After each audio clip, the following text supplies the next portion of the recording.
figures out the one way to maybe defeat Rome is to cut them away from their allies. Well, how do you do this? Hannibal's plan is, I'm not going to wait and fight the Romans in Spain or North Africa. I'm going to invade Italy. So I'm going to strike at the heart of this growing Roman Empire. And my hope is that if I can win a couple big battles against Rome in Italy, the Italians will want their freedom back. And they'll rebel from Rome and maybe even join me. Because most people who've been conquered want their freedom back. So this is a reasonable plan. So Hannibal famously crosses the Alps with elephants, dramatic stuff. Nobody expects him to do this. Nobody thinks you can do this. Shows up in northern Italy. Romans send an army. Hannibal massacres them.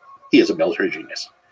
Rome takes a year, raises a second army. We know this story. Sends it against Hannibal. Hannibal wipes him out. Rome gets clever this time. They say, okay, Hannibal's different. We're going to take 2 years, raise two armies, and send them both out at the same time against Hannibal. So they do this, and this is the Battle of Cannae, which is one of the most famous battles in history. Hannibal is facing this army of 80,000 Romans about, and he comes up with a strategy called double envelopment. I mean, we can go into it later if you want, but it's this famous strategy where he basically kind of sucks the Romans in, surrounds them on all sides, and in one afternoon, at the Battle of Cannae, Hannibal kills about 60,000 Romans. Now, just to put that in perspective, that's more Romans hacked to death in one afternoon with swords than Americans died in 20 years in Vietnam. The following is a conversation with Gregory Aldrete, a historian specializing in ancient Rome and military history. This is the Lex Friedman Podcast. To support it, please check out our sponsors in the description. And now, dear friends, here's Gregory Aldrete. What do you think is the big difference between the ancient world and the modern world? Well, the easy answer, the one you often get, is technology. And obviously, there's huge differences in technology between the ancient world and today. But I think some of the more interesting stuff is a little bit more amorphous things, more structural things. So I would say, first of all, childhood mortality. In the ancient world, and this is true of Greeks, Romans, Egyptians, really anybody up until about the Industrial Revolution, about 30 to 40% of kids died before they hit puberty. So, I mean, put yourself in the place of an average inhabitant of the ancient world. If you were an ancient person, 3 or 4 of your kids probably would have died. You would have buried your children. And nowadays we think of that as an unusual thing. And just psychologically, that's a huge thing. You would have seen multiple of your siblings die. If you're a woman, for example, if you were lucky enough to make it to, let's say, age 13, you probably would have to give birth 4 or 5 times in order just to keep the population from dying out. So those kind of grim mortality. Optimism and cynicism, the underlying forces that result in war, all of that permeates human history. Crude answer, I think human nature is roughly constant. And for me, as an ancient historian, the kind of documents that I really like dealing with are not the traditional literary sources, but they're the things that give us those little glimpses into everyday life. So stuff like tombstones or graffiti, or just something that survives on a scrap of parchment that records a financial transaction. And whenever I read some of those, I'll have this moment of, feeling, I know exactly how that person felt. Here across 2,000 years of time, completely different cultures, I have this spark of sympathy with someone from antiquity. And I think as a historian, the way you begin to understand an alien, a foreign culture, which is what these cultures are, is to look for those little moments of sympathy. But on the other hand, there's ways in which ancient cultures are wildly different from us. So you also look for those moments where you just think, how the hell could these people have done that? I just don't understand how they could have thought or acted in this way. And it's lining up those moments of sympathy and kind of disconnection that I think is when you begin to start to understand a foreign culture or an ancient culture. I love the idea of assembling the big picture from the details and the little pieces, because that is the thing that makes up life. Yeah. The big picture is nothing without the details. Yep. And those details would bring it to life. Yeah. You know, I mean, it's not the grand sweep of things. It's seeing those little hopes and fears. Another thing that I think is a huge difference between the modern world and the ancient is just basically everybody's a farmer. Everybody's a small family farm, and we forget this. Yeah. I was just writing a lecture for my next Great Courses course, and I was writing about farming in the ancient world. And I was really thinking, if we were to write a realistic textbook of, let's say, the Roman Empire, 9 out of 10 chapters should be to be a small-time family farmer, because that's what 90% of the people in the ancient world did. They weren't soldiers, they weren't priests, they weren't kings, they weren't authors, they weren't artists. They were small-town family farmers. And they lived in a little village. They never traveled 20 miles from that village. They were born there. They married somebody from there. They raised kids. They mucked around in the dirt for a couple decades, and they died. They never saw a battle. They never saw a work of art. They never saw a philosopher. They never took part in any of the things we define as being history. Pleasure to meet you, so that's what life should be, and that's representative. Nevertheless, it is the emperors and the philosophers and the artists and the warriors who carve history. And it is the important stuff. So, I mean, you know, that's true. There's a reason we focus on that. That's a good reminder, though. If we want to truly empathize and understand what life was like, we have to represent it fully. And I would say let's not forget them. So let's not forget what life was like for 80-90% of the people in the ancient world, the ones we don't talk about, because that's important too. Roman Empire is widely considered to be the most powerful, influential, and impactful empire in human history. What are some reasons for that? Yeah, I mean, Rome has been hugely influential, I think, just because of the image. I mean, there's all these practical ways. I mean, the words I'm using to speak with you today, 30% are direct from Latin, another 30% are from Latin descended languages. Our law codes, I mean, our habits, our holidays, everything comes fairly directly from the ancient world. But the image of Rome, at least again in Western civilization, has really been the dominant image of a successful empire. And I think that's what gives it a lot of its fascination. This idea that, it was this great, powerful, culturally influential empire. And there's a lot of other empires. I mean, we could talk about ancient China, which arguably was just as big as Rome, just as culturally sophisticated, lasted about the same amount of time. But at least in Western civilization, Rome is the paradigm. But Rome is a little schizophrenic in that it's both the empire, when it was ruled by emperors, which is one kind of model, and it's the Roman Republic when it was a pseudo-democracy, which is a different model. And it's interesting how some later civilizations tend to either focus on one or the other of those. So, you know, the United States, revolutionary France, they were very obsessed with the Roman Republic as a model. But other people, Mussolini, Hitler, Napoleon, they were very obsessed with the empire, Victorian Britain, as a model. So Rome itself has different aspects. But what I think is actually another big difference between the modern world and the ancient is our relationship with the past. So one of the keys to understanding all of Roman history is to understand that this was a people who were obsessed with the past and for whom the past had power, not just as something inspirational, but it actually dictated what you would do in your daily life. And today, especially in the United States, we don't have much of a relationship with the past. We see ourselves as free agents, just floating along, not tethered to what came before. And the classical story that I sometimes tell in my classes to illustrate this is Rome started out as a monarchy. They had kings. They were kind of unhappy with their kings. Around 500 BC, they held a revolution and they kicked out the kings. And one of the guys who played a key role in this was a man named Lucius Junius Brutus. Okay. 500 years later, 500 years down the road, a guy comes along, Julius Caesar, who starts to act like a king. So if you have trouble with kings in Roman society, who are you going to call? Somebody named Brutus. Now, as it happens, there is a guy named Brutus in Roman society at this time who is one of Julius Caesar's best friends, Marcus Junius Brutus. Now, before I go further with the story, and I think you probably know where it ends, I talk about how important your ancestors are in Roman culture. I mean, if you went to an aristocratic Roman's house and opened the front door and walked in, the first thing you would see would be a big wooden cabinet. And if you open that up, what you would see would be row after row of wax death masks. So when a Roman aristocrat died, they literally put hot wax on his face and made an impression of his face at that moment. And they hung these in a big cabinet right inside the front door.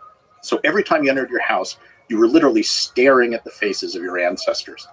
And every child in that family would have obsessively memorized every accomplishment of every one of those ancestors. He would have known their career, what offices they held, what battles they fought in, what they did. When somebody new in the family died, there would be a big funeral, and they would talk about all the things their ancestors had did. The kids in the family would literally take out those masks, tie them onto their own faces, and wear them in the funeral procession. So you were like wearing the face of your ancestors. So you as an individual weren't important. You were just the latest iteration of that family. And there was enormous weight, huge weight, to live up to the deeds of your ancestors. So the Romans were absolutely obsessed with the past, especially with your own family. Every Roman kid who is, let's say, an aristocratic family could tell you every one of his ancestors back centuries. I can't go beyond my grandparents. I don't even know, but that's, maybe 100 years. So it's a completely different attitude towards the past. And the level of celebration that we have now of the ancestors, even the ones we can name, is not as intense as it was in the Roman times. I mean, it was obsessive and oppressive. It determined what you did. Oh, yes, because there's that weight for you to act like your ancestors did. Do you think, not to speak sort of philosophically, but do you think it was limiting to the way the society develops to be deeply constrained by the limiting in a good way or a bad way, you think? Well, like everything, it's a little of both, but the bad. So on the one hand, it gives them enormous strength, and it gives them this enormous connection. It gives them guidance. But the negatives, what's interesting, is it makes the Romans extremely traditional-minded and extremely conservative. And I mean conservative in the sense of resistant to change. So in the late Republic, which we'll probably talk about later, Rome desperately needed to change certain things, but it was a society that did things the way the ancestors did it, and they didn't make some obvious changes which might have saved their republic. So that's the downside, is that it locks you into something and you can't change.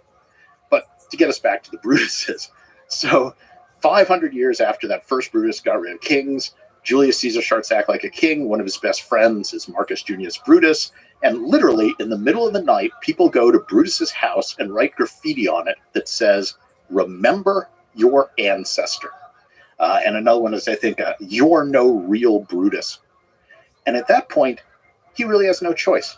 He forms a conspiracy, and on the Ides of March 44 BC, he and 23 other senators take daggers, stick them in Julius Caesar, and kill him for acting like a king.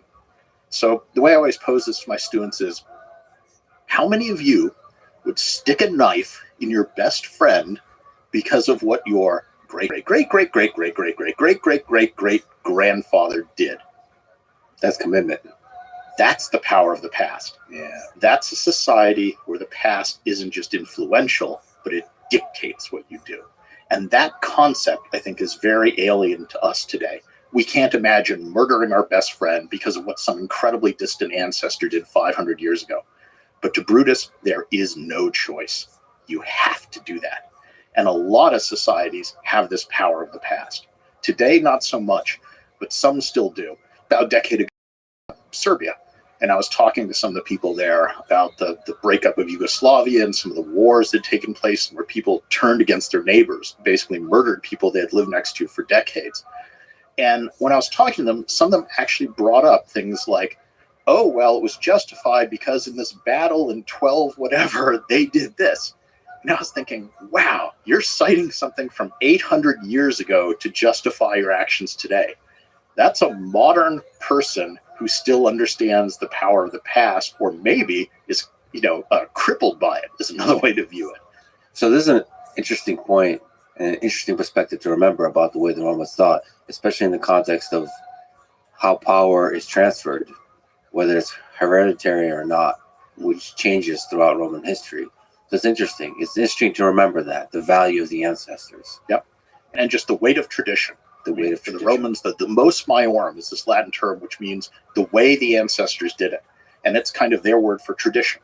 So for them, tradition is what your forefathers and mothers did. And you have to follow that example and you have to live up to that. Does that mean that class mobility was difficult? So if your ancestors were farmers, there was a major constraint on remaining a farmer, essentially. I mean, the Romans all like to think of themselves as farmers, even filthy rich Romans. It was just their national identity is the citizen soldier farmer thing. Right. But it did, among the aristocrats, the people who kind of ran things, it was hard to break into that if you didn't have famous ancestors. And it was such a big deal that there was a specific term called a novus homo, a new man, for someone who was the first person in their family to get elected to a major office in the Roman government, because that was a weird and different and new thing. So you actually designated them by this special term. So yeah, you're absolutely right. So if we may, let us zoom out. It would help me, maybe it'll help the audience to look at the different periods that we've been talking about. So you mentioned the Republic, you mentioned maybe when it took a form of empire, and maybe there's the Age of Kings. What are the different periods of this Roman, let's call it, the big Roman history. Roman history. Yep. And a lot of people just call that whole period Roman Empire loosely, right? So maybe can you speak to the different periods? Yes, absolutely. So conventionally, Roman history is divided into 3 chronological periods. The first of those is from 773 BC to 509 BC, which is called the monarchy. So all the periods get their names from the form of government. So this is the earliest phase of Roman history. It's when Rome is mostly just a fairly undistinguished little collection of mud huts, honestly, just like dozens of other cities of little mud huts in Italy. So that early phase, about 750 to around 500 BC, is the monarchy. They're ruled by kings. Then there's this revolution. They kick out the kings. They become a republic. That lasts from 500 BC roughly to about the 31 or 27 BC, depending on what date you pick is most important, but about 500 years. And the Republic is when they have a republican form of government. Some people idealize this as Rome's greatest period, and the big thing in that period is Rome first expands to conquer all of Italy in the first 250 years of that 500-year stretch, and then the second 250 years they conquer all the Mediterranean basin, roughly. So this is this time of enormous, successful Roman conquest and expansion. And then you have another switch up, and they become ruled by emperors. So back to the idea of one guy in charge, though the Romans try to pretend it's not like a king, it's something else. And anyway, we can get into that. But they're very touchy about kings. So they have emperors. Roman Empire, the first emperor is Augustus. Starts off as Octavian, switches his name to Augustus when he becomes emperor. He kind of sets the model for what happens. And then how long does the Roman Empire last? That's one of those great questions. The conventional answer is usually sometime in the 5th century, so the 400s AD, so about another 500 years, let's say. So nice kind of even division. 500 years of republic, 500 years of empire. But you can make very good cases for lots of other dates for the end of the Roman Empire. I actually think it goes all the way through the end of the Byzantine Empire in 1453, so another 1,500 years. But that's a whole other discussion. But so that's your 3 phases of Roman history. And in some fundamental way, it still persists today, given how much of its ideas define our modern life, especially in the Western world. Yeah. Can you speak to the relationship between ancient Greece and Roman Empire, both in the chronological sense and in the influence sense? Well, I mean, ancient Greece comes... The classical era of Greek civilization is around the 500s BC. That's when you have the great achievements of Athens. It becomes the first sort of true democracy. They defeat the Persian invasions. A lot of the famous stuff happens around in the 400s, let's say. So that is contemporaneous with Rome, but the Greek civilization, in a sense, is peaking earlier. And one of the things that happens is that Greece ends up being conquered by Rome in that second half of the Roman Republic between 250 and about 30 BC. And so Greece falls under the control of Rome, and Rome is very heavily influenced by Greek culture. They themselves see the Greeks as a superior civilization, culturally more sophisticated, great art, great philosophy, all this. And another thing about the Romans is they're super competitive. So one of the engines that drives Romans is this public competitiveness, especially among the upper classes. They care more about their status and standing among their peers than they do about money or even their own life. So there's this intense competition. And when they conquer Greece, Greek culture just becomes one more arena of competition. So Romans will start to learn Greek. They'll start to memorize Homer. They'll start to see who can quote more passages of Homer in Greek in their letters to one another, because that increases their status. So Rome kind of absorbs Greek civilization, and then the two get fused together. The other thing I should mention in terms of influences that's really huge on Rome is the Etruscans. And this is one that comes along before the Greeks. So the Etruscans were this kind of mysterious culture that flourished in northern Italy before the Romans, so way back 800 BC. They were much more powerful than the Romans. They were kind of a loose confederation of states. For a while, the Romans even seemed to have been under Etruscan control. The last of the Roman kings was really an Etruscan guy, pretty clearly. But the Etruscans end up giving to Rome, or you could say Roman stealing, perhaps, a lot of elements of Etruscan culture. And many of the things that we today think of as distinctively Roman, that, as our cliches of what a Roman is, actually aren't truly Roman. They're stuff they stole from the Etruscans. So just a couple examples. The toga. What do you think of a Roman? It's a guy wearing a toga, and the toga is the mark of a Roman citizen. Well, that's what Etruscan kings wore, probably. Gladiator games. We associate those very intensely with the Romans. Well, they probably stole that from the Etruscans. A lot of Roman religion. Jupiter is a thunder god. All sorts of divination. The Romans love to, chop open animals and look at their livers and predict the future. That comes from the Etruscans. Watching the flight of birds to predict the future. That comes from the Etruscans. So there's a lot of central elements of what we think of as Roman civilization, which actually are borrowings, let's say, from these older, slightly mysterious Etruscans. I mean, that's a really powerful thing. It's a powerful aspect of a civilization to be able to, we can call it stealing, which is a negative connotation, but you can also see it as integration. Yes. Basically, yes, steal the best stuff from the peoples you conquer or the peoples that you interact with. That's not every empire does that. There's a lot of empires that when they conquer, they annihilate versus integrate. And so it's an interesting thing to be able to culturally, like the form that the competitiveness takes is that you want to compete in the realm of ideas and culture versus compete strictly in the realm of military conquest. Yeah, and I think you've exactly put your finger on one of the, let's say, secrets of Rome's success, which is that they're very good at integrating non-Romans or non-Roman ideas and kind of absorbing them. So one of the things that's absolutely crucial early in Roman history, when they're just one of these tiny little mud hut villages fighting dozens of other mud hut villages in Italy, why does Rome emerge as the dominant one? Well, one of the things they do is when they do finally succeed in conquering somebody else, let's say another Italianate people, they do something very unusual, because the normal procedure in the ancient world is you conquer let's say you conquer another city. You often kill most of the men, enslave the women and children, steal all the stuff, right? The Romans, at least with the Italians, conquer the other city, and sometimes they'll do that, but sometimes they'll also then say, all right, we're going to now leave you alone, and we're going to share with you a degree of Roman citizenship. Sometimes they make them full citizens. More often they make them something we call half citizens, which is kind of what it sounds like. You get some of the privileges of citizenship, but not all of them. Sometimes they would just make them allies. But they would sort of incorporate them into the Roman project. And they wouldn't necessarily ask for money or taxes, which is weird too. But instead, the one thing they would always, always demand from the conquered cities in Italy is that they provide troops to the Roman army. So the army becomes this mechanism of Romanization, where you pull in foreigners, you make them like you, and then they end up fighting for you. And early on, the secret to Rome's military success is not that they have better generals, it's not that they have better strategy or tactics. It's that they have limitless manpower, relatively speaking. So they lose a war and they just come back and fight again, and they lose again and they come back and they fight again.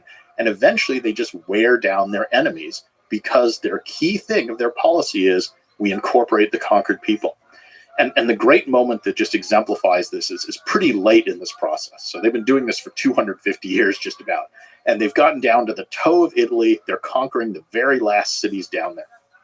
And one of the last cities is actually a Greek city. It's a Greek colony. It's a wealthy city. And so when the Romans show up on the doorstep and are about to attack them, they do what any rich Greek colony or city does. They go out and hire the best mercenaries they can. And they hire this guy who thinks of himself as the new Alexander the Great, a man named Pyrrhus of Epirus. So he's a mercenary. He's actually related to Alexander distantly. He has a terrific army, top-notch army. He's got elephants. He's got all the latest military technology. The Romans come and fight a battle against him, and Pyrrhus knows what he's doing. He wipes out the Romans. He thinks, okay, now we'll have a peace treaty. We'll negotiate something. I can go home. But the Romans won't even talk. They go to their Italian allies and half-citizens. They raise a second army. They send it against Pyrrhus. Pyrrhus says, okay, these guys are slow learners. Fine. He fights them again, wipes them out. Thinks, now we'll have a peace treaty. But the Romans go back to the allies, raise a third army, and send it after Pyrrhus. And when he sees that third army coming, he says, I can't afford to win another battle. I win these battles, but each time I lose some of my troops, and I can't replace them. And the Romans just keep sprouting new armies. So he gives up and goes home. So Rome kind of loses every battle, but wins the war. And Pyrrhus, one of his his officers, has a great line as they're kind of going back to Greece. He says, fighting the Romans is like fighting a hydra. And a hydra is this mythological monster that when you cut off one head, two more grow in its place. So you can just never win. That's fascinating. So that's the secret to Rome's early success. It's not the military strategy. It's not some technological asymmetry of power. It's literally just manpower. Mm-hmm. Early on. And later, the Romans get very good when we're into the empire phase now. So once they have emperors into the AD era of kind of doing the same thing by drawing in the best and the brightest and the most ambitious and the most talented local leaders of the people they conquer. So when they go someplace, let's say they conquer a tribe of what to them is barbarians, they'll often take the sons of the barbarian chiefs, bring them to Rome and raise them as Romans. Damn. And so it's that whole way of kind of turning your enemies into your own strength. And the Romans start giving citizenship to areas they conquer. So once they move out of Italy, they aren't as free with the citizenship, but eventually they do. So they make Spain, lost cities in Spain, they make all citizens and other places. And soon enough, the Roman emperors and the Roman senators are not Italians. They're coming from Spain or North Africa or Germany or wherever. So, as early as the 2nd century AD of the Roman Empire. So the first set of emperors, the first 100 years were all Italians. But right away at the beginning of the 2nd century AD, you have Trajan, who's from Spain. And the next guy, Hadrian's from Spain. And then a century later, you have Septimius Severus, who's from North Africa. You later get guys from Syria. So, the actual leaders of the Roman Empire are coming from the provinces. That's and brilliant. It's that openness to incorporating foreigners, making them work for you, making them want to be part of your empire that I think is one of Rome's strengths. Yeah, taking the sons is a brilliant idea and bringing them to Rome. Because it's a kind of generational integration. And the Roman military later in the empire is this giant machine of 500,000 people that takes in foreigners and churns out Romans. So the army is composed of two groups. You have the Roman legionaries, who are all citizens. But then you have another group that's just as large, about 250,000 of each, 250,000 legionaries, 250,000 of the second group called auxiliaries.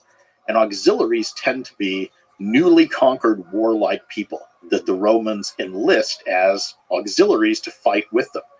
And they serve side by side with the Roman legions for 25 years. And at the end of that time, when they're discharged, what do they get? They get Roman citizenship. And their kids then tend to become Roman legionaries. So again, you're taking the most warlike and potentially dangerous of your enemies, kind of absorbing them, putting through this thing for 25 years where they learn Latin, they learn Roman customs, they maybe marry someone who's already a Roman or a Latin woman. They have kids within the system. Their kids become Roman legionaries, and you've thoroughly integrated what could have been your biggest enemies, right? Your greatest threat. It's just brilliant process of integration. Is that what explains the rapid expansion during the late Republic? No. So there it's more the indigenous Italians who are in the army at that point. They haven't really expanded the auxiliaries yet. That's more something that happens in the empire. So yeah, so back it up. So we have that first 250 years of the Roman Republic. So from about 500 to, let's say, 250 BC. And in that period, they gradually expand throughout Italy, conquer the other Italian cities who are pretty much like them. So they're people who already speak similar languages or the same language, have the same gods. It's easy to integrate them. That's the ones they make the half citizens and allies. Then in the second half of that period, from about 250 to, let's say, 30 BC, Rome goes outside of Italy. And this is a new world because now they're encountering people who are really fundamentally different. So true others. They do not have the same gods. They don't speak the same language. They have fundamentally different systems of economy, everything. And Rome first expands in the Western Mediterranean. And there, their big rival is the city-state of Carthage, which is another city founded almost the same time as Rome that has also been a young, vigorously expanding, aggressive empire. So in the Western Empire at this time, you have two sort of rival groups. And they're very different because the Romans are these citizen soldier farmers. So the Romans are all these small farmers. That's the basis of their economy. And it's the Romans who serve in the army. So the person who is a citizen is also really by main profession a farmer. And then in times of war, he becomes a soldier. Carthage is an oligarchy of merchants. So it's a very small citizen body. They make their money through maritime trade. So they have ships that go all over the Mediterranean. They don't have a large army of Carthaginians. Instead, they hire mercenaries mostly to fight for them. So it's almost these two rival systems. You know, it's different philosophies, different economies, everything. Rome is strong on land. Carthage is strong at sea. So there's this dichotomy. But they're both looking to expand, and they repeatedly come into conflict as they expand. So Carthage is on the coast of North Africa, Rome's in central Italy. What's right between them? The island of Sicily. So the first big war is fought purely dictated by geography. Who gets Sicily? Rome or Carthage? And Rome wins in the end. They get it. But Carthage is still strong. They're not weakened. So Carthage is now looking to expand. The next place to go is Spain. So they go and take Spain. Rome, meanwhile, is moving along the coast of what today is France. Where are they going to meet up? On the border of Spain and France. And there's a city at that point, at this point in time, called Saguntum. The second big war between Rome and Carthage is over. Who gets Saguntum? So I mean, you can just look at a map and see this stuff coming. Sometimes geography is inevitability. And I think in the course of the wars between Rome and Carthage, called the Punic Wars, there is this geographic inevitability to them. Can you speak to the Punic Wars? Why was there's so many levels on which we could talk about this, but why was Rome victorious? Well, the Punic Wars really almost always comes down to the second Punic War. There's three Punic Wars. The first is over Sicily. Rome wins. The second is the big one. And it's the big one because Carthage at this point in time, just by sheer luck, coughs up one of the greatest military geniuses in all of history, this guy, Hannibal Barca. He was actually the son of the Carthaginian general who fought Rome for Sicily. Hamilcar was his father. But Hannibal is this just genius, just absolute military genius. He goes to Spain. He's the one who kind of organizes stuff there. And now he knows the second war with Rome is inevitable. And so the question is, how do you take down Rome? He's smart. He's seen Rome's strength. He knows it's the Italian allies. So Rome always wins because even if they lose battles, they go to the Italian allies and half-citizens and raise new armies. So how do you beat them? He can never raise that many troops himself. And Hannibal, I think correctly, figures out the one way to maybe defeat Rome is to cut them away from their allies. Well, how do you do this? Hannibal's plan is, I'm not going to wait and fight the Romans in Spain or North Africa. I'm going to invade Italy. So I'm going to strike at the heart of this growing Roman Empire. And my hope is that if I can win a couple big battles against Rome in Italy, the Italians will want their freedom back. And they'll What's up, rebel Cyan? from How you Rome living, and maybe Tim? even join me. Because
most people who've been conquered want their freedom back. So this is a reasonable plan. So Hannibal famously crosses the Alps with elephants, dramatic stuff. Nobody expects him to do this. Nobody thinks you can do this. Shows up in northern Italy. Romans send an army. Hannibal massacres them. He is a military genius. Rome takes a year, raises a second army. We know this story. Sends it against Hannibal. Hannibal wipes him out. Rome gets clever this time. They say, okay, Hannibal's different. We're going to take 2 years, raise 2 armies, and send them both out at the same time against Hannibal. So they do this, and this is the Battle of Cannae, which is one of the most famous battles in history. Hannibal is facing this army of 80,000 Romans about, and he comes up with a strategy called double envelopment. I mean, we can go into it later if you want, but it's this famous strategy where he basically kind of sucks the Romans in, surrounds them on all sides, and in one afternoon, at the Battle of Cannae, Romans. Now, just to put that in perspective, that's more Romans hacked to death in one afternoon with swords than Americans died in 20 years in Vietnam. I mean, the Battle of Gettysburg, which lasted 3 days and was one of the bloodiest battles of Civil War, I think the actual deaths at that were maybe like 15,000. So this is bloodshed of an almost unimaginable scale. It's also brutal. Yes, Just it's just mind-boggling to think of that. So now this is Rome's darkest hour. This is why the Second Punic War is important, because there's that Nietzsche phrase, what doesn't kill you makes you stronger. This is the closest Rome comes to death in the history of the Republic. Hannibal almost kills Rome. But no, it's not much of a spoiler. Rome's going to survive, and from this point on, they're going to be unbeatable. But this is the crisis. This is the crucible. This is the furnace that Rome passes through that is the dividing point between when they're one more up-and-coming empire and when they're clearly the dominant power in the Mediterranean. So what do they do about Hannibal? Well, they're smart. We're not going to fight Hannibal. We're not going to give Hannibal the chance to kill more Romans. So they adopt a strategy that they'll follow Hannibal, or they raise a couple more armies, follow Hannibal around, but whenever Hannibal turns and tries to attack them, the Romans just back off. No, thank you. We're not going to give you a chance. Meanwhile, though, they're not scared of other Carthaginians. So they raise a couple more armies, and they send these to Spain, for example, and start attacking the Carthaginian holdings there. And by luck or necessity, Rome comes up with its own brilliant commander at this point, a guy named Scipio. And he wins victories in Spain, conquers Spain. Then he crosses into North Africa and starts to conquer that and ends up threatening Carthage directly. And poor Hannibal, undefeated in Italy, has now been walking up and down Italy, or marching up and down Italy, for 12 years looking for another fight. And the Romans won't give it to him. They've been attacking all these other areas and chipping away at Carthaginian power. So finally, after more than a decade in Italy, Hannibal is called back to defend the homeland, defend Carthage from Scipio. The two meet in a big battle. This should be one of the great battles of all time. It's the Battle of Zama, but, Hannibal's guys are kind of old by this point. Scipio has all the advantages. He wins. Carthage is defeated. So that's pretty much the end of Carthage. The city survives, and then 50 years later, the Romans wipe it out, but that's not much of a war. But from this moment on, from the Second Punic War, which ends in 201 BC, Rome is undisputably the most powerful nation in the Mediterranean world. And having conquered the West, they're now going to turn to the East, which is the Greek world. And the Greek world is older, it's richer, it's the rich part, half of the Mediterranean, it's culturally more sophisticated, it's the world left by Alexander the Great that's ruled by the descendants of his generals. And the Greeks kind of view themselves as superior to the Romans. I mean, to the Greeks, the Romans are these uncouth, sort of savage barbarians. But they're going to get a real shock because the Roman army now has gotten really good to beat Hannibal. And when they go east, they're going to just defeat the Greeks relatively easily, one after the other. And there's a famous historian named Polybius, who is a Greek whose city was captured by the Romans. He later becomes a friend to the Scipio family. He actually teaches some of the Scipio children about Greek culture. And he writes a history of Rome. And his motivation for writing this is, he says at the beginning of this book, he says, surely there can be no one so incurious as to not want to understand how the Romans could have conquered the entire Greek world in 53 years, because that seems unimaginable to him. So he's writing this entire history as a way to try and understand, how did the Romans do it? We were these wonderful, superior people, and they came around in 50 years, bang, that's the end of us. So that's his motivation. Could you maybe speak to any interesting details of the military genius of Hannibal or Scipio? At that time, what are some interesting aspects of this double envelopment idea? I mean, Hannibal is good because he understood how to use different troop types and to play to their strengths and how to use terrain. So, I mean, this is basic military stuff, but he did it really well.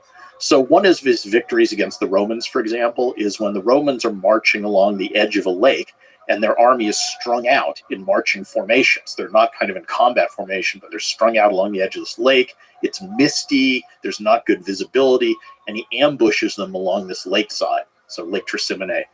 And it's just using the terrain, understanding this. Again, Hannibal's very much outnumbered, but he's able to use the terrain and to take the enemy by surprise. At Cannae, he's working against the expectations. So the traditional thing you do in the ancient world is the two armies would line up on opposite sides of a field. You'd put your best troops in the middle, you put your cavalry on the sides, you put your lightly armed skirmishers beyond those. And then the two sides kind of smack together. And the good troops fight the good troops, and you see who wins.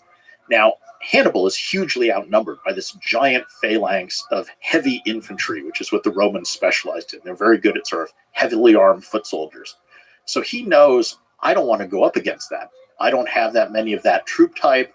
My guys aren't as good as the Romans anyway. So he lines up some of his less good troops in the center against the big menacing Roman phalanx, and he tells them, okay, when the Romans come, you're not really trying to win. Just hold them up, just delay them. And even tells them you can give ground.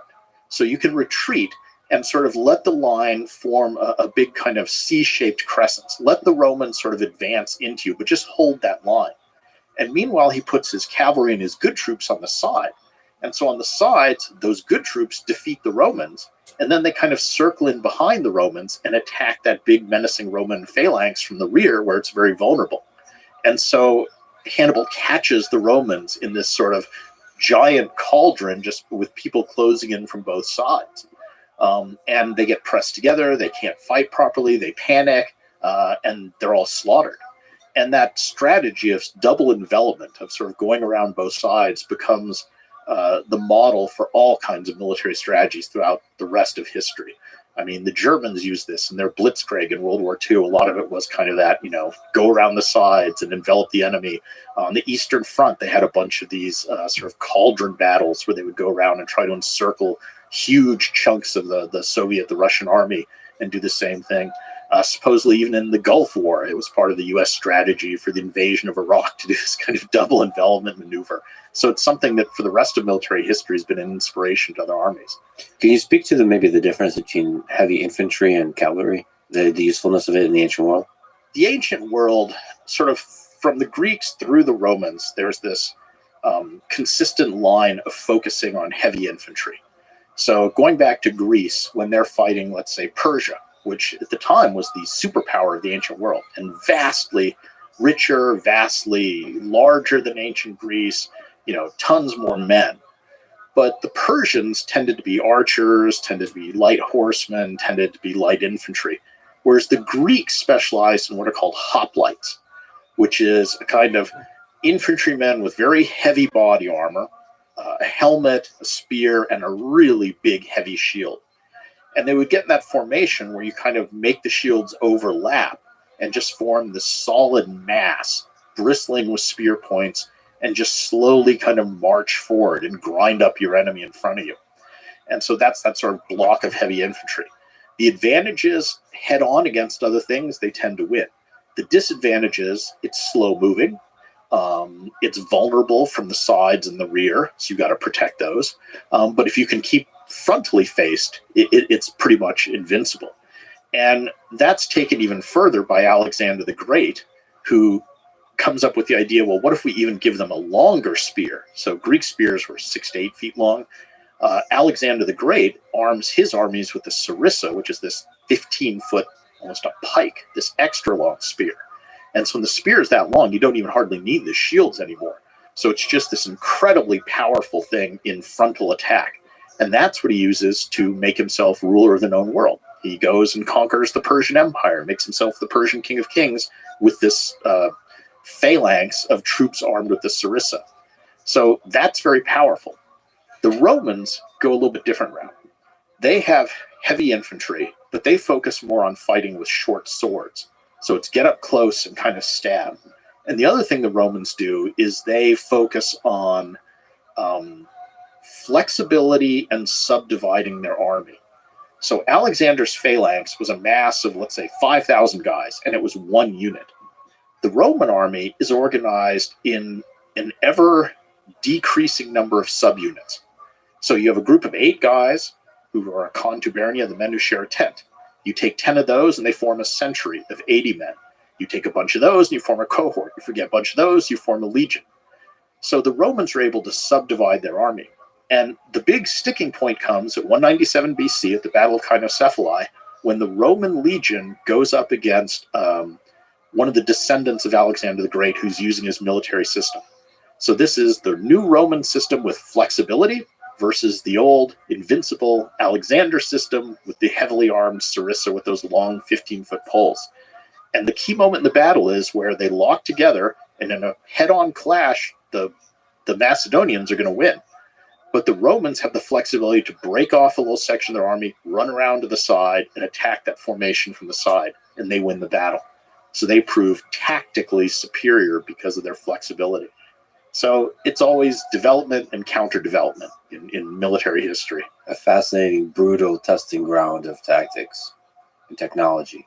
Adaptation. You have to keep adapting. That's, I think, the key thing. One of the fascinating things about your work, you study Roman life in the ancient world, but also the details, like we mentioned. You are an expert in armor. So what kind of, maybe you could speak to weapons and most importantly, armor that were used by the Romans or by people in the ancient world? I do military history. So, the Romans specialized in, early on, they have pretty random armor and it's not standardized. Remember, there's no factories in the ancient world. So nobody's cranking out 10,000 units of exactly the same armor. Each one is handmade. Now, there could be a degree of standardization. Even as early as Alexander, there was a certain amount of standardization, but each one is still handmade, and that's important to keep in mind, each weapon, each piece of armor. Armor develops over time to fit the tactics. So the Greek hoplites are very heavy armor. The Roman infantrymen early in the Republic is lighter. Eventually, they get this typical sort of, chainmail shirt, helmet, shield. The classic sort of Roman legionary, I would say, is the one of the 1st and 2nd centuries AD, so the early Roman Empire. And this is the guy who wore bands of steel arranged in sort of bands around their body. So it looks almost like a lobster's shell, right? And this is a thing called the lorica segmentata. So it's solid steel, which is very good protection, but it's flexible because it has these individual bands that provide a lot of movement. And then you have a helmet, you have a square shield that's kind of curved, and you have the short sword, the Roman gladius. And that's kind of the classic Roman legionary. Later, more things develop. My personal sort of relationship with armor is I got really by accident involved in this project to try to reconstruct this mysterious type of armor that was used especially by the Greeks and Alexander the Great called the linothorax, which apparently was made only out of linen and glue. So this seems a little odd that, that's not the sort of material once you want metal or something. But we had clear literary evidences that people, including Alexander, the most famous image of Alexander is this Alexander mosaic found at Pompeii that shows him wearing one of these funny types of armor. The catch is none survived. It's organic materials. So we don't have any of them. And archaeologists like to study things that survive. So we have nice typologies of Greek armor made of bronze, Roman armor made of steel or sort of proto-steel. But this thing, this linothorax, was a mystery. And one of my undergraduate students, a guy named Scott Bartell, had a real, an Alexander obsession. He really loved Alexander. As one should. He had Alexandros tattooed on his arm in Greek. And he was a smart student. He was really smart. And so he one summer made himself an imitation of this thing of Alexander's just for fun. And he said, can you give me some articles so I could do a better job? So I used some scholarly articles about this armor. And with typical sort of, academic arrogance, I said, why, Scott, of course I will. I'll give you some references. And I went and looked and there weren't any. So at that point I was like, tell you what, why don't you and I look into this and try to do a reconstruction using only the materials they would have had in the ancient world? And little did I know at the time, I thought maybe I'll get an article out of this. I mean, it ended up being a 10-year project involving, 150 students, a couple dozen other faculty members, ended up having 3 documentaries made out of it. And Scott and I ended up writing a scholarly book on this. So this is how, you never know where your next project's going to come from. So it started with this undergraduate, turned into this huge thing. But it's what we did. We first said, all right, what are all the sources for this armor? And in the end, we found 65 accounts of it in ancient literature by 40 different authors. So we have literary descriptions. And then we looked at ancient art, and we were able to identify about 1,000 images in ancient art in vase paintings, pottery, bronze sculpture, or tomb paintings, all these different things showing this armor. And then using those 2 things, we tried to backwards engineer a pattern to say, well, if this is what the end product looked like, what does it have to look like when you make it? And then we tried to reconstruct one of these things using only the glue and materials. So we had to use, animal glues, rabbit glue. We had to end up sort of making our own linen, which comes from the flax plant.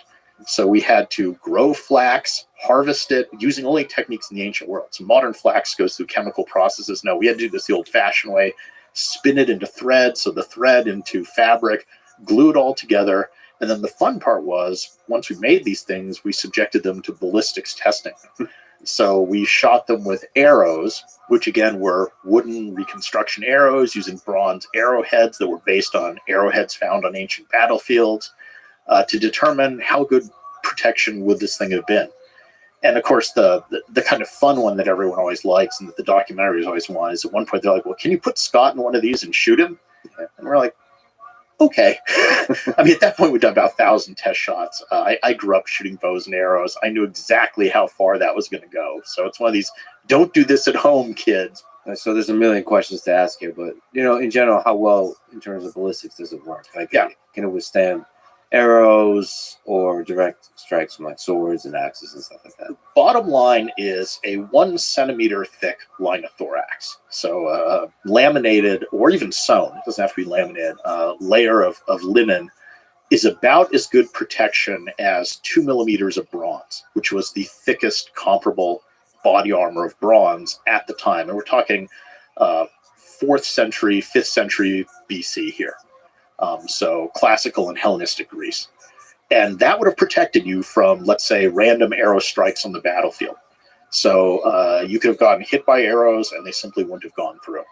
What are the benefits? Is there a major weight difference? Yes. So the benefits of this are it's much lighter than metal armor. So the Linothorax is about 11 pounds.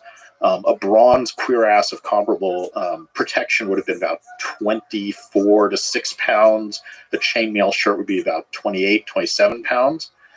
It's cooler. I mean, the Mediterranean's a hot place with the hot sun. Even today, a linen shirt is something you wear when you want to be cool. So it's much lighter. That gives your troops greater endurance on the battlefield. They can run farther, fight longer. It's cheaper. You don't need a blacksmith who's a specialist to make it. In fact, probably this is interesting, any woman in the ancient world could have made one of these because they were the ones who spun thread and sewed it into fabric. So I can easily see in a household, a mother making this for her son, a wife making it for her husband. So it's a form of armor you could have made domestically that would have been, maybe not the greatest armor, but pretty good, pretty comparable to bronze armor. And it's amazing that you used all the materials they had at the time and none of the modern techniques. But I should probably say, maybe you can speak to that, they were probably much better at doing that than you are, right? Because again, generational. It's a skill that probably is practiced across decades, across centuries. I mean, in terms of producing the fabric, I'm sure they could do it 10 times faster than we could. Just that's a speed thing. But it's still incredibly labor intensive. Where I think there's a big difference between our reconstruction and ancient ones is in the glue. So we ended up using a kind of least common denominator glue. We used rabbit glue because it would have been available anywhere and it's cheap. But in the ancient world, they did have basically the equivalent of super glues. I mean, we found, for example, helmets that were fished over a river in Germany that were had metal parts glued together that after 2,000 years of immersion in water were still glued together. So they had some great glues. We just don't know what the recipes for them were. So we went the opposite tack and said, well, we're just going to make something that we know they could have made. So it was at least this good. You know what I'm saying? But actually, this is a materials thing, but I think glue, aside from helping glue things together, it can also be a thing that serves as armor. So like if you glue things correctly, the way it permeates the material that it's gluing can strengthen the material, the integrity of the material. That's an art and a science probably that they understood deeply. The process of lamination did add something. So there's actually a huge debate among scholars and actually a sort of amateur archaeologist that was this Linothorax thing glued together or was it simply sewn together? Was it composite, partially linen, partially leather or other materials? And my honest answer is I think it's all of the above. Because again, every piece of armor in the ancient world was an individual creation. So I think if you had some spare leather, you put that in. If you wanted to make one that was just sewn together or even quilted, stuffed with stuff, you do that. Maybe you were good at gluing stuff, you use that. So I think there's no one answer. We investigated one possibility because we just had limited time and money and resources. But I think all these other things existed at the same time and were variants of it. Just as a small aside, I just think this is a fascinating journey you went on. I love it. Sort of answering really important questions about, in this case, armor, about military equipment and technology that archaeologists can't answer by using all the sources you can to understand what it looked like, what were the materials, using the materials at the time, and actually doing ballistic testing. It's really cool. It's really cool that you see that there's a hole in the literature. Nobody studied it, and going hard and doing it the right way to sort of uncover this. I don't know. I think it's an amazing mystery about the ancient world. I mean, shifting from just sort of Roman history in general to my research that I've done as a scholar, the theme that runs throughout my scholarship is practical stuff. Yeah. I'm interested, how did this actually work in the ancient world? So there's people who are much more theoretical, who look at, the symbolic meaning of something. I'm simpler. I just want to know, how did this work? So almost all of my books that I've written have started with some just, how did something work? And I'm trying to just figure out that aspect of it. And that's just, maybe it's a personality thing. I also have kind of a sciencey background. So I think I've used a lot of that, even though I'm a humanist and a historian. I use a lot of kind of hard science in my work. I did a book on floods where I had to get really heavy into, vectors of disease and, hydraulics and engineering and all that stuff. And I think, again, having that sort of hard science combined with a humanist background helps with those sorts of projects. Well, like you said, I think the details help you understand deeply the big picture of history. And I mean, Alexander the Great wore this thing. Yeah. So this is... and I should say, by the way, it does drop out of use around Roman times. And I think what's going on there is technology. That with bronze, it's hard to keep a sharp edge on things. But once you get into metals which approximate steel, you can get sharper. And a key factor to penetrating fabric is the edge on the arrowhead, right? So as soon as you start to get something more like a razor edge, it's going to go through it more easily. Also, there's changes in the bows that are being used. You start to get sort of Eastern horse archers showing up with composite bows, which are much more powerful. And so it just becomes outdated as frontline military equipment. What's interesting is by the Roman period, people are still wearing it, but it's now things like when I go hunting, if I'm hunting lions, I wear this. There's an actual source that says it's really good for hunting dangerous big cats because it catches the teeth and stops them from penetrating. One emperor wears one of these under his toga. It's kind of like a not bulletproof vest, but stab-proof vest. So again, it's not to fight in the front line of the legions, but it'll protect him from somebody trying to assassinate him. So it still has those uses where you're not up against top-line military equipment. To honor the aforementioned undergraduate student who loves Alexander the Great, we must absolutely talk about Alexander the Great for a little bit. Why was he successful, do you think, as a conqueror? Probably one of the greatest conquerors in the history of humanity.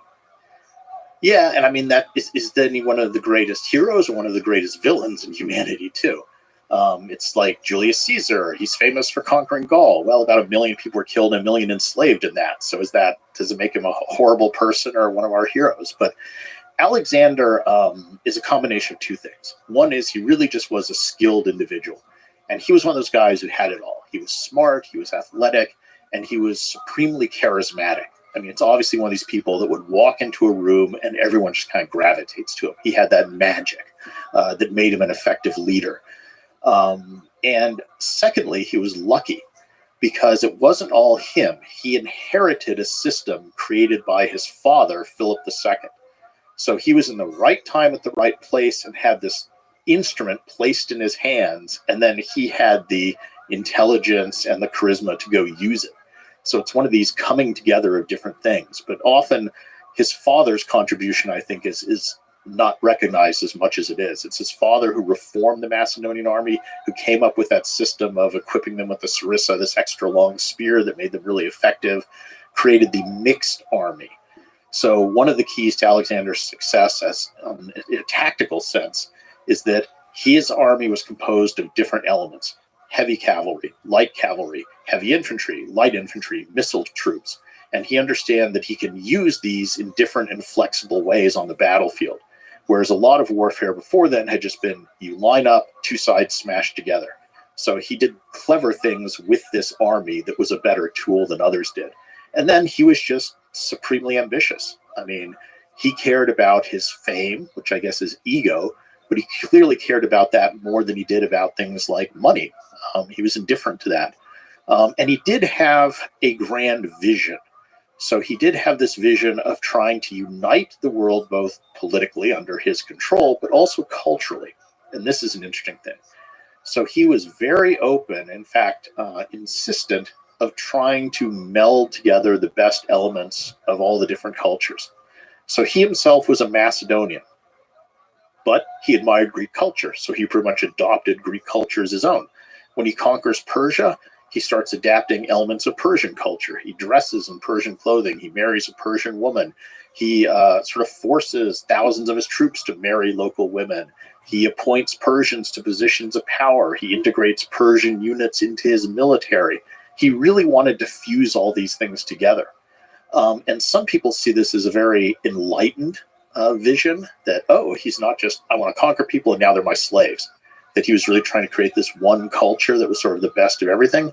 Others see it, of course, as a form of cultural imperialism. You're destroying other cultures and trying to warp or twist them into something. But what I think is interesting is that this vision he had of uniting culture creates very problematic tensions among his own followers, because the Macedonians, his original troops, did not like this on the whole. They wanted the old model where we conquer you, you're our slaves. We don't want to share stuff with you. We don't want you joining us in the army. We don't want you appointed to positions of power. We're your conquerors, and that's it. And so Alexander had to deal with a lot of friction from his own oldest, most loyal elements at the way he was being, in their eyes, too generous to the conquered. So Alexander is one of these interesting personalities because every generation sees him in a new light and focuses on different things. So for some, he's this enlightened visionary who was taught by Aristotle, the Greek philosopher, and they say, well, this influenced him. Others see him as an egomaniacal warmonger, just I'm out to kill and gain glory. There was a book a couple decades ago that says, oh, he's just an alcoholic, which he probably was, yeah. So you get all these competing images. And the great thing is we don't really know what the true Alexander was or what his motivations were. It's a mixed message. Why do you think the Roman Empire lasted while the Greek Empire, as the Alexander expanded, did not? That's a clear answer. So Alexander's empire fragmented the moment he died. And so his empire was all about personal loyalty. It was his charisma holding it together, his personality. And he completely failed to create a structure so that it would continue after his death. And of course, he died young. He didn't think he would die when he did, but still, you should put something in place. So his was a flash in the pan. He had this spectacular conquest. In 10 years, he conquered what was then most of the known world, but he had no permanent structure in place. He didn't really deal with the issue of succession. It fell apart instantly. The Romans are much more about building a structure. So, I mean, as we talked about a little, they were very good about incorporating the people they conquered into the Roman project. I mean, they're oppressive, they're imperialistic as well. Let's not whitewash them. I mean, they had moments when they would just wipe out entire cities. But on the whole, they were much more about trying to bring people into the Roman world. And I think that was one of their strengths, is that they were open to integration and bringing in different people to keep rejuvenating themselves. One of the most influential developments from the Roman Republic was their legal system. And as you mentioned, it's one of the things that still lasted to this day in many of its elements. So it started with the 12 tables in 451 BC. Can you just speak to this legal system and the 12 tables? Yeah, I mean, Roman law is one of their most significant, maybe the most significant legacy they have on the modern world. So, I mean, just to start at that end of it, something like 90% of the world uses a legal system which is either directly or indirectly derived from the Roman one. So even countries that you wouldn't think are really using Roman law kind of are, because all the terminology, all that comes from Roman law. And the Romans, their first law code was this thing, the 12 tables. So this is way back in the Middle Republic, and it was a typical early law code. So most of the stuff it concerns are agricultural concerns. So if I have a tree and its fruit drops onto your property, who owns the fruit? Yeah. If my cow wanders into your field and eats your grain, am I responsible? I mean, I love these early law codes that are all about this like farmer problems, But law codes are hugely important because you need a law code to enable people to live in groups. So they're the transitional thing that lets human beings live together without just resorting to anarchy. And most of the early law codes are agricultural, like Hammurabi's code in Mesopotamia. Most of them are retaliatory, meaning eye for an eye type justice. So you do something to me, it gets done to you. But they're this necessary precondition for civilization, I would say. And the 12 tables is that. It's a crude law code. It has a lot of goofy stuff in it. It has things about, if you use magic, this is the punishment. But it's that basic agrarian society law code. Now, that's typical of many societies. Where the Romans are different is they keep going. They keep developing their law code. And by the late Republic, the Romans just get kind of really into legal stuff. I don't know why, but and the Romans were very methodical, organized people, so maybe this has something to do with it. But their law code just keeps getting more and more complicated. And keeps expanding to different areas. And they start to get jurists who write sort of theoretical things about Roman law. And eventually it becomes this huge body, both of cases and comments on those cases and of actual laws. And in the 6th century AD, so the 500s, the Roman Emperor Justinian, who is a emperor of the Eastern Roman Empire by this point, the Byzantine Empire, compiles all this together into something that today we just kind of loosely call Justinian's Code of Roman Law, and that survives. And so that becomes the basis for almost all the legal systems around the world, and it's very complicated. And Roman law, I think, is really fun because on the one hand, it's really dry, but it also preserves these wonderful little vignettes of daily life. So you get these great, just kind of entertaining law cases. One of my favorite, and this may not even be a real case, this might be a hypothetical that they would use like to train Roman sort of, law students, is like one day a man sends a slave to the barber to get a shave. And the barber shop is adjacent to an athletic field. And two guys are on the athletic field throwing a ball back and forth. And one of them throws the ball badly. The other guy fails to catch it. The ball flies into the barber shop, hits the hand of the barber, cuts the slave's throat. He dies. Who's liable under Roman law? Is it the athlete 1 who threw the ball badly? Is it athlete 2 who failed to catch it? Is the barber who actually cut the slave's throat? Is it the owner of the slave for being stupid enough to send his slave to get a shave in a place adjacent to a playing field? Or is it the Roman state for zoning a barber shop next to an athletic field? What do you think? Well, do they resolve the complexity of that with a right answer? We don't have the answer. We don't have the answer. It's a case without the answer. So we have various jurists commenting on this one, but we don't have what was actually ruled. But it's just a great little, sort of vignette. And that's how complicated Roman law got, that it was dealing with these weird esoteric questions. There's another one where, a cow gets loose and runs into an apartment building, goes up onto the roof and crashes down 3 stories into a bar on the ground floor and kicks open the taps to the wine jug and all the wine flows out. Who's at fault? I mean, this seems to have happened, as crazy as it sounds. And Roman testamentary law is great. I mean, something like 20% of Roman law has to do with wills and what you do with the will and what makes a will valid. You have to have 7 witnesses, and you have to have a guy named a Liebefrenz to witness it, and the witnesses have to be adult men who can't be blind, and all this other stuff. So it's just great. I mean, it's fun to mess around in this, but it always contains these little nuggets about what happens. I mentioned I wrote a book on floods, and there were all these law cases about if a flood strikes the city and picks up my piece of furniture in my apartment building and carries it out the door and deposits it in another apartment building, does that guy now own my furniture because it's now legally within his apartment? Or can I go in there and repossess it because the flood took it out of my apartment? This is the stuff laws handle, and that's how sophisticated Roman law got. Did kind of corrupt, unfair things seep into the law? Oh, yeah. I mean, it's biased in favor of the wealthy, obviously.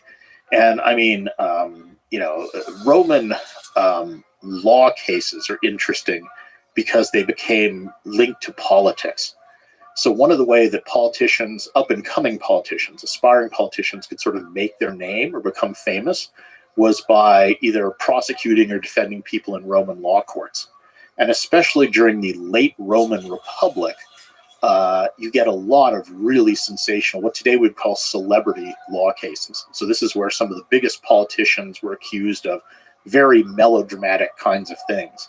I mean, the most famous Roman orator of all time, Cicero, is a guy who made his entire career in the law courts. And that's how he made his reputation, was able to parlay that into political power, and eventually was elected to the highest office in the Roman government. But it's purely because of his skill, his facility at using words, at giving speeches in public. So they loved the puzzle and the game of law, the sort of untangling really complicated legal situations and coming up with new laws that help you tangle and untangle the situations. And law cases, again, especially in the late Republic, also became a form of public spectacle. Right. So Rome did not have law courts in a building locked away. A lot of these cases were held in the Roman Forum, in the open, and audiences would just come to be entertained. And the people presenting the speeches there were playing as much to this audience or to, let's say, the jury or a judge. And that became a big part of the cases. So that's all tied up in Roman oratory. So too. we're talking a bit about the details of the laws. Is there some big picture laws that are new innovations or like profound things like all Roman citizens are equal before the law, kind of founding fathers type of in the United States and Western world, these big legal ideas? I think maybe one of the things that was really stressed in Roman law early on, even as early as the 12 Tables, is the notion of Roman citizenship. So if you were a Roman citizen, it came with a set of both privileges and obligations. So the obligations were you're supposed to fight in the army, you were supposed to vote in elections. The privileges were you had the protection of Roman law, and at least in theory, if not in practice, everybody was equal under that law. Now, of course, keep in mind, we're talking about men here. And even at the height of the Roman Empire, so let's say 2nd century AD, there were about 50 million human beings living within the boundaries of the Roman Empire. Maybe 6 million were actual citizens. So, this is, we tend to go, oh, it's so great. If you're a citizen, you have all these things. Well, adult free men who are not slaves, who are not resident foreigners, they have this great stuff. And that's always a tiny minority of all the human beings who existed in this society. But still, the notion of citizenship is huge. And citizens, for example, early on, you had to be tried at Rome if you were accused of something. And there's this very famous moment in Sicily where an abusive governor who's corrupt is punishing a citizen arbitrarily. And this person cries out, "Civis Romanus sum," meaning I am a Roman citizen. And it really was this hugely loaded statement that gives me protections. It is wrong for you to do this to me. It's wrong for you to beat me because I am a citizen, and that gives me certain protections. So that notion of citizenship is something that I think the Romans really emphasized and becomes a legacy to a lot of civilizations today, where citizenship means something. It's a special status. So you mentioned slavery. That's something that is common throughout human history.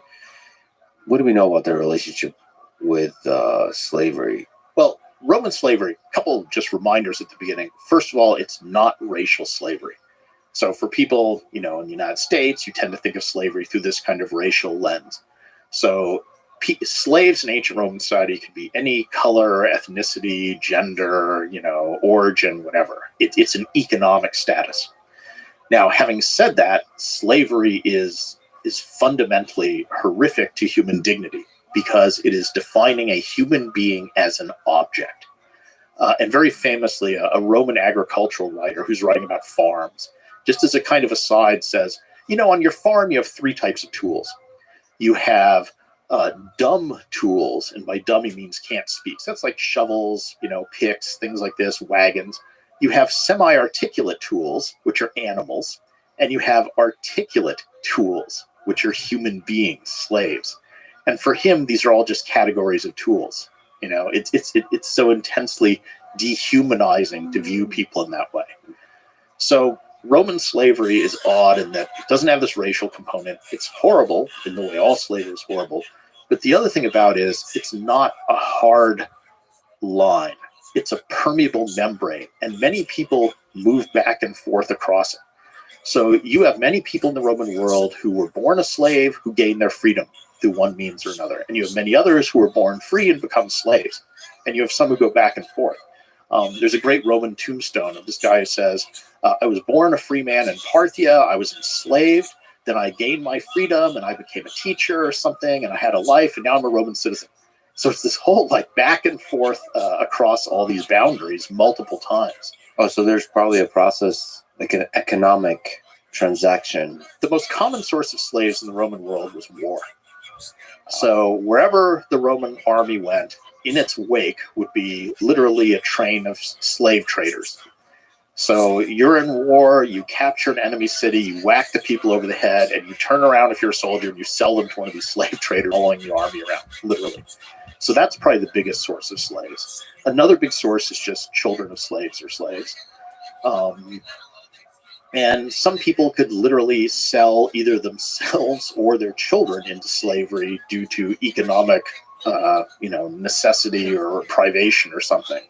So as terrible as that sounds, a father could sell a child if he needed money.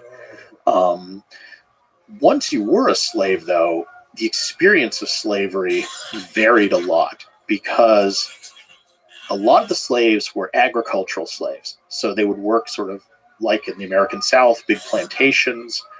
They might be chained. They were probably abused. That's very similar to slavery as we think of it in, let's say the Caribbean, South America, or the United States prior to the Civil War, that kind of slavery. But a lot of Roman slaves were also some of the more skilled people. And this seems a little weird. So if you're a rich person, you have slaves, it's actually a good investment for you to train your slaves in a profession. So a lot of Roman doctors, scribes, accountants, sort of all this sort of thing, barbers were slaves. Because if you train this person and then they produce a lot of money for you, you get that money. And those slaves would sometimes be given an incentive to work hard where they could, and this is just sort of an agreement between the master and the slave, if they earned a certain amount of money, X amount of money, they could then buy their own freedom from the master. So this was your incentive to work harder. If you were trained, let's say, as a doctor, I work really hard, I can buy myself out of slavery. Or a lot of masters would free their slaves in their wills.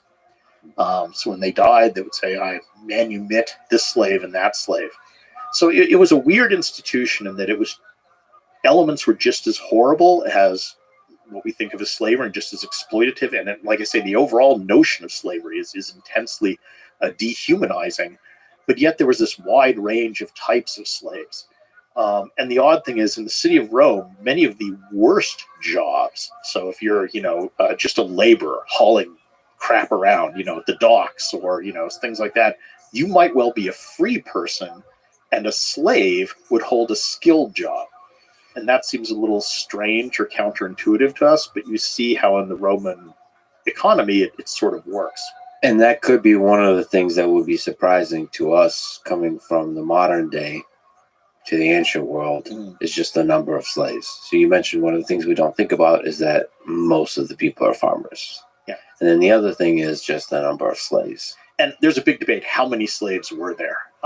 What percentage of the populace, let's say in the city of Rome, were slaves? And this is something historians like to argue about a lot. And we keep coming back to this theme of, sometimes it's the little things that illustrate stuff well. And for slaves, the one that always gets me is some slaves, and these would be sort of the more abused slaves, they would literally put little bronze collars on them with a tag that said, hi, my name is Felix. I'm the slave of so-and-so. I've run away. If you catch me, return me to the temple of so-and-so and you'll get a reward. So it's a dog tag, right? Except this is a human being. And you can see these in museums. I mean, you can go to a museum today and see this little bronze collar with a tag on it that's talking about a human being as if they're this kind of animal that's run away. And this is very telling too. We're talking about Roman law.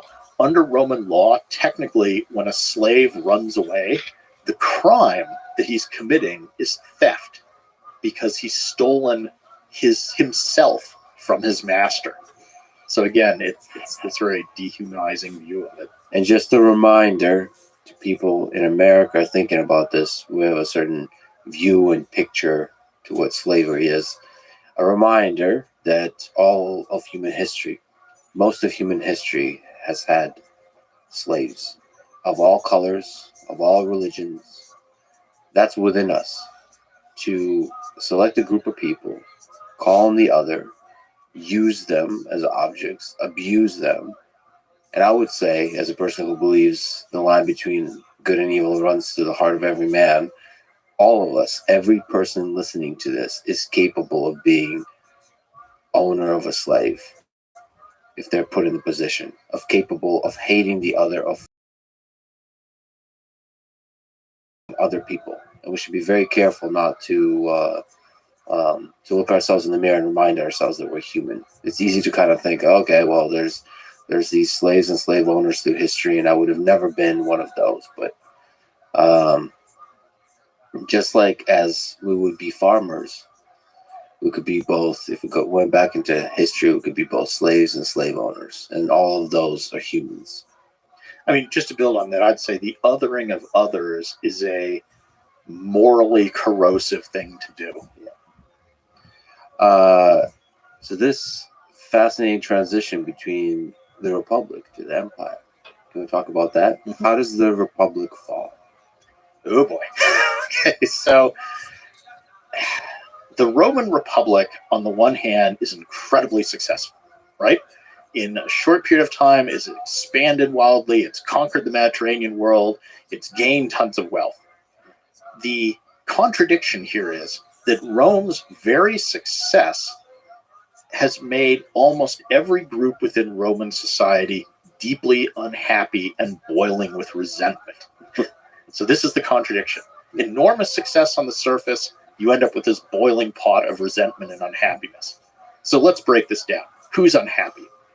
Well, the people fighting Rome's wars, the common farmers who went off to fight. They joined the army, they went and fought, they've come back, they've seen Rome get wealthy, they've seen their generals get wealthy, they've conquered all these areas, all this money and stuff is flowing back to Rome, but when they're discharged from the army, they don't get that much. So they feel like, I spent the best years of my life fighting for my country, I deserve a reward, I haven't gotten it. So you have a lot of veterans who are now unemployed or underemployed. Many of them have sold their small family farms when they went off to join the army, and now they don't have them. So that group's unhappy, the veterans. You have the aristocrats, who on the surface, the ones who are doing well, they're the politicians and the generals. But as time goes on, the ones who get the plum appointments, who get the good generalships, starts coming from a smaller and smaller subset of the aristocrats. The Scipios and their friends start to dominate. So you end up where most of the aristocratic class is feeling, hey, I'm left out. I didn't get what I deserve. What about the half-citizens and the allies, the Italians, who have fought for Rome, who stayed loyal when Hannibal invaded? They didn't go over to his side. Well, they feel rightfully, we stayed loyal to Rome, we fought for them, we deserve our reward, we should be full citizens. But the Romans are traditional, they're conservative, they don't like change, they don't give them that. What about all the slaves? Well, they've conquered all these foreigners, they've sold them, now many of them are working these plantations, big plantations owned by rich people that used to be little family farms. The slaves are obviously unhappy. So you end up with a society where it's incredibly successful by about 100 BC, but almost every group that composes it feels like, I haven't shared in the benefits of what's happened, or I've been exploited by it. So they all end up intensely unhappy. And the next 100-year period from 133 to 31 BC is called the Late Roman Republic, and it's a time of nearly constant internal strife, ultimately culminating in multiple rounds of civil war. So Roman society literally breaks apart, turns on itself, and goes to war with itself over not equitably sharing the benefits of conquest and of empire. So it's a lesson about not sharing the benefits of something in a society, but concentrating it in one little group. And the other thing that happens is, among the aristocrats, they start to get more and more ambitious. So in the past, there was a lot of ideology of the state is more important than the person. If you were a little Roman kid, you would have been told these stories of Roman heroes, and they're all about self-sacrifice, putting the state before you, about modesty, about these sort of, values. Well, by the late Republic, you have a succession of strong men. And it is a chain. So it goes, Marius, Sully, Pompey, Julius Caesar, where each one pushes the boundaries of the Roman Republic a little bit, pushes at the structures of the institutions of the Republic, and they're motivated by personal gain. They're putting themselves above the state. So at the same time, you have lots of groups unhappy in society, and you get these strong men who are now undermining the institutions, chipping away at the things that have been shared, things holding the state together. And in the end, they just become so ambitious. They're like, I don't care about the state. I'm going to try and make myself ruler of Rome. So, this is going to culminate, obviously, in Julius Caesar, who does succeed in making himself dictator for life of the Roman Republic, which is tantamount to king, and he gets assassinated for it. But he's the end point of this progression of people who really undermine the institutions of the Republic through their own personal greed So the resentment boils and boils and boils, and there's this person that puts themselves And they exploit it. They're demagogues. Yeah. They exploit it. But Caesar puts himself above the state, and that, I guess, the Roman people also hate. Well, I mean, it's a love-hate because Caesar is very successful at playing to the Roman people. So he becomes their hero where he says, I'll be your champion against the state who doesn't care about you. So Caesar will do things where he'll put on big shows for the people. And it's cynical. I mean, he's doing this to further his own political power, but he's presenting himself as a populist in essence, even though he aspires to be a dictator, right? But it's a way of winning the people's support because that's a tool for him in his struggle with other aristocrats. So a dictator in populist clothing. Yes. But he gets... When convenient. Other times he'll play to the aristocracy. And when he gets assassinated, another civil war explodes. That's an interesting moment because all these things have been leading up to Caesar, and it really is a chain of men. So it starts with this guy, Marius, who was one of the first to start making armies loyal to him rather than to the state. That's a step in the wrong direction, right? The army should be loyal to the state, not to an individual general. They should look for him to reward. Marius kind of breaks that, makes a precedent. One of his proteges is a guy named Sulla. Sulla comes along, and he ends up marching on Rome with his army and taking it over. And he says, well, I'm just doing it for the good of the state. But that's another precedent. Now you've had someone attacking their own capital city, even if they say they're doing it for the right reasons. Then Pompey comes along, and Pompey just breaks all kinds of things. He starts holding offices when he's too young to do so. He raises personal armies from his own wealth. He disobeys commands. He manipulates commands. He does all kinds of stuff. But in the end, he sides with the Senate when sort of forced. And finally, Caesar comes along, and Caesar's just shamelessly, no, it's about me. I'm going to push it. And he is the one who wins a civil war against the state and Pompey, takes over Rome, and says, now I'm going to be dictator. And dictator is a traditional office in the Roman state, but dictators were limited to no more than 6 months in power. And Caesar says, well, I'll be dictator for life, which, of course, is king. He gets killed for it. So Caesar succeeded in taking over the state as one man, but he couldn't solve the problem. How do you rule Rome as one person and not get killed for looking like a king? That's the dilemma, the riddle that Caesar leaves behind him. He did it. He seized power as one guy, but how do you stay alive? How do you come up with something that the people will accept? And Caesar did some other things which were bad. He was arrogant. He didn't even pretend that the Senate were his equals. He just kind of, railroaded them around. He didn't respect them. He named a month after himself, July, Julius. He did egotistical things. So that pissed people off. They didn't like him. And when Caesar dies, it's this interesting moment. The Republic's sort of dead by then. You're going to have a hard time reviving it. You've broken too many precedents. But there's a power vacuum now. Caesar's gone. What's going to happen next? And you have a whole group of people who want to be the next Caesar. So the most obvious is Mark Antony, who is Caesar's right-hand man, his lieutenant. He's a very good general. He's very charismatic. Everybody kind of expects Mark Antony to just become the next Caesar. But there's also another of Caesar's lieutenants, a guy named Lepidus, sort of like Antony, but not quite as great as him. There's the Senate itself, which wants to reassert its power, kind of become the dominant force in Rome again.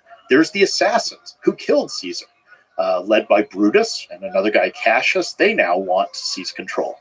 And finally, there's a really weird dark horse candidate to fill this power vacuum, and that's Julius Caesar's grand nephew, who at the time is a 17-year-old kid named Octavian.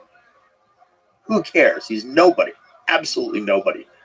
But when Caesar's will is opened after his death, so posthumously read, in his will, Caesar posthumously, and this is a little weird, posthumously adopts Octavian as his son.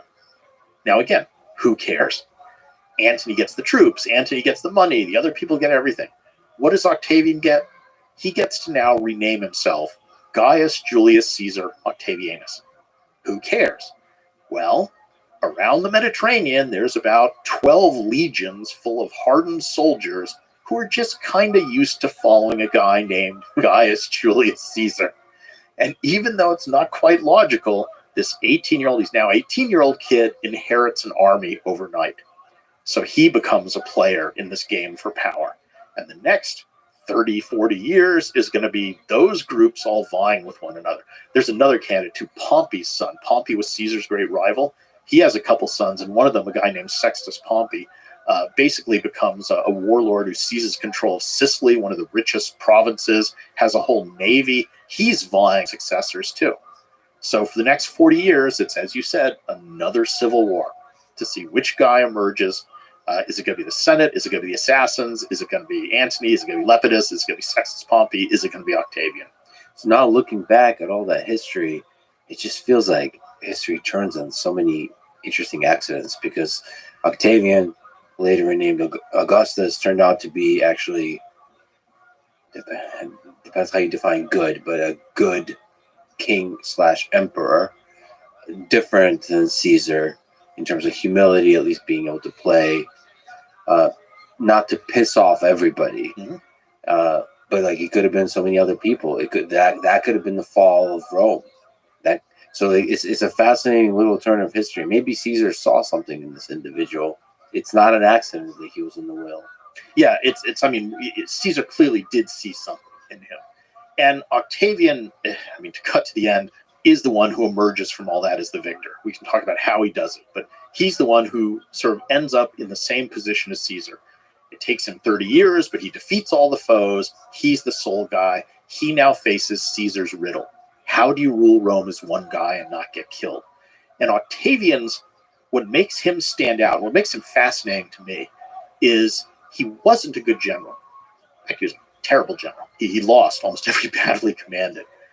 But what he is he's politically savvy, and he's very good at what today we would call manipulation of your public image and propaganda.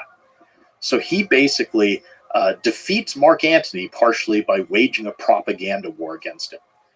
Antony starts out as a legitimate rival, and there are two Romans vying for power. At the end of this war, propaganda war, Octavian has managed to portray Antony as a foreign aggressor allied with an enemy king or queen, in this case Cleopatra, and who is an official enemy of the Roman state. And that's all propaganda. So he takes what's a civil war and makes it look like a war against a foreign enemy. And when Octavian becomes the sole ruler, he looks at what Caesar did wrong, and he very carefully avoids the same mistakes. So the first thing is just how he lives his life. He's very modest. He lives in an ordinary house like other aristocrats. He wears just a plain toga, nothing fancy. He's respectful to the Senate. He treats them with respect. He eats simple foods. He's someone who cared about the reality of power, not the external trappings. Clearly, there's some rulers who love, I want to dress in fancy clothes. I want to be surrounded by gold, everything. This is what makes me feel good. Octavian's the opposite. He doesn't care about any of that. He wants real power. And then the other thing is, how is he going to rule Rome without looking like a king? And his solution to this is brilliant. He basically pretends to resign from all his public offices. Not pretends, he does. So he holds no official office.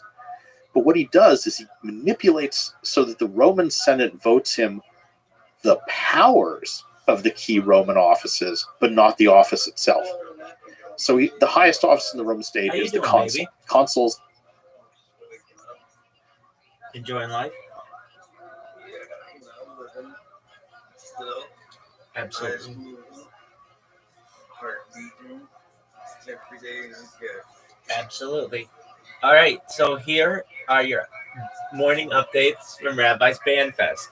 YouTube got back to me about my Rabbi Rothschild account, and they said no, which is like, whatever, dude. So if you want to do that, that's fine. I've like already reappealed it, of course, and I'll just fucking add it to the fucking list of my daily appeals. Of course, we've appealed to Twitter twice. For my Best Rabbi Ever account and my Rabbi Rothschild account. Okay, so those have been appealed. Then what? I don't know. It's just like every fucking morning I check my Discord and it's like one or two extra people have just banned me for whatever reason. And then I appeal them and I win them in Discord a lot of times. And I think it's just because in Discord, anybody can just make a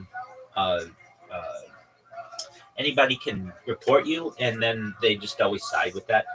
I took your advice, or I don't know if it was advice, but I followed in your footsteps, so to speak. Um, so I told you yesterday, if you recall, that like I was having some trouble with Rumble Studio. It was weird. It was like Rumble would be going, but then YouTube would cut out right away, and Twitch, or YouTube and Twitch would go, but then Rumble would stop. So I just was like, you know what, this is fucking frustrating, and I don't have to deal with it anymore. And I remember you were like, hey, I use a multicaster basically, or multi-streamer. So I downloaded one, and I have some like backup accounts from YouTube, like like 7 of them. So which I don't use. So I'm just like, they're already created, they already have all my shit, and they're already phone verified and everything. So I just like with each of my laptops, I just did a multicast to multiple of those accounts. So it's like, dude, if you take down one of my accounts, I have it on so many fucking backups, it doesn't even matter. Even all that shit that they took down with Rabbi Rothschild is all on backup. So none of that really bothers me too much. And the Rabbi Rothschild account that they took down was actually not my biggest account. I had another account that they took down that was bigger. And so I'll probably appeal that. And so now when this is kind of a thing. Like I'm when you type Rabbi Rothschild in YouTube and filter by live, I don't know how to say if they always work, but like, I don't know, for whatever reason, one of them will go down. But I've got 1, 2, 3, 4, 5, 6, 7, 8 simultaneously going right now, which is good. And then that doesn't even count Rumble and all that other shit. So it's like, all right, if you wanna dance, let's fucking dance. Exactly. So yeah, we've got some football on the agenda for today, and also I joined some new Discords, which I got some interest in overnight. I was asleep, but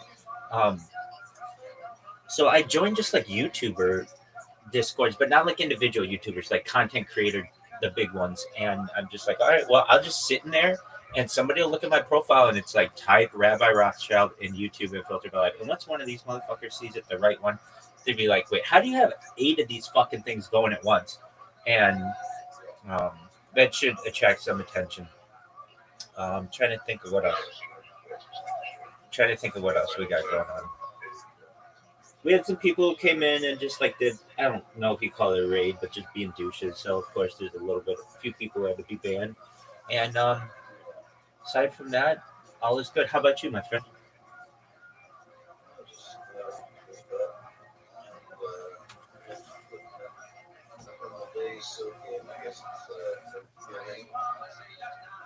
There it is.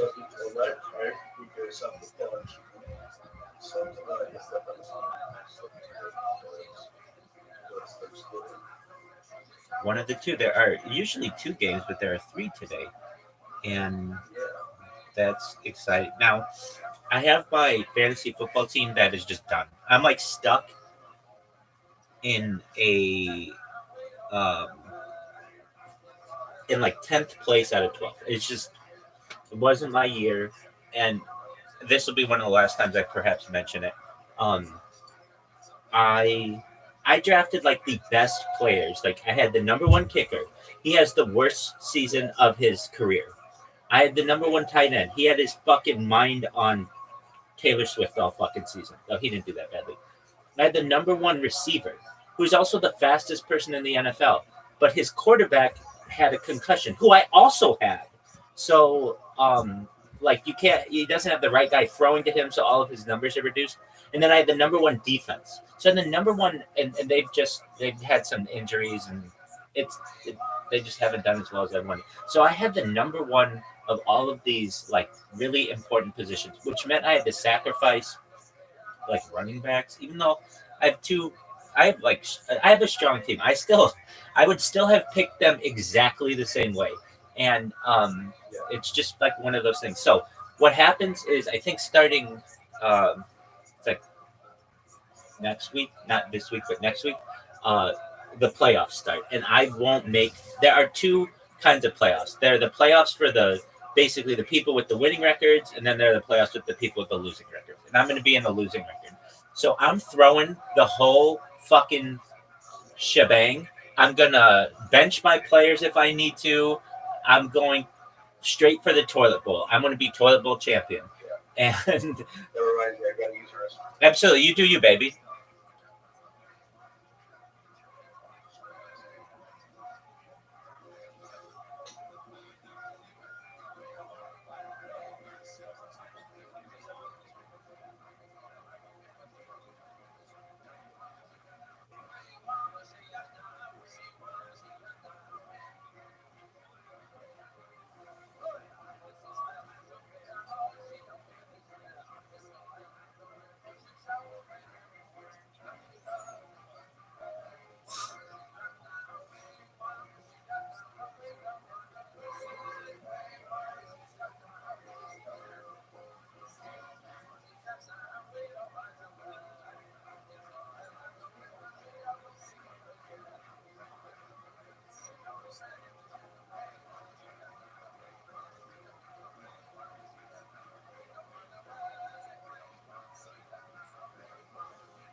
Have the power to command armies, do all sorts of things, run meetings of the Senate. Octavian gets voted the powers of a consul, so he can command armies, control meetings of the Senate, do all this, but he's not one of the two consuls elected for every year. So he's just kind of floating or drifting off to the side of the Roman government. He gets the power of a tribune, which has all sorts of powers. He can veto anything he wants, but he's not one of the tribunes elected for any 1 year. So the state, the republic, appears to continue as it always has. Each year they hold the same elections, they elect the same number of people. Notionally, those people are in charge. But floating off to the side, you have this guy Octavian, who has equivalent power not just to any one magistrate or official, but to all of them. So at any moment, he can just sort of pop up and say, no, let's not do this. Let's do something else. And he also keeps the army under his personal control. Isn't this a fascinating story? Like, what do you think is the psychology of Augustus, of Octavian? Yeah, and he later changed his name to Augustus when he sort of becomes first emperor. And the other thing he does is he hides his power behind all these different names. So, Caesar called himself dictator for life, right? So everybody knew what he was. Octavian, we even have a source that talks about it. It says he wondered what to call himself. Do I call myself king? No, can't do that. Dictator for life? No way. Maybe I'll call myself Romulus. That was the founder of Rome. No, Romulus was a king. And finally, a solution is he takes a bunch of titles, which are all ambiguous, and no one of them sounds that impressive, but collectively they are. So, for example, one of the titles he gets is Augustus, which is something tied to Roman religion. Something that is Augustus in Latin has two possible meanings. One is someone who is Augustus is very pious. They respect the gods deeply. Well, that sounds nice, doesn't it? While on the other hand, an alternative meaning for Augustus is something that is itself divine. So is he just a deeply religious, pious person, or is he himself sacred? There's that ambiguity. He calls himself princeps, which means first citizen. Okay, what the hell does that mean? Am I a citizen just like everybody else, or am I the first citizen, which means I'm superior to all the others? So every title he takes has this weird ambiguity. He calls himself imperator, which is traditionally something that soldiers shout at a victorious general who's won a battle. And now he takes this as a permanent title. So it implies he's a good general. And by the way, it's from imperator that we get the word emperor, an empire. So originally it's a military title, a spontaneous military acclamation.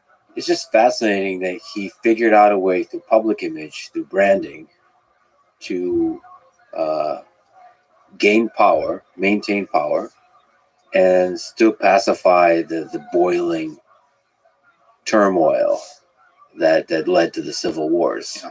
Well, two things I think work in his favor as well. One is he brings peace and stability. So by this point, the Romans have experienced 100 years almost of civil war and chaos. So at that point, your family, maybe you had family members die in these wars or been proscribed, your property has been confiscated, who knows what. And here's a guy who brings peace and stability and doesn't seem oppressive or cruel or whatever. So you're like, okay, fine. I don't care. Maybe he's killed the Republic, but at least we're not dying in the streets anymore. So that's a big thing he does. And secondly, even though Augustus always said his constitution, he lives forever. He rules for like 50 years. And by the time he dies, there's no one literally almost left alive who can remember the Republic. So at that point, by the time he dies, this is the only system we know. That's another just fascinating accident of history, because as we talked about with Alexander the Great, who knows if he lived for another 40 years. If over time the people that hate the new thing die off, and then their sons come into power, that could be a very different story. Maybe we'll be talking about the Greek Empire. That's a fluke of fate, but it's hugely influential in history. You mentioned Cleopatra. To go back to that, what role did she play? Another fascinating human being. Cleopatra is interesting. I mean, she was a direct descendant of one of Alexander the Great's. All right, so we were last talking about the toilet bowl, and that's the championship that I want to win. That's the rest of fantasy football talk, hopefully, for until I win it. All right. I'm really pissed off I got kicked out of karaoke. I really was having fun with that.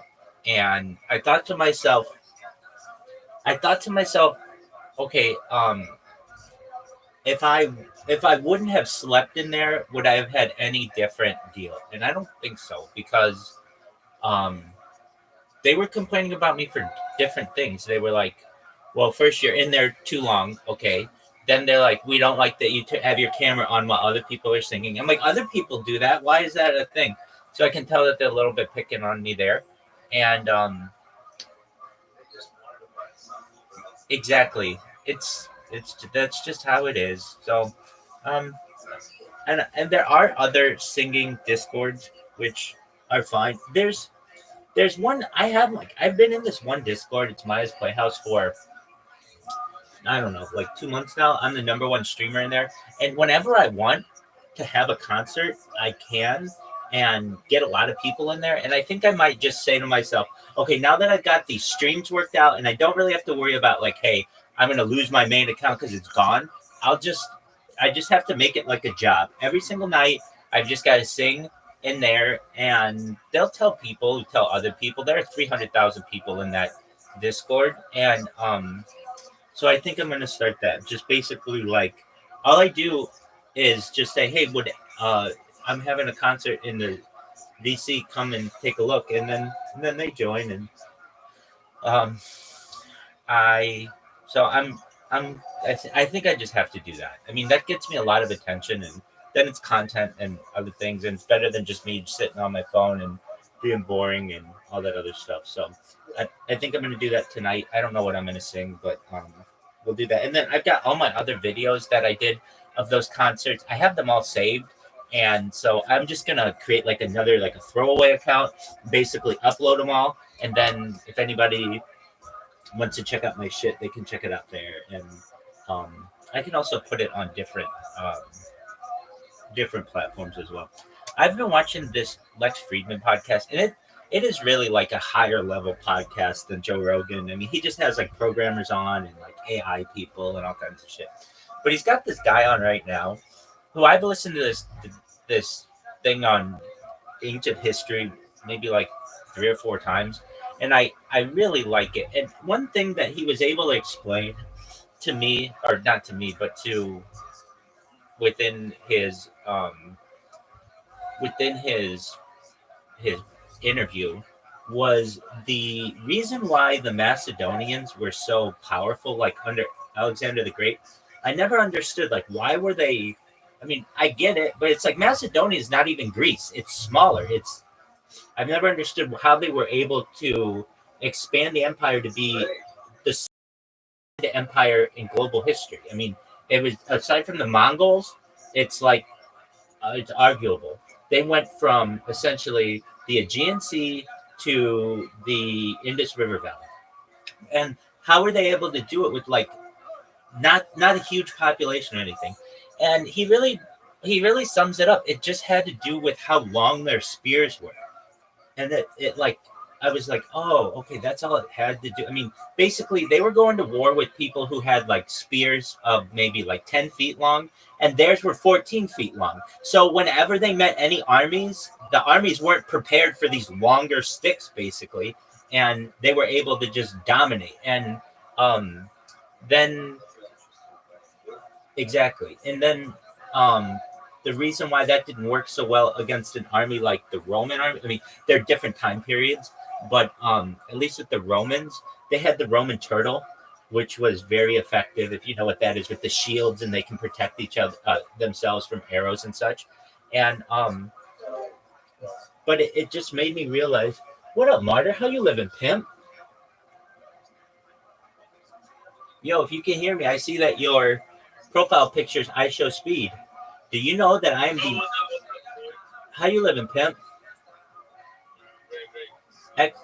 Excellent. Are you a fan of I Show Speed? I'm the #1 streamer in I Show Speed's Discord. That's my claim to fame.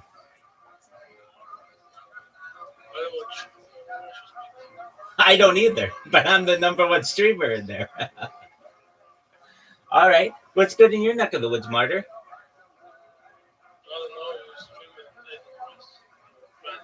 Oh yeah, I'm the #1 streamer there too.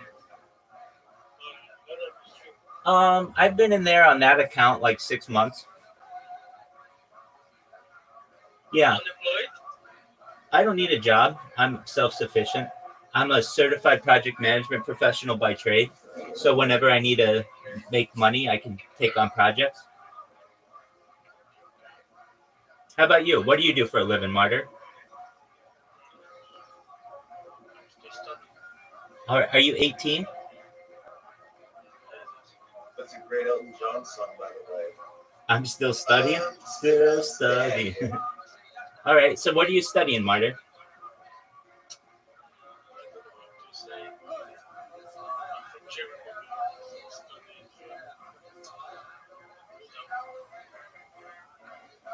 What do you study? You're good. I study high school. Oh, dude, you're not 18 then. Okay. You gotta. In what year were you born, Martyr? Go. What year were you born? Where? In what year? What year were you born? It's taking you too long. Go. What year were you born? Yeah, you would have said it by now. Dog, Martyr, you got to be 18 to be in here. I'm 18 years Okay, what 2006. if you were born in 2006? Yes. I don't believe you. So apologies there. Martyr, someone born in 2000. I'm born in 1985. It doesn't take me time to think about it. I know you're doing it through another language, but if anything, I want to make sure that everybody in here is an adult.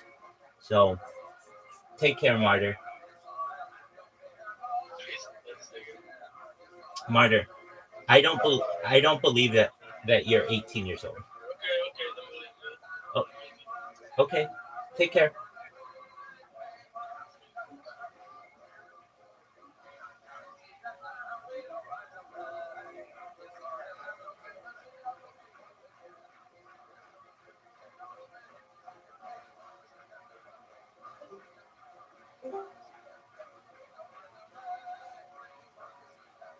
Dog, like I said, if you are really right at 18, there you go.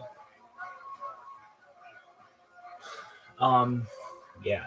I don't know. I think that people who are 18 know their year that they were born immediately.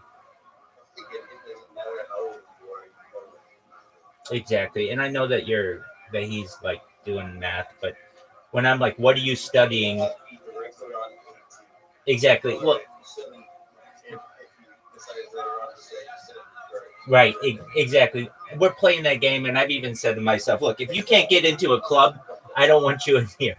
Um, I with that kind of situation, if I ask you what do you study and you say high school, nope, dude. If you're in college, you have a major, and you know it, in other languages, perhaps, especially one that you're speaking. So, anyway, I wish him the it's not best. our fault that the rest of the world is forced to learn English. So you're not that bad at English if you are 18.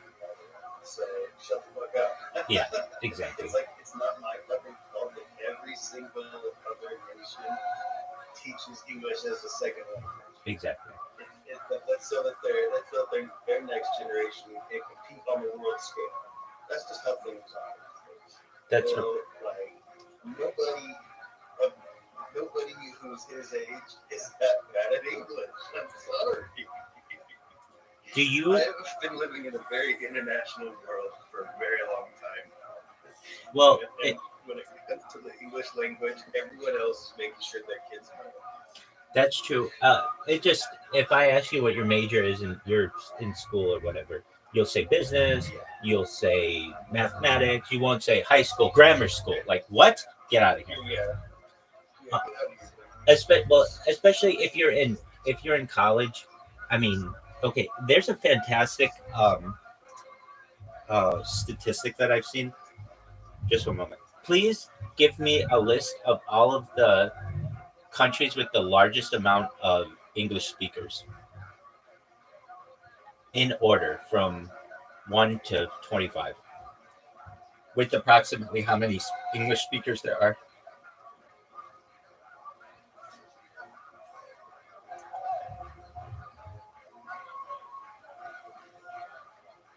Hmm, this is, I don't know if this is right. I just don't believe it. Hold on. What about China?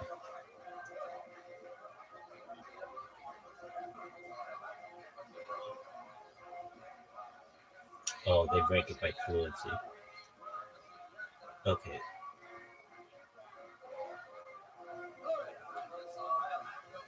Why is India so low? They have over 1 billion people. You're saying only 1/4 speak English? I don't believe that. Yeah, I don't.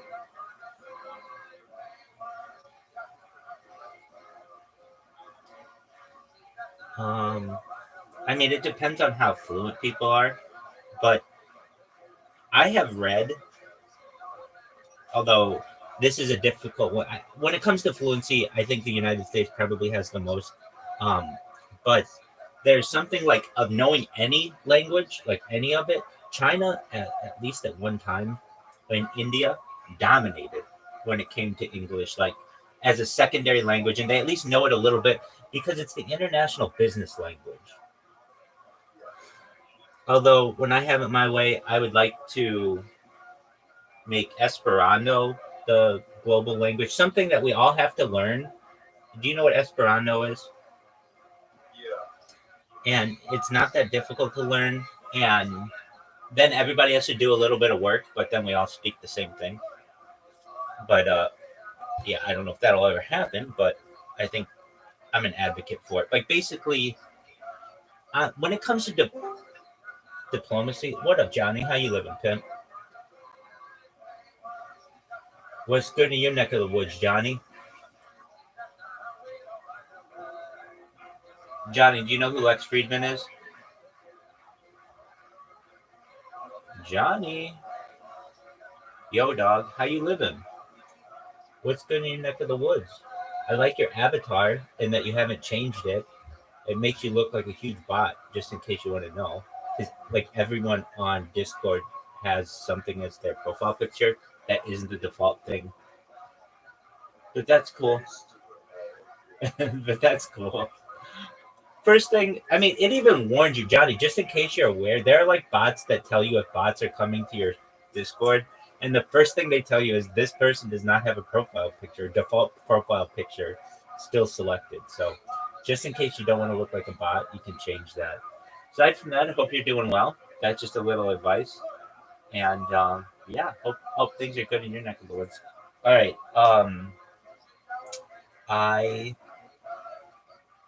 wanted to say something else before Johnny came out, but that's fine. I forget what it was.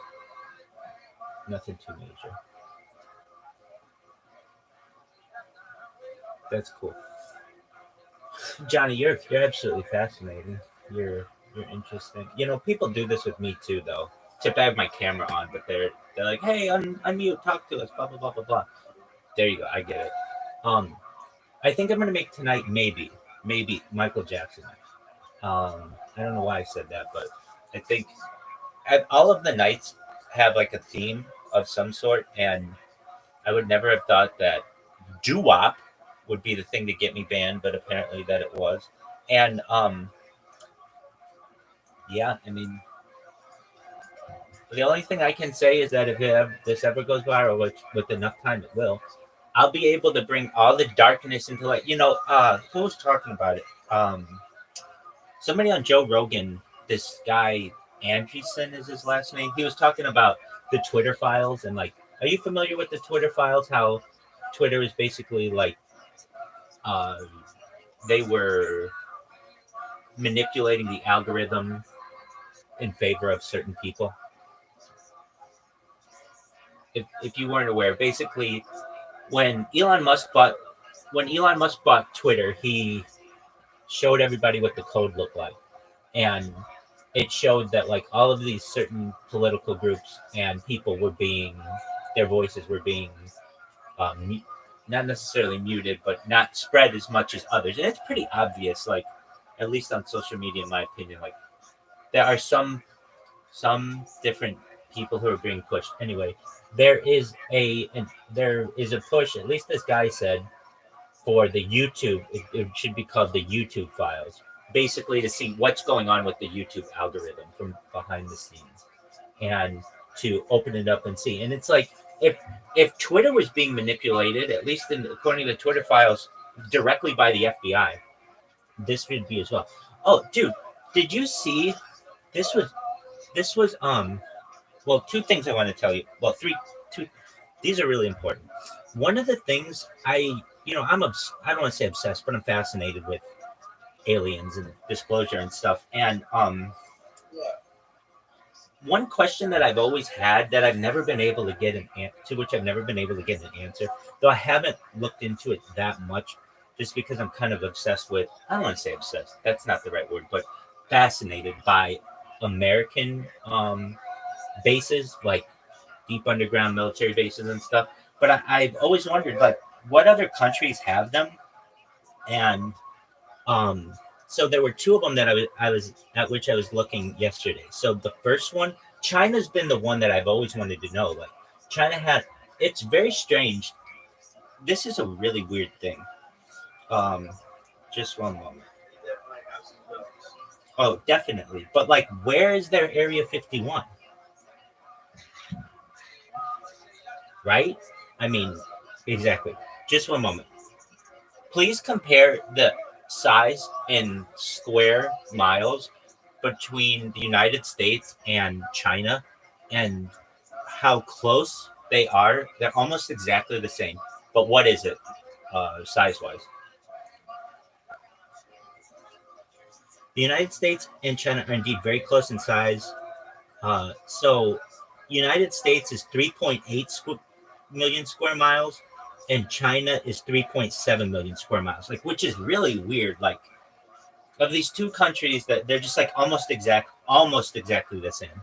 And I know it comes into account. Like, well, do you count Taiwan and do you count Tibet and all this other shit? All right. China does. Yes, you got that right. All right. So the Area 51 I was able to find for China is known as Lop Nur, LOP space NUR, which stands for Lop Lake or something like that. But the term Lop is not really, they don't, even the people in China don't know what it is. But it's located in Western China in like the middle of the desert. And that's where they do all their atomic testing. So it's very similar to what Area 51 was. And then I wanted to know where the United Kingdoms was, and this is getting to what I'm about to talk about. And so the one in the United Kingdom and Australia, they use all that shit the same, but it's actually different. I always thought it's called Gold, or what is it? Pine Gap in yeah, but it's actually they named something differently. Pine Gap is very interesting too. I've heard that there's a jump room in Pine Gap that you can get from Area 51 to Pine Gap, like instantaneously, basically using a teleporter. Um, but exactly. Okay, but in Australia, it's known as Woomera, which is not near Pine Gap. Pine Gap's like in the absolute middle of the desert. Um, Woomera is near Adelaide, like it's an Air Force base though. Okay, the reason why this was a like question I was wondering about this. There is, have you heard on Twitter or anything? It's being very much hushed up, but this Manchester UFO incident that happened recently, it's wild. Okay, so they're good. Yeah, so if you just let me see what exactly you can. They're, I've seen like they're taking down a lot of YouTube accounts and X accounts and really trying to silence this Manchester UFO. If you just type Manchester UFO and go to latest um, breaking news. Let's see here. There are pictures of it. They call it a drone, but it's definitely not a drone. It's it's like a perfect circle that's just flying over. Here's what it looks like up close. I don't know if you can see it, but like okay, there's like this little circle. Do you see that circle? Okay, so that's on the airport tarmac, and it's not on the ground. It's just like hovering on the ground, and then when a security vehicle goes by, it just flies up into the air, and yeah, it's really weird. Okay, so here's the videos.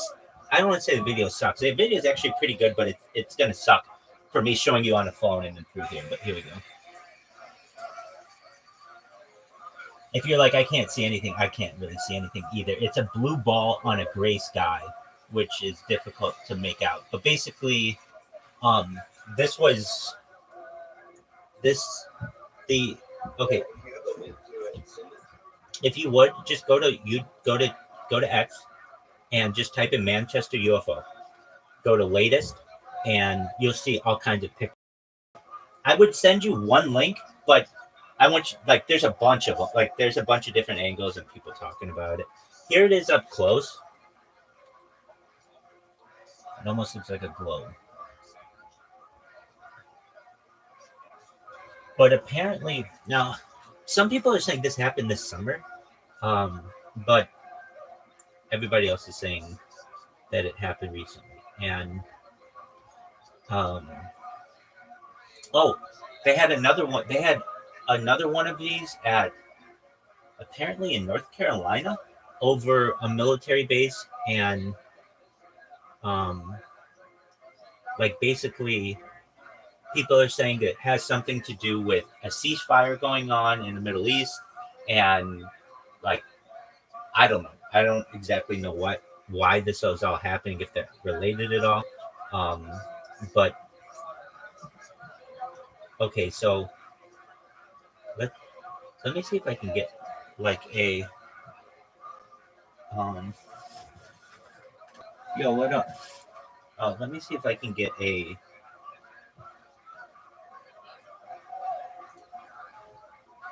Apologies, Caspian. See some guys talk. Some person's talking to me. Um,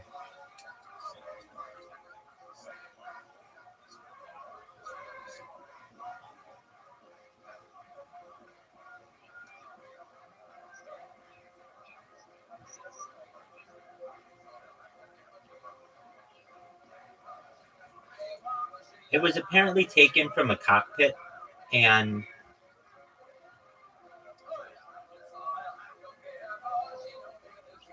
there are mentions of similar occurrences at different UK Air Force bases. Like basically something happened, and then at least if you put this on YouTube, they're banning accounts. That's what I read. I don't know if it's true, but whenever I see somebody's got an account banned on YouTube, I'm like, oh hey, my people. Oh, by the way, I looked at the reasons why I've been banned from some other accounts that I had on YouTube. I'm not kidding, these are the reasons: bullying and harassment, medical misinformation. I had to take this whole medical misinformation test on YouTube to get a copyright strike removed. Or not a copyright strike, but a medical misinformation strike. I got sex and nudity, and I got scams and deceptive practices. That's four. I mean, come on. At a certain point, like when I think it will be very funny to people in the future, and they're like watching this, and they're like, "That's what you considered a deceptive practice, or that's what you considered bullying or harassment." That's just how people speak. And yeah, I don't know who is. I don't even think people are flagging these things, because not that many people watch these things. So it'd be one thing if you had like a huge audience and anything that you said you had to be really careful about, but it's like nobody's fucking watching me, so who gives a shit? And I don't know, but I know those four things: scams and deceptive practices, sex and nudity, harassment and bullying, and um, if I didn't say that one, and then what's the other one? Medical misinformation. And then like that's all fine. The one that they should get me on is copyright. I mean, if anything, I'm like singing copyrighted material. So even I'm the one who says, hey, that one, of anything that I do, there's a fine line in their book. It might be that one, but I am singing like it alongside it. So at what point can you stop someone from that? I'm not sure. But I just thought, wow, this is really interesting that they're saying all that. And then believe it or not, not one of them says because I circumvented the policies. The only people to say that are the people on YouTube, and then I just fucking spam the shit out of them. And here's a funny thing too: when you like when I would take a screenshot of the reason why I was banned on YouTube, which is sex and nudity policy, and I would upload that to Twitter, and the fact that it says sex in it means that it gets flagged. It's like, dude, I'm flagging you for just telling the policy of another platform. Like, there's no skin, there's nothing in here. It's just an email, which just tells me these algorithms have gotten out of control, and eventually it's going to come to a head, and somebody's got to come through it like a lightsaber. And It's honestly. exactly. And when people are like, "Hey, Rabbi, why did it take you 3 or whatever years to go viral?" It's the platforms and their algorithms. Basically, from what I remember this, and it was a thing. Facebook used to hire people before like AI. They would hire people to go through everything that was flagged, and these people would have to go through really gory things and really like terrible things and politically active things, and it would wear on them, and they'd have to go to all kinds of like treatment and like therapy and things. And Facebook just decided, you know what, we're gonna get sued, or we are getting sued for like exposing people to this. So we're just gonna have AI do all this stuff.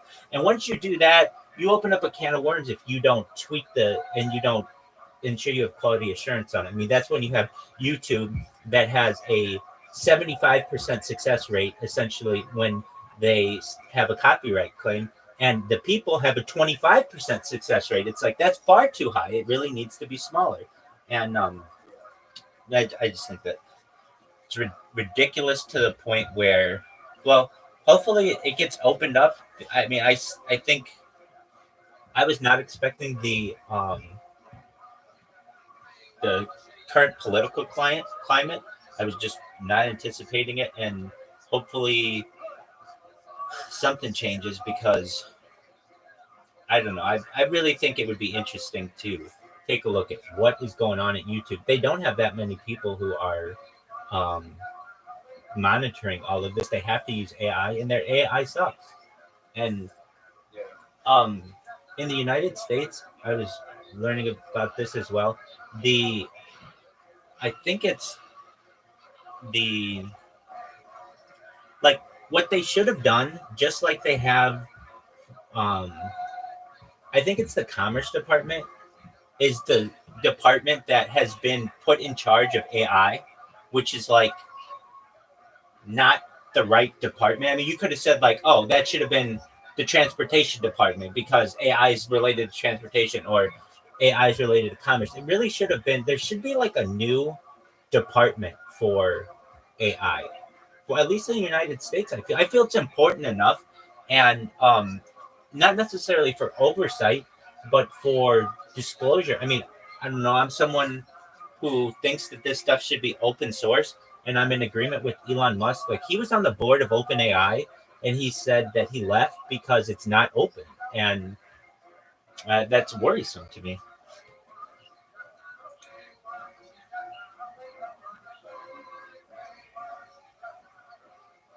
I think a lot of people's negligences are factored in. I agree. They really care. They want to try to get away with something. I'm in agreement with you. Yeah, definitely. I But don't know. I agree with you. They As dark as that sounds, maybe it's just like, hey, if everyone else is getting away with something, I better get away with something too. exactly. But I don't feel like which is a fucked up way of thinking, but I think there's the prevalent mindset. So what can I get away with is usually the first thing. That's 100% right. You know? 100% right. Especially when it comes to deciding to shit on some random little guy who's like trying, like, you know what I mean? Like, every time I get it, like, of all fucking people, why you? Exactly. And I asked myself, well, it makes sense why no one has been able to really go viral for live streaming their life. It's very, very difficult, and I see why. I see why it's so difficult, because you have to deal with all of these platforms, and you really can't do it the traditional way. You can't build an account because it'll just be taken down. That's another interesting thing. The only thing for which I've gotten strikes is the medical misinformation. The other stuff that I've done, and you know what's weird about that medical misinformation? It was on like November 12th or something. It was right around the time that we watched that documentary on World Without Cancer. It was really right around that time, and I don't know if it was exactly that, but that was interesting to me. I think that I got a way around that, though. I mean, it's not a great way, but when I say Tiger Rabbi Rothschild and YouTube filtered by live, and you see I've got 10 different streams, that's a thing. That's like, anybody can have 50,000 followers on YouTube or whatever. I mean, I'm not saying that's not easy, but it just takes money. But not everyone can have 10 different streams going simultaneously, and you can watch them all the time and all this other stuff.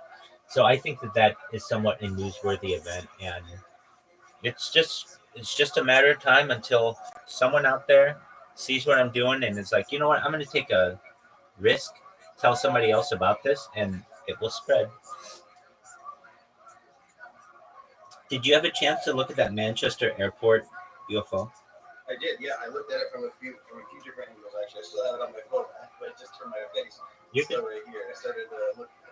Isn't it? It's That was you're good. It's like it's like I don't know. I don't really know how to explain it. It just looks like a ball, right? looks like a ball. Exactly. Now I don't know why they call it a drone. I don't really understand that, but Rolling spheres are always around.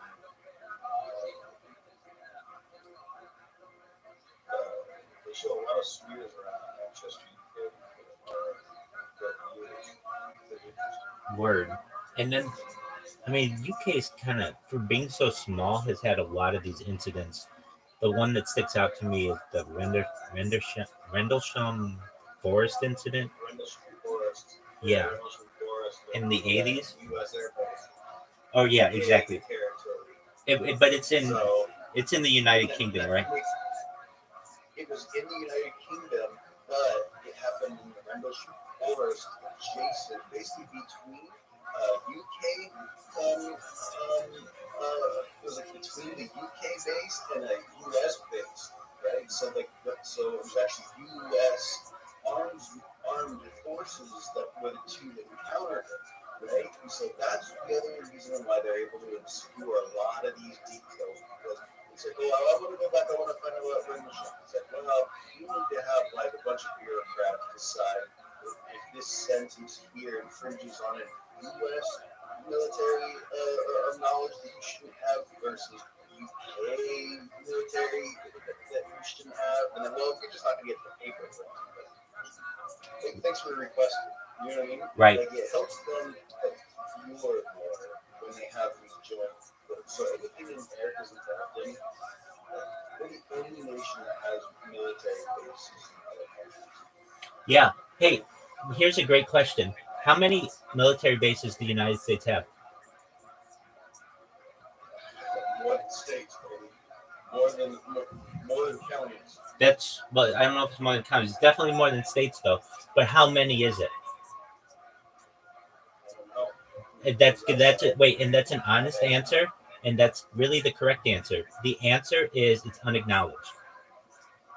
Isn't that fucking interesting? Like, I can show you a map of United States bases, U.S. bases around the world, and they will, like, the Department of Defense will not show you. They will not tell you exactly how many it is.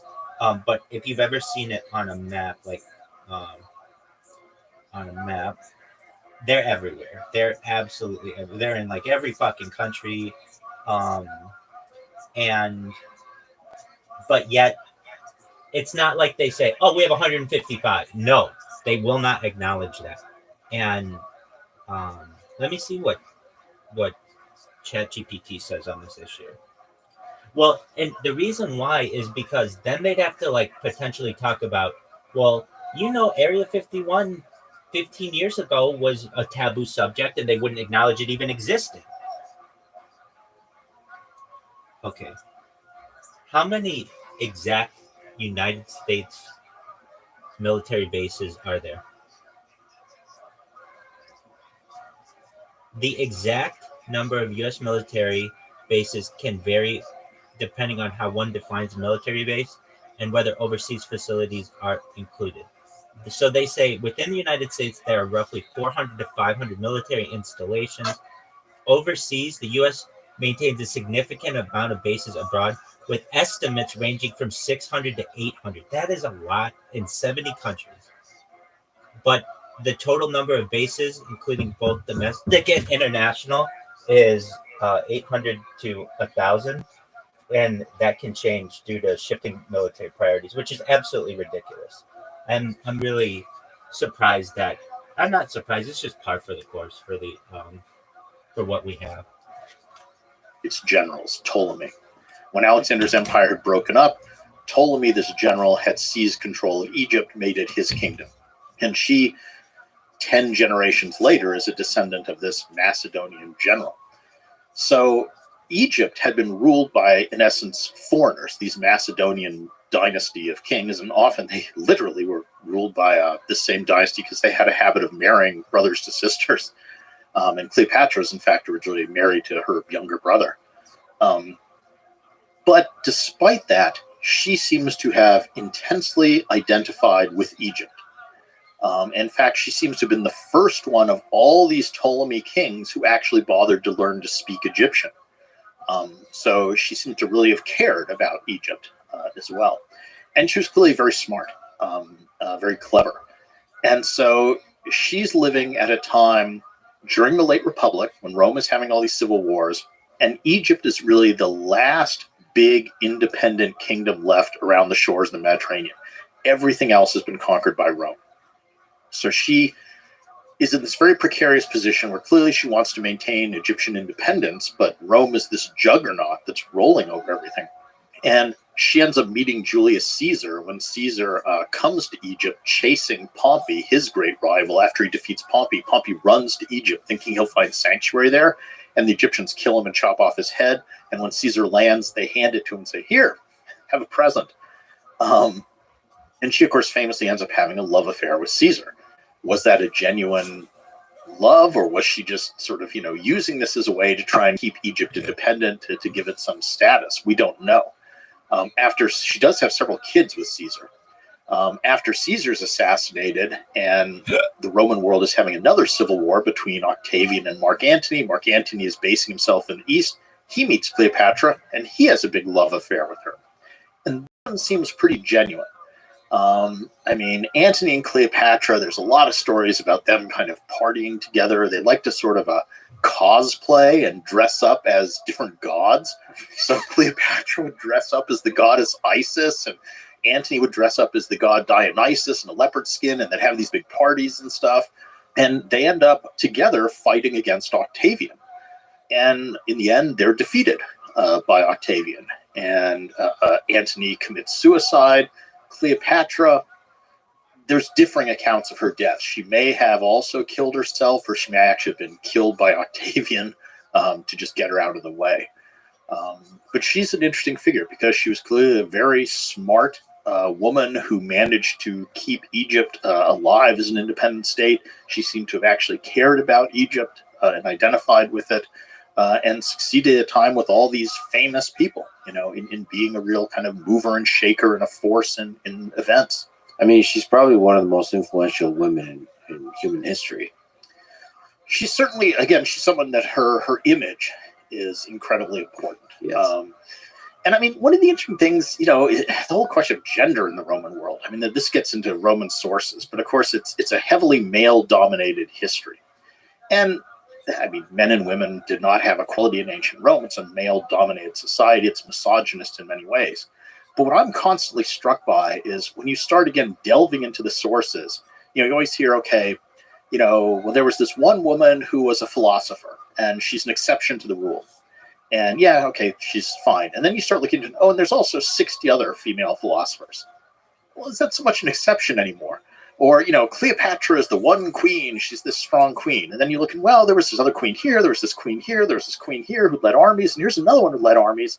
And again, it's like, are they exceptions to the rule? Or is just the history that was written, which was written by men, a little bit selective in how it portrays them? Because the sources are all these male elites who have very definite ideas about women. The conventional notion has always been that business in the Roman Empire was a male field.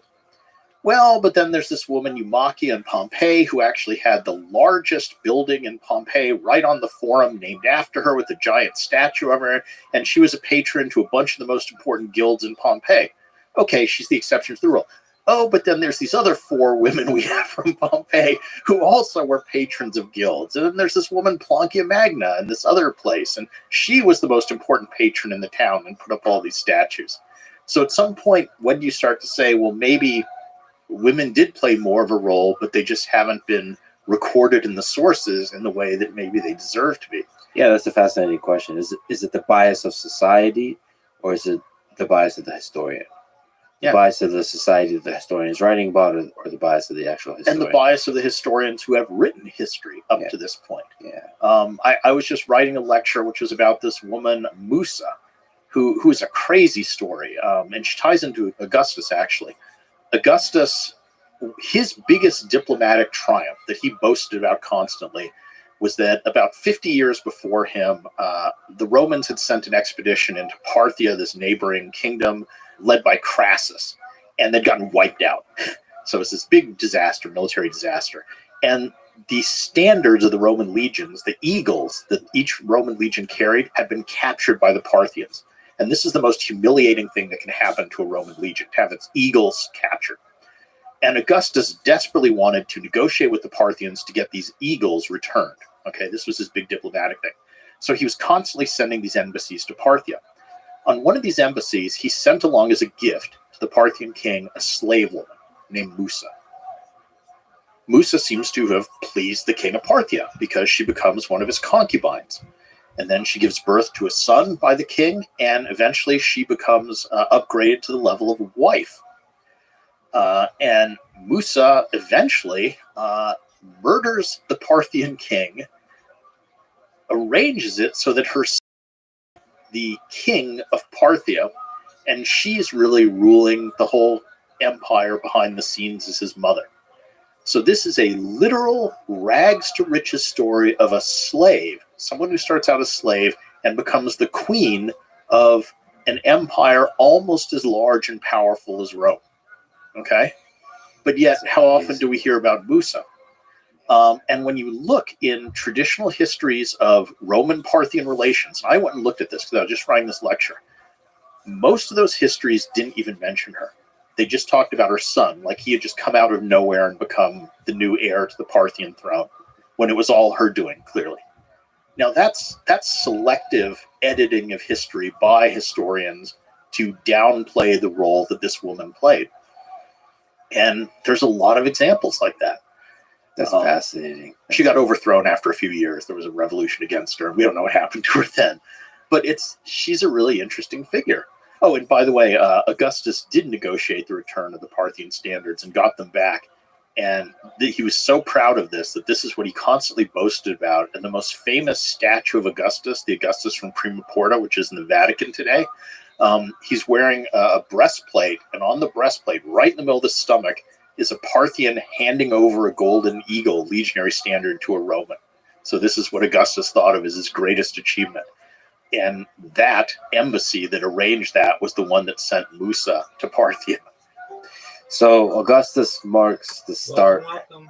of the Roman How you Empire. living, Pim? Yep. You've written that Octavian Well, we're Augustus watching would the become podcast, Rome's hope you're first doing well. emperor, and the political system that he created would endure for the next half a millennium.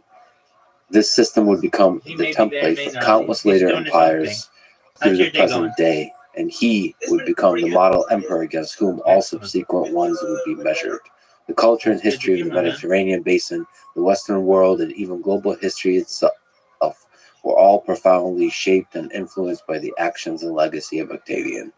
He was the founder of the Roman Empire, and we still live today in the world that he created.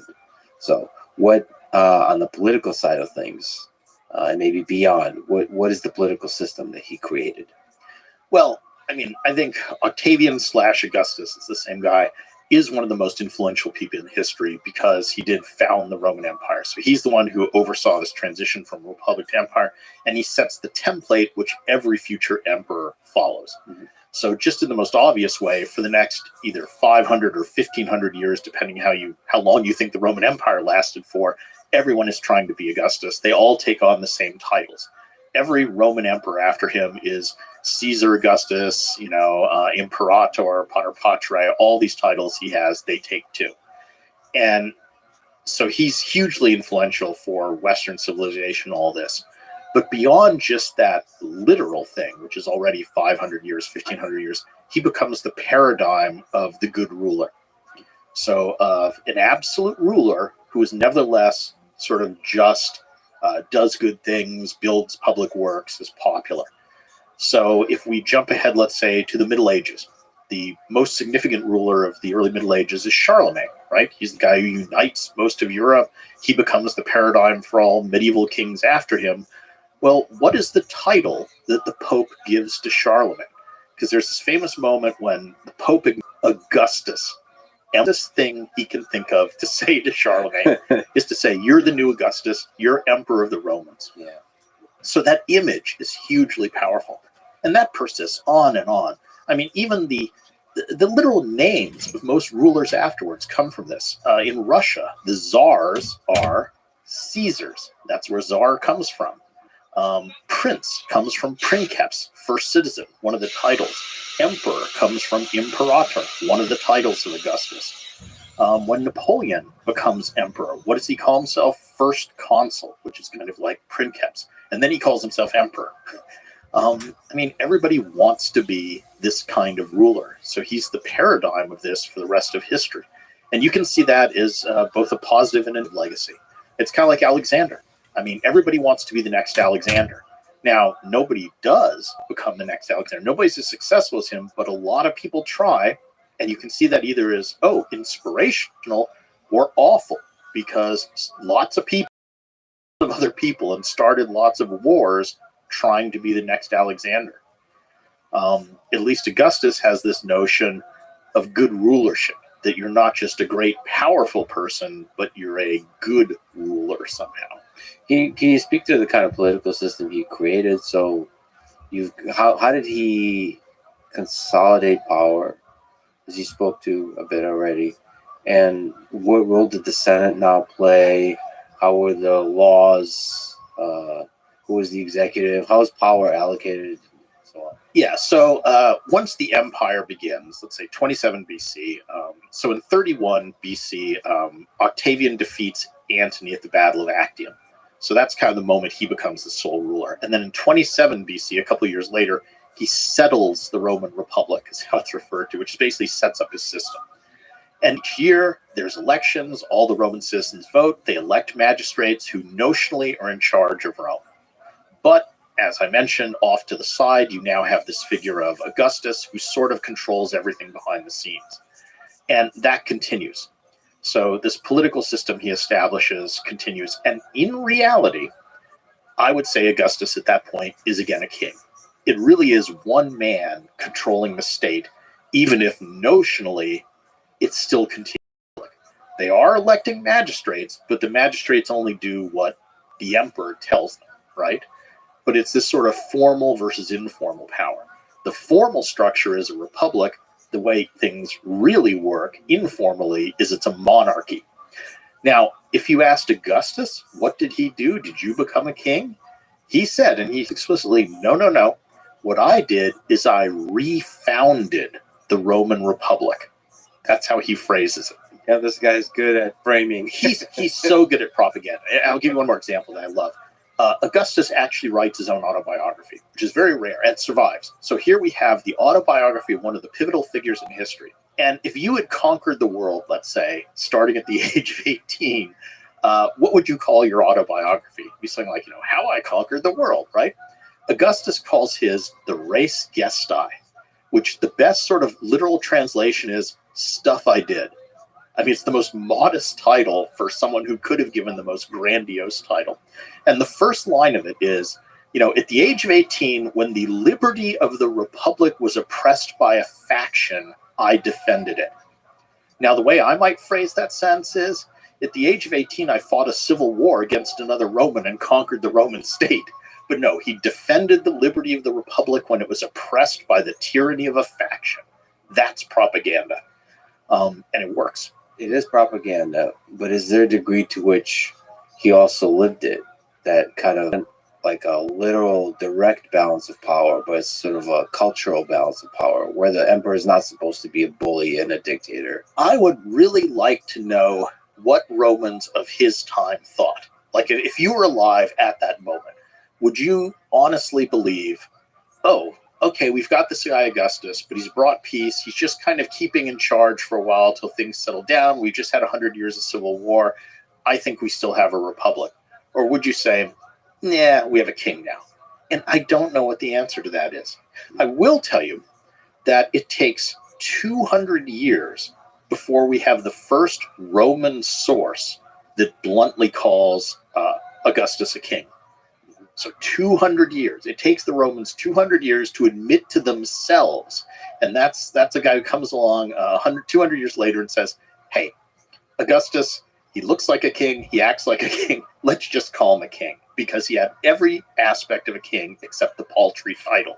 Maybe I'm buying his propaganda and maybe I'm a sucker for humility, but I suspect that the Romans bought it. And I also suspect he himself believed it. I mean, there is such thing as good kings, right? There's kings that understand the downside, the dark side of absolute power, and can wield that power properly. And you know, to give sort of both sides here, Augustus wasn't all nice. I mean, there were moments where he was extremely cruel. So early in his career, when he's still fighting, when he's for power, he goes all in on prescriptions, which is where he and Antony and other people basically post lists of their enemies and say it's legal for anyone to kill these people. And so hundreds are massacred there, including Cicero, the great orator, is proscribed and killed.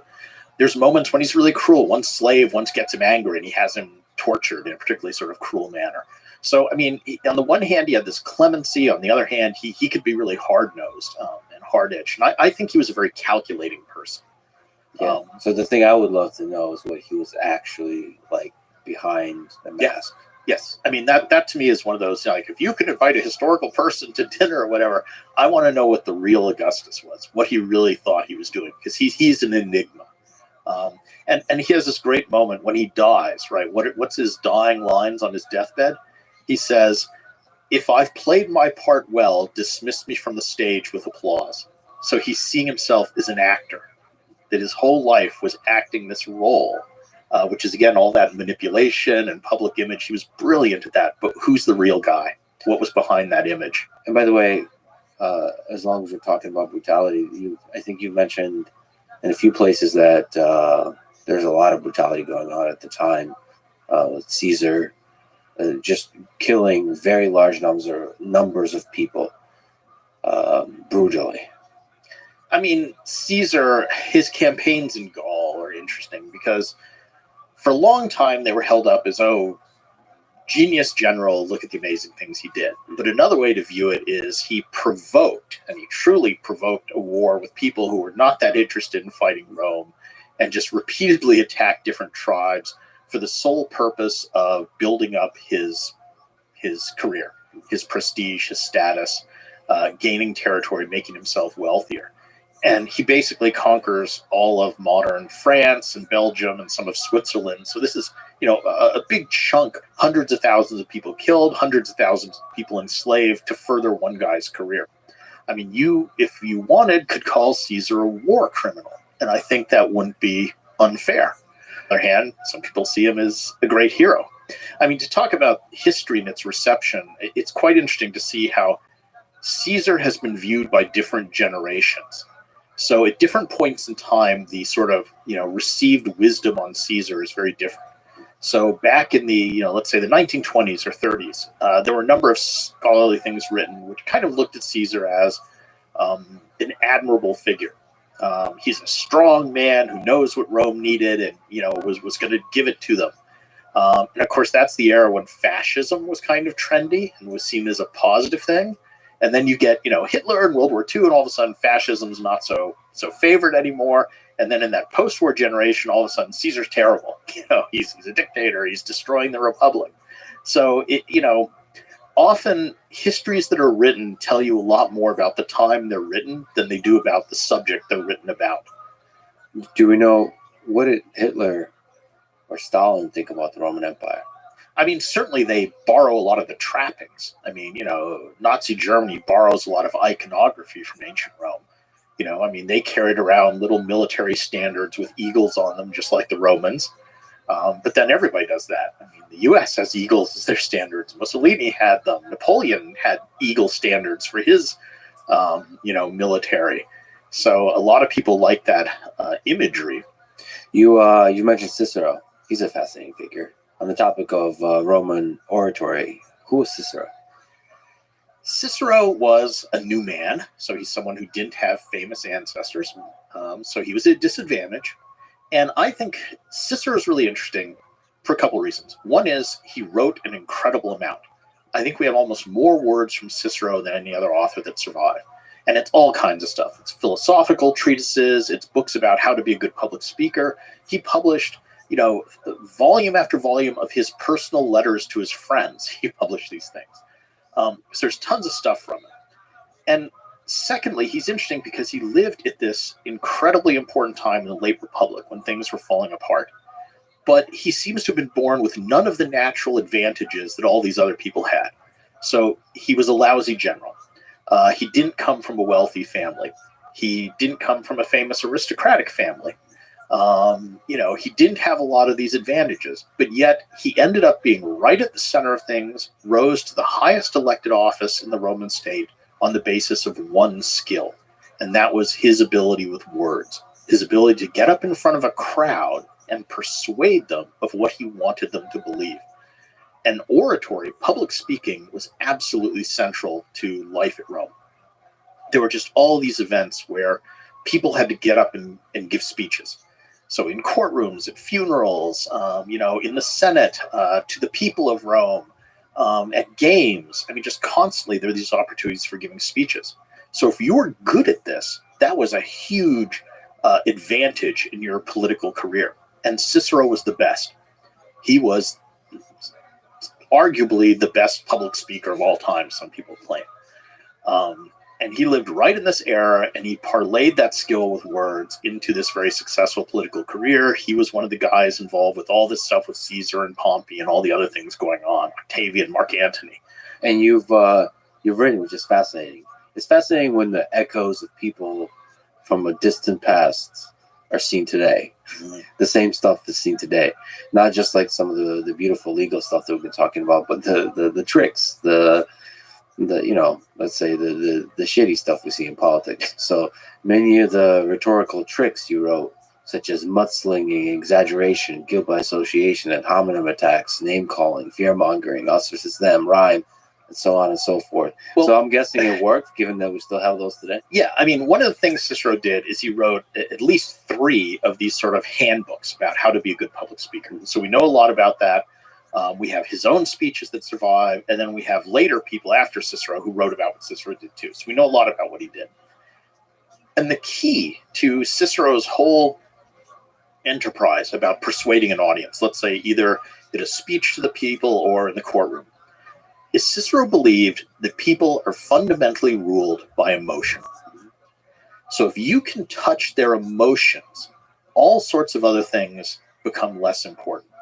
If you can get a jury emotionally worked up and fear, anger are particularly powerful there, then the facts might not matter, the truth might not matter, evidence might not matter, reason might not matter. Emotion is the key to everything. So Cicero used what I would arguably call a lot of tricks to get his audiences emotionally riled up. And you can just go through these, and they're all the stuff you were saying, name calling, mudslinging, us versus them arguments, ad hominem attacks. Incredibly sophisticated. All the stuff that we think of today as, very sophisticated techniques for, propaganda and persuasion. It's not new. People aren't coming up with that much that's new outside the realm of technology. Human nature is the same. Cicero understood human psychology. He knew how to play on people. He knew how to play on their emotions. And he would do I want to say hilarious, but they're sort of depressingly hilarious things. Like he thought it's important to use props. So he said, people are visual. They will respond emotionally to visual things in a way that just words alone won't work. So he says, an orator is just like an actor. And like an actor, he has to prepare his stage and use props and things as, visual cues to stir up the audience. So, for example, once he was defending a man in a court case who had just had a new baby born to him, and Cicero literally delivered the defense oration for this guy while cradling his newborn son in his arms. And, you can imagine, cute little baby, jury, how could you find him guilty and leave this cute baby without a father to take care of him? Another time, he was defending a guy who had a photogenic son, kind of a young boy. And Cicero literally propped up the kid behind him while he was giving the speech. And again said, look at his eyes brimming with tears, thinking about his father, being punished. How could you leave this wonderful boy without a father to care for him? Another time, someone didn't have photogenic kids, so he propped up his old parents in the courtroom and said, look at this nice old couple. You won't want to take their son away. That kind of stuff. I mean, it's manipulative.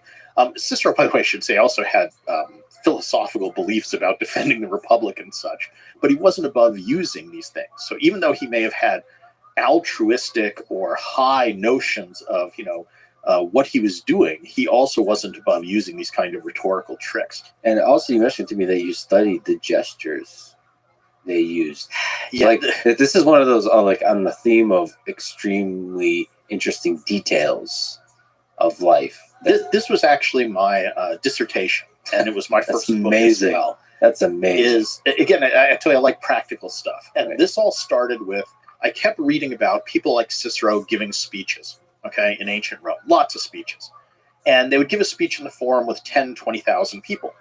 And the thought occurred to me, well, in ancient Rome, you don't have microphones. You don't have loudspeakers. So how does someone give a speech outdoors in a windy place, not acoustically sound to 20,000 people? They just can't hear you. And the answer, part of the answer, turns out, well, part of it's oratorical training. You learn how to project your voice. But some of it, too, is that the Romans actually had this system of gestures that orators like Cicero would use to accompany their speeches. And what I ended up doing is combining two types of evidence again. So I looked at the rhetorical handbooks like Cicero's, and also there's this guy Quintilian who lived about 100 years after Cicero, who wrote this long thing called the Institutio Oratoria, which has a description of all types of oratorical stuff, including about 40 pages on gestures. So he actually says, when you put your fingers like this, it means such and such. And it turns out Roman orators had a system of sign language that they would use to augment their speeches. But here's the fun part. It wasn't like modern American Sign Language, where a gesture means the same thing as a word. Instead, and this goes back to Cicero, a certain gesture would indicate a certain emotion that you were meant to feel when you heard the words. So it's like your body is adding an emotional gloss to your speech. You're saying words, and then you're indicating how you think those words should make you feel. And even more fun, the Romans believed that if I make certain hand gestures, you will almost involuntarily feel certain emotions. So if you're skilled, you can manipulate your audience by playing on their emotions.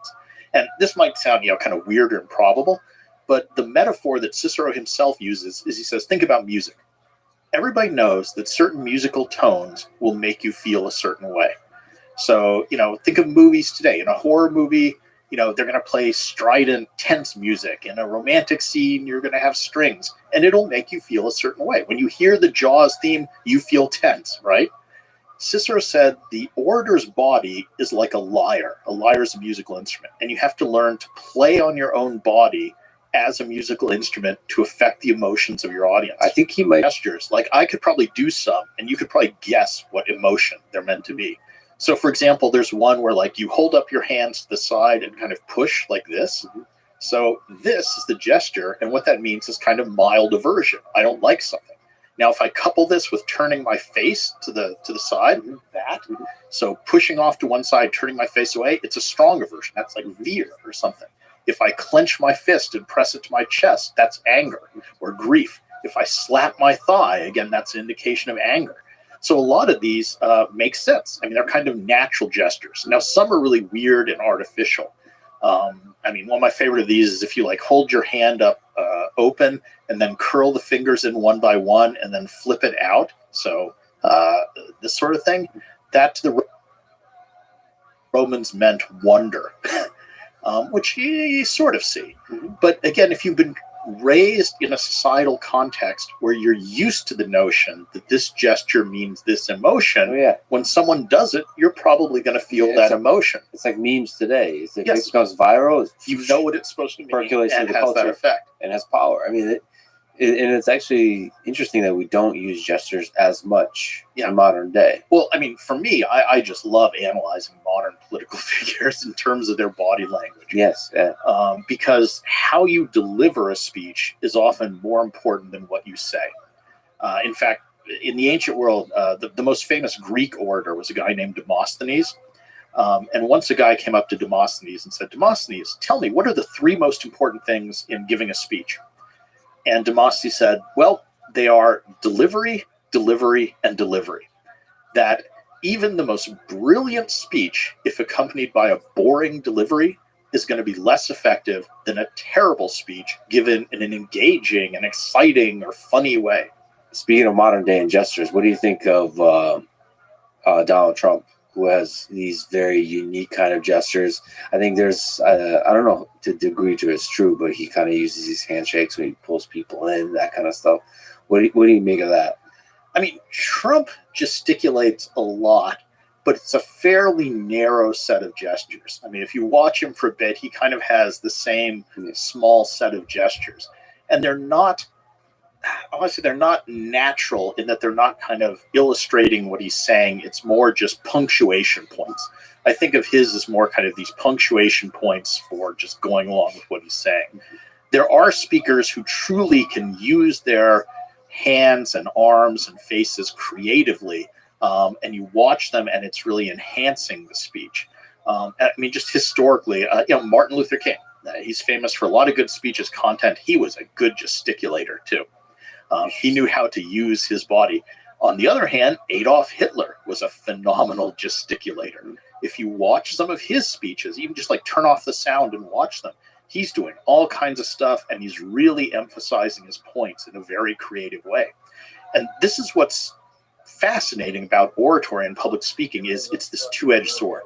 You can use these techniques for good, or you can absolutely use them for evil, you know? Yeah. So the very same techniques in the hands of, MLK, you say, this is wonderful, this is fantastic. In the hands of Hitler, you say, this is awful. Look, he's persuading a nation to commit atrocities. I encourage people to watch the speeches of Hitler, the oratory skill there, to be able to channel the resentment and the frustration of a people and control it and direct it to any direction he wants. Yes. Through speaking alone. Yeah, it's the visual embodiment of the words where he's talking about, Weimar Germany being taken advantage of supposedly and all this stuff. You're right. He's channeling the resentment of the people and using that to his personal advantage and for cynical, evil, really, purposes. But oratory is like that. It's the question I always end up asking my students is, after studying Cicero and all these techniques, I say, okay, this is great oratory, but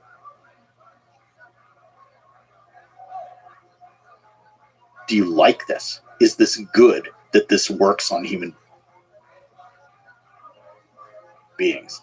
I remember Noam Chomsky once was asked, why do you speak in such a monotone way? And he said, well, I want the truth of my statement, the contents of my statements to speak, that I don't want you to get deluded by me because I'm such a charismatic and eloquent speaker. Mm-hmm. The more monotone I speak, the more you will listen to the content of the words. Right. I want you just other people who write about Roman oratory do is to say, and you can do this stuff badly, in which case it backfires horribly. Mm-hmm. So you can have people who attempt to gesticulate. Again, modern politicians, you'll see this sometime where they feel like I'm supposed to be making hand gestures and they're terrible at it, and it undercuts it.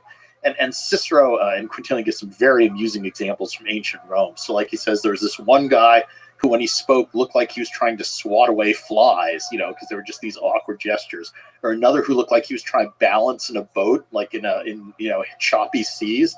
And my favorite is there was one orator who supposedly was prone to making, I guess, kind of languid, supple motions. And so they actually named a dance after this guy. And his name was Titius. And so Romans could do the Titius, which is this dance that was imitating this orator who had these, kind of comically bad gesticulation.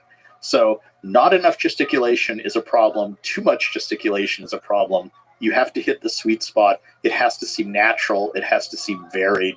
It has to conform to the meaning of the words, not distract from it. Yeah, natural to your, like authentic to Yep. who you are. Authentic, Which is when people try to copy the gestures of another person, it usually doesn't go well. right? You have to kind of, you have to interpret, integrate into your own personality and so on. But gestures is really fun. It's So fascinating. I enjoyed my dissertation a lot doing that, because what I was trying to do there was to literally reconstruct them. So to say, what were the actual gestures? And I did that by comparing the literary accounts of the handbooks with, again, Roman art, looking at statues of Romans and things, and just trying to say, okay, what were some of the gestures they actually used here? And in that way, the people from that time come to life in your mind, in your work. Just this So fascinating. again, it's this pragmatic thing. I want to know, okay, how does this work? Could we talk about the role of religion in the Roman Empire? What's the story there? I mean, religion's interesting because, in my mind, the rise to dominance in a lot of the world of monotheistic religions is one of the huge sort of turning points, because it's just such a different mentality. I mean, it's very, very different where you say there's one God and it's my God versus, okay, I believe in this God, but there's an infinite number of legitimate gods. And nowadays, particularly in the West, we tend to view the monotheistic perspective as the norm. It used to be the Roman history up until about 300 AD. The idea was, well, there's just a ton of gods floating around, and maybe you worship that one, and I worship these two that I like, and the guy across the street worships the oak tree in his backyard, and it's all good. They're all legitimate things. Versus, oh no, now there is one God and only one God that's the correct answer. And as soon as you do that, religion becomes foregrounded in your decision making much more. I mean, the Romans had religion, but it wasn't really driving anything, if you know what I mean. It was auxiliary to things rather than a central force. So for a lot of Roman history, you had a standard kind of, I guess, pagan polytheism where there's a bunch of gods. There's certain gods who are associated with the Roman state. And there would be prayers said to those gods on behalf of the Roman state, but it wasn't really, you weren't trying to execute the will of Zeus or something, or Jupiter or Mars or anybody else. And in your private life, it was the same thing. You might ask certain gods for help, but it wasn't as much of a dominant thing in your own existence. So I think that's a real transition point where religion started to become so foregrounded. And as soon as you get the monotheistic Judaism, Christianity, and Islam in particular, it really shifts how people start to think about themselves in relationship to the world around them. So Jesus was born during the rule of Emperor Augustus. Yep. Religious events coexisted. What are the odds? I mean, yeah, there's certain moments in history where just a lot of interesting, powerful people come together and make history. Yeah. And he was crucified under Emperor Tiberius' rule. Yep. Why were the ideas of Jesus seen as a threat by the emperor? The thing that caused conflicts between the Romans and Christians is a little bit strange. It's all with this, where the Romans had a tradition of, on the emperor's birthday, sort of saying a prayer, basically wishing him good luck. Okay, but technically it's in the form of sacrificing to that part of the emperor that might become divine after his death. So to the Romans, this is the equivalent of a patriotism act, saying, the Pledge of Allegiance or something to the country. But of course, to Christians, this is worshiping another god. And I think there's almost a failure of communication here, that the Romans just, at least initially, didn't quite understand this is really problematic for these people, because they're coming from a polytheistic perspective where, yeah, everybody has different gods. So what? This isn't a religious problem. This is a political one. Then why won't you wish, send loyal Roman? This is something you should want to do. And many of the early Christians, I think, would have been fine with that, but it took the form of what they were asked to do was to basically worship another god. And this is where I think movies have kind of warped some of our images to depict very early Christians. I'm talking like first 200 years here after the ministry of Christ, as a group that all the Romans were obsessed with, that they were constantly trying to persecute and all this. And honestly, I think the Romans at that point were more just sort of indifferent or didn't know what was going on. And if you look at some of the prime, there's this very famous letter by a guy named Pliny, who was a Roman governor of a province in the east. And he has the habit of writing letters to the Roman emperor at the time, who was Trajan, every time he had a problem with being governor. And so this is great. This is the two highest governmental officials in the Roman world sort of hammering out policy between them, right? The emperor and one of his governors. And so this is about 100 years, 100 AD about. And Pliny says, hey, emperor, I had this issue. I had these people come before me called Christians. I don't quite know what to do with them. What should my policy be? And here's what I know about them. And what he knows is almost nothing. I mean, it's this almost comic, like garbling. And, they have this weird thing where they get together on some day of the week and they sort of swear oaths to one another not to do bad stuff, which is, of course, his garbled understanding of the Ten Commandments, And then they have breakfast together and they eat food, and this is communion, but he doesn't get that that's what's going on. And so he's really ignorant. But I think that the broader point is, okay, this is one of the best educated, best traveled Romans who has the most experience in the empire, has been all over the empire. And what does he know about Christianity? Basically nothing. So if one of the best educated, most widely traveled guys really doesn't know much about them, that kind of suggests that not many people did at this point in time. At this time was a fringe movement that did. Very fringe. I mean, it was one of hundreds of little mystery religions the Romans sort of thought of them as. And these are, religions that have some sort of revealed knowledge and that appeal, make more personal appeals to people. Now, stepping back from this in a broad way, I think you can say that Christianity really was different in some ways and had some things that maybe the Romans should rightfully have viewed as a threat. I mean, the Romans are people very focused on this world, right? Citizenship, what you do. Christianity, in essence, has a focus on the next world. So this world isn't as important as what you're setting yourself up for. And even worse, from a Roman perspective, I'm kind of saying, okay, if I were a Roman, Romans are all about making distinctions between people. Citizen, non-citizen, man, woman, free, slave. Christianity comes along and says, in God's eyes, you're all equal. Now, that's a pretty problematic idea if you're deeply invested in Roman hierarchy. And I think it is no surprise that among the earliest converts to Christianity are women and slaves, and in particular, female slaves. Now, who are they? They're the people at the rock bottom of the Roman hierarchy of status, right? Which the Romans are obsessed with status. But here's a religion that says that doesn't matter. And in that same letter to Pliny, Pliny says, okay, in this group of Christians I've heard about, their leaders are two female slaves they call deaconesses. Now, this is really early. This is before the church exists, right? There's no church structure yet. And who is leading the local congregation of Christians? Two slave women. So that's an interesting moment, and that's not necessarily the image we get of early Christianity. See how for people in this social structure, that would be very appealing to them. And in some ways, yeah, it is sort of a threat to the Roman system because they're challenging it. Now, the irony is, of course, 300 years after the life of Christ, the emperor converts to Christianity, and another 100 years later under Theodosius, it becomes the official religion of the Roman Empire.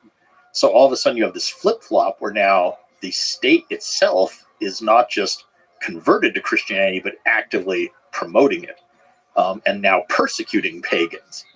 And the reason the emperors do that is one of the biggest problems for emperors at that point in time is legitimacy. That there's tons of civil wars where you have lots of different people saying, I'm emperor. So lots of generals declaring themselves emperor. Now, under a polytheistic religion, that's just, you're all just fighting, it doesn't matter. But if you say there is only one God, then if that God picks someone to be his emperor, they're the only legitimate emperor, right? So there is a real advantage to emperors now Christian. because if they can say, we're now a Christian empire and there's only one God, and I'm the guy that God picked to be emperor, that means all these other people claiming to be emperors are illegitimate.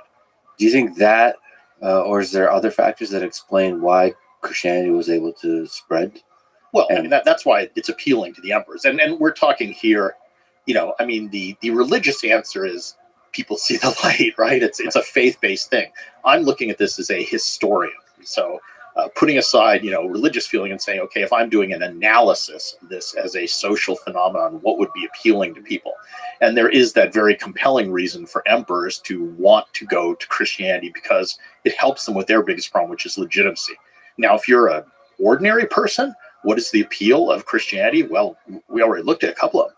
One of them is that, it promises you a reward in the afterlife. The Roman and Greek notions of the afterlife aren't that appealing. Either you just sort of turn into dust, or at best you turn into this kind of ghost thing that floats around something that looks like a Greek gymnasium, which is like a bunch of grassy fields. It's not so hot. So here you're offered the idea of like, oh, you go to paradise forever. That sounds really good. And secondly, for a lot of people in Roman society, that notion of here's something that says I'm valuable as a human being. It doesn't matter whether I'm free or slave. It doesn't matter whether I'm Roman or non-Roman. It doesn't matter if I'm man or woman. Here's something that says I have equal value. That's enormously appealing. But finally, early Christians, they honestly, a lot of them do good works. They take care of the sick. They feed the poor. If you look at Jesus in the Sermon on the Mount, that's the stuff he really hammers. If we look at, the words of Jesus when he says, what do you do to be a Christian? A lot of it is take care of the unfortunate. Take care of people who are sick. Take care of people who are starving. And a lot of the early Christians really take that seriously. So they are helping people out. So that's appealing. They're the good kind of populist, and populist messages spread. Let me ask you about gladiators. Switch of pace here. What role did they play in Roman society? Gladiator games obviously become a popular form of entertainment, and they're one of the ones that's captured people's imaginations for all sorts of reasons. It's dramatic, but also I think it's that apparent contradiction that in so many ways Roman society seems familiar to us. In so many ways it seems sophisticated and appealing. Law is wonderful, all this, but yet for fun, they watched people fight to the death. Mm-hmm. So how do you reconcile these things? Gladiators I find very interesting because they're an example of what historians call status dissonance. So it's someone who in society has high status in some ways and very low or despised status in another. So gladiators, most of them were slaves, the lowest of the low in Roman society, right? Also, they're fighting for other people's pleasure and dying sometimes for other people's pleasure. And the Romans had a real thing about this, like your body being used for others' pleasure. Even a humble working person who hired themselves out for labor, the Romans thought that was innately demeaning because you're using your body for someone else's benefit or pleasure. So they didn't have this notion of, the dignity of hard labor or something. They thought the only noble profession was farming.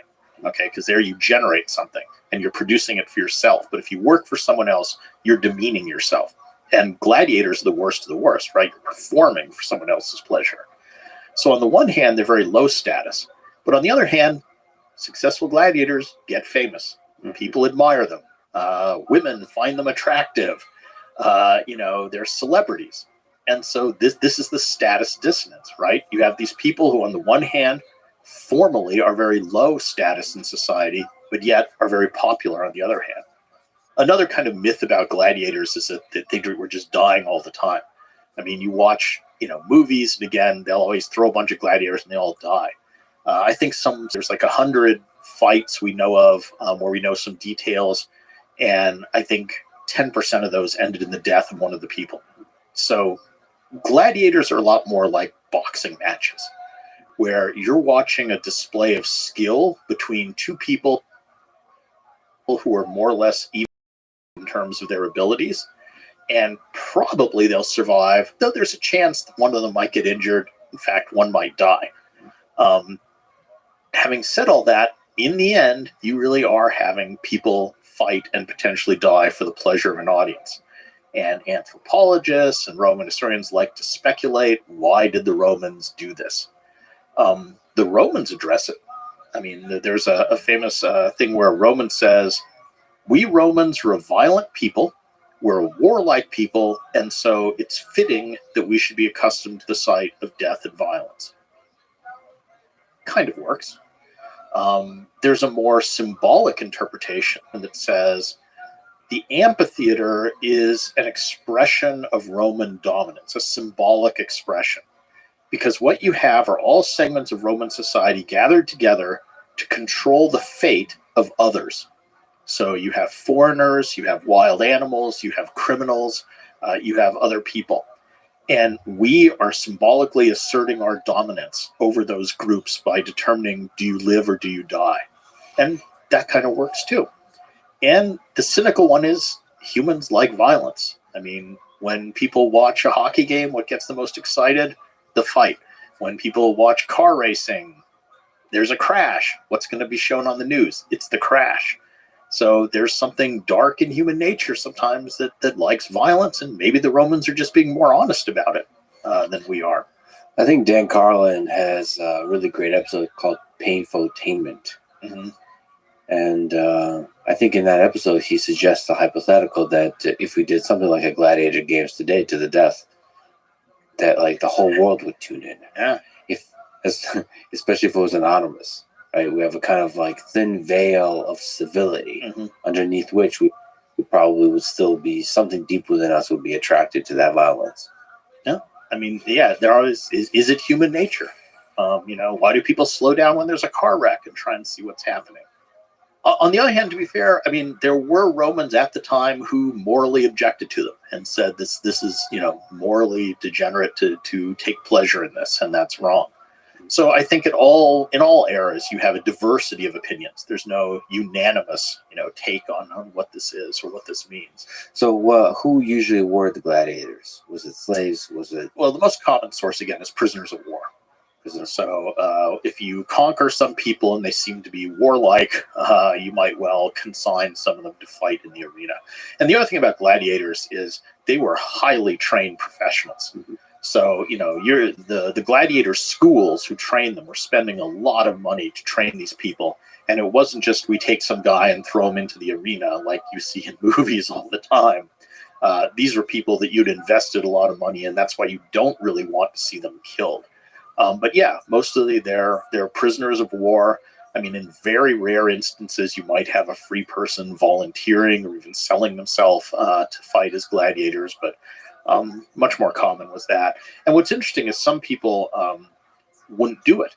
I mean, there's a lot of instances of gladiators refusing to fight and committing suicide, which you don't hear. Mm-hmm. So like there was one German who was supposed to fight as a gladiator, and instead he stuck his head between the spokes of a wagon that was spinning and snapped his own neck. There were a group of 29 Germans who all sort of said, we're not going to fight for the Romans' pleasure, and they strangled one another the night before they were supposed to fight. So, I mean, you have people sort of objecting to being complicit in this kind of performance as well. And they also had interest in animals. Yes. So humans fought animals, exotic animals. And animals fought animals. The Romans were a little weird with their animal thing. They loved exotic animals, but mostly they liked to see the exotic animals die. So, I mean, there was an enormous industry collecting wild beasts, transporting them to Rome, which is no easy matter to transport elephants and giraffes and rhinos, particularly in, this era of technology. But they were like draining Africa and bringing lions and all these things and sacrificing them. And what about the different venues? I mean, there's the legendary Colosseum. Mm-hmm. What is the importance of this place? Well, the Colosseum's real name is the Flavian Amphitheater. It's interesting because for a long time, Rome always had a chariot racing arena, the Circus Maximus, but it didn't have a permanent gladiatorial venue until relatively late, till about 80 AD, so during the reign of the Emperor Vespasian. And he built this thing. So he built the Flavian Amphitheater, who's from the Flavian family of emperors. And he did it as a deliberate act of propaganda. So before him had been Nero, who was sort of seen as a crazy or bad emperor. And one of Nero's indulgences is he had built this enormous palace for himself called the Golden House. So it was kind of this pleasure palace with 50 dining rooms and all this stuff. And it was basically wasting a ton of money on him, right? So right on the site where Nero had his Golden House, Vespasian says, I'm going to erect a new building on top of it that's going to be for the pleasure of the people. So it was very much a political statement that my dynasty is going to be about serving Romans, not serving ourselves. And so that's why he builds the Flavian Amphitheater. And the funds he uses from it is basically from looting Jerusalem, because the other thing he had done just before this is he had sacked Jerusalem and destroyed the temple there, in fact, he and his son Titus. And so this is what he now builds in Rome as his gift to the people of Rome. But it's interesting to think about that place, to think about that relationship with violence across centuries for spectacle, watching people fight. And like you said, only like 10% of the time it led to the death. But I read that still a lot of people died. A lot of gladiators were killed. Oh, yeah. There's numbers that are just crazy. I read 400,000 dead. So this includes gladiators, slaves, convicts, prisoners, and so on. That's a lot of people. The Flavian Amphitheater is really interesting, too, just as a piece of technology and as influence on later world. I mean, almost every sporting arena today owes something to the Flavian Amphitheater, the Colosseum, in terms of construction. And it was amazingly sophisticated building. I mean, it had, retractable awnings and elevators and ramps that things could just pop up into the arena from below. And it had very well designed passages where everybody could file in and file out very efficiently, and they're all numbered. So, I mean, it's one of, I think, the most influential buildings in history, just because of the way that, all these buildings we go to today, they're all kind of variants on it and using some of the ideas from it. And the Romans took their construction seriously. Oh, yeah, they were good at that. So they were excellent engineers. And the Romans were excellent engineers, especially when it came to what you might think of as humble stuff. I mean, today we tend to think of, a Roman building as shining white marble, right? Well, the core of that building was probably concrete, and the marble is just a superficial facade. And if you think about the Colosseum in Rome today, all the marble has been stripped off that building, and what you see is the concrete core, the structural core that's left. And the Romans, I mean, they didn't invent concrete, but they just used it more creatively than anyone had before. And if you look at buildings like the Greeks built, they're all rectilinear. They're all rectangles or squares, and they always have a lot of columns because you need to hold the roof up. The Romans, because of their use of concrete, could build wooden frames. They could have curves, they could have domes, they could have all kinds of stuff. And it just explodes the architectural possibilities. They also made a lot of use of the vault. So if you cut rocks and arrange them so they form a curve, you can have big vaulted spaces. And they were just brilliant with their mix of things. I mean, the Pantheon is the best preserved Roman building, and it's another brilliant building, incredibly influential. I mean, every Capitol building in the world or museum is an imitation of the Pantheon. The Capitol in Washington, D.C., the Capitol in Madison, where I'm from, Wisconsin, Austin, where we are now. They're all Pantheons. It's a big dome with a triangular pediment and some columns on the front. So it's just an amazingly influential building, but it's brilliant because the way it's constructed is, the concrete at the bottom of the dome is both thicker and has a denser formulation. So it's heavier where it needs to bear the weight. And then as you get further up the dome, it gets narrower and narrower, and they mix in different types of rock. So at the top, you're using pumice, that very light volcanic stone. So where you want it to be light, it's light. And it's here 2,000 years later. I mean, look around you. How many buildings that we're building now do you think are going to be here in 2,000 years? I suspect not many. And it's not only that they lasted, but they were beautiful, or at least in our current conception of beauty. Yeah, I mean, Vitruvius, his principles are things should be functional and they should be aesthetically pleasing. So that's a winning combination, I think. Yeah, they pulled that off pretty well. If we could talk about the long line of emperors that made up the Roman Empire, how were they selected? Oh boy, this is we've been talking about Augustus's great achievements and how clever he was with propaganda and all. This is his great failure. So his great failure is that he did not solve was the problem of succession. How do you ensure that the next person who follows you is not just the best person, but is qualified? And he fails to do it. So the principle he settles on is heredity. And he goes through all these people, all these young kids in his family die. He keeps trying to make the heir. And he ends up making his heir Tiberius, who he never liked. It was his stepson. He didn't like him, but he ends up inheriting it. And the next set of emperors, the Julio-Claudians, which is the family that Augustus starts, they all basically are who is the nearest male relative to the previous emperor. And that's how crazy emperors like Caligula or Nero. And then the next family, the Flavians, the first guy is kind of an Augustus. It's Vespasian, the one who builds the Flavian amphitheater. And then one of his sons takes over Titus, who's okay. And then the next son takes over Domitian, who's nuts again. So heredity just isn't working. Yeah. And Rome fights a couple civil wars. And in 98 AD, we're 100 years now into the empire. And they look back at this track record and say, okay, we've been picking our emperors by heredity, and we've gotten some real duds here, some real problematic people. Is there a way to fix this? And this is one of the few instances where the Romans, who I keep saying are very traditional and resist change, I think actually make a change and realize we got to do something different.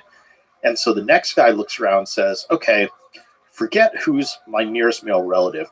Who's the best qualified to be emperor after me? I'll pick that person, and then I'll adopt him as my son. So they kind of stick with their heredity, but now it's this fake adoption. And you end up with a lot of old guys adopting middle-aged adults as their son, which is a little strange, but it works. And so for the next 80 years, you have only 5 emperors, and they're often called the 5 good emperors. They're not related necessarily by blood. They sort of pick the best qualified guy, and they're all sound, competent, good emperors. And the 2nd century AD, from Nerva to Marcus Aurelius, is often regarded as the high point of the Roman Empire. And a lot of that comes from you have political stability. You have a succession of decent guys being emperor who rule relatively wisely, promote good policies. There's other things working to Rome's advantage, but that's good. And then where it falls apart is where the last guy, Marcus Aurelius, looks around and says, who's the best qualified guy to succeed me? What a coincidence. It's my own dear son, who turns out to be a psycho. And then it all goes downhill. And some people place the sort of the collapse of the Roman Empire there at the end of Marcus Aurelius. Yep. Yeah, so 180 AD is one common date for an early date for the end of the Roman Empire, because from then on it's a mixed bag of good and bad emperors. At the very least, this period is when the Roman Empire is at its height on all different kinds of perspectives. Certainly geographically, I mean, at this point it stretches from Britain to Mesopotamia, from Egypt up to Germany. Like I said, probably about 50 million people within its boundaries. Within those boundaries, there's relative peace. So, I mean, sometimes people talk about the Pax Romana. I mean, the Romans are fighting lots of people, but within the boundaries, you have relative peace. There's relative economic prosperity. I mean, nothing in the ancient world is that prosperous. It's just a different sort of economy, but it's pretty stable. There's no huge disasters happening yet. Some plagues start in Marcus Aurelius's reign. But yeah, this is pretty much seen as the high point of the Roman Empire, and I think it is. I think that there's truth to that. Let me ask the ridiculously oversimplified question, but who do you think is the greatest Roman emperor? Or maybe your top 3. Emperor? I tell you what, I'll tell you my favorite Roman who wasn't an emperor, and that's Marcus Agrippa, who was Augustus's right-hand man. So Agrippa's this interesting guy who is extremely talented. He's a terrific general. He's a terrific admiral. He's a great builder. He, is kind of like the troubleshooter for Augustus. He's the guy who wins the Battle of Actium for Augustus. So literally, Augustus would not have become the first emperor without Agrippa.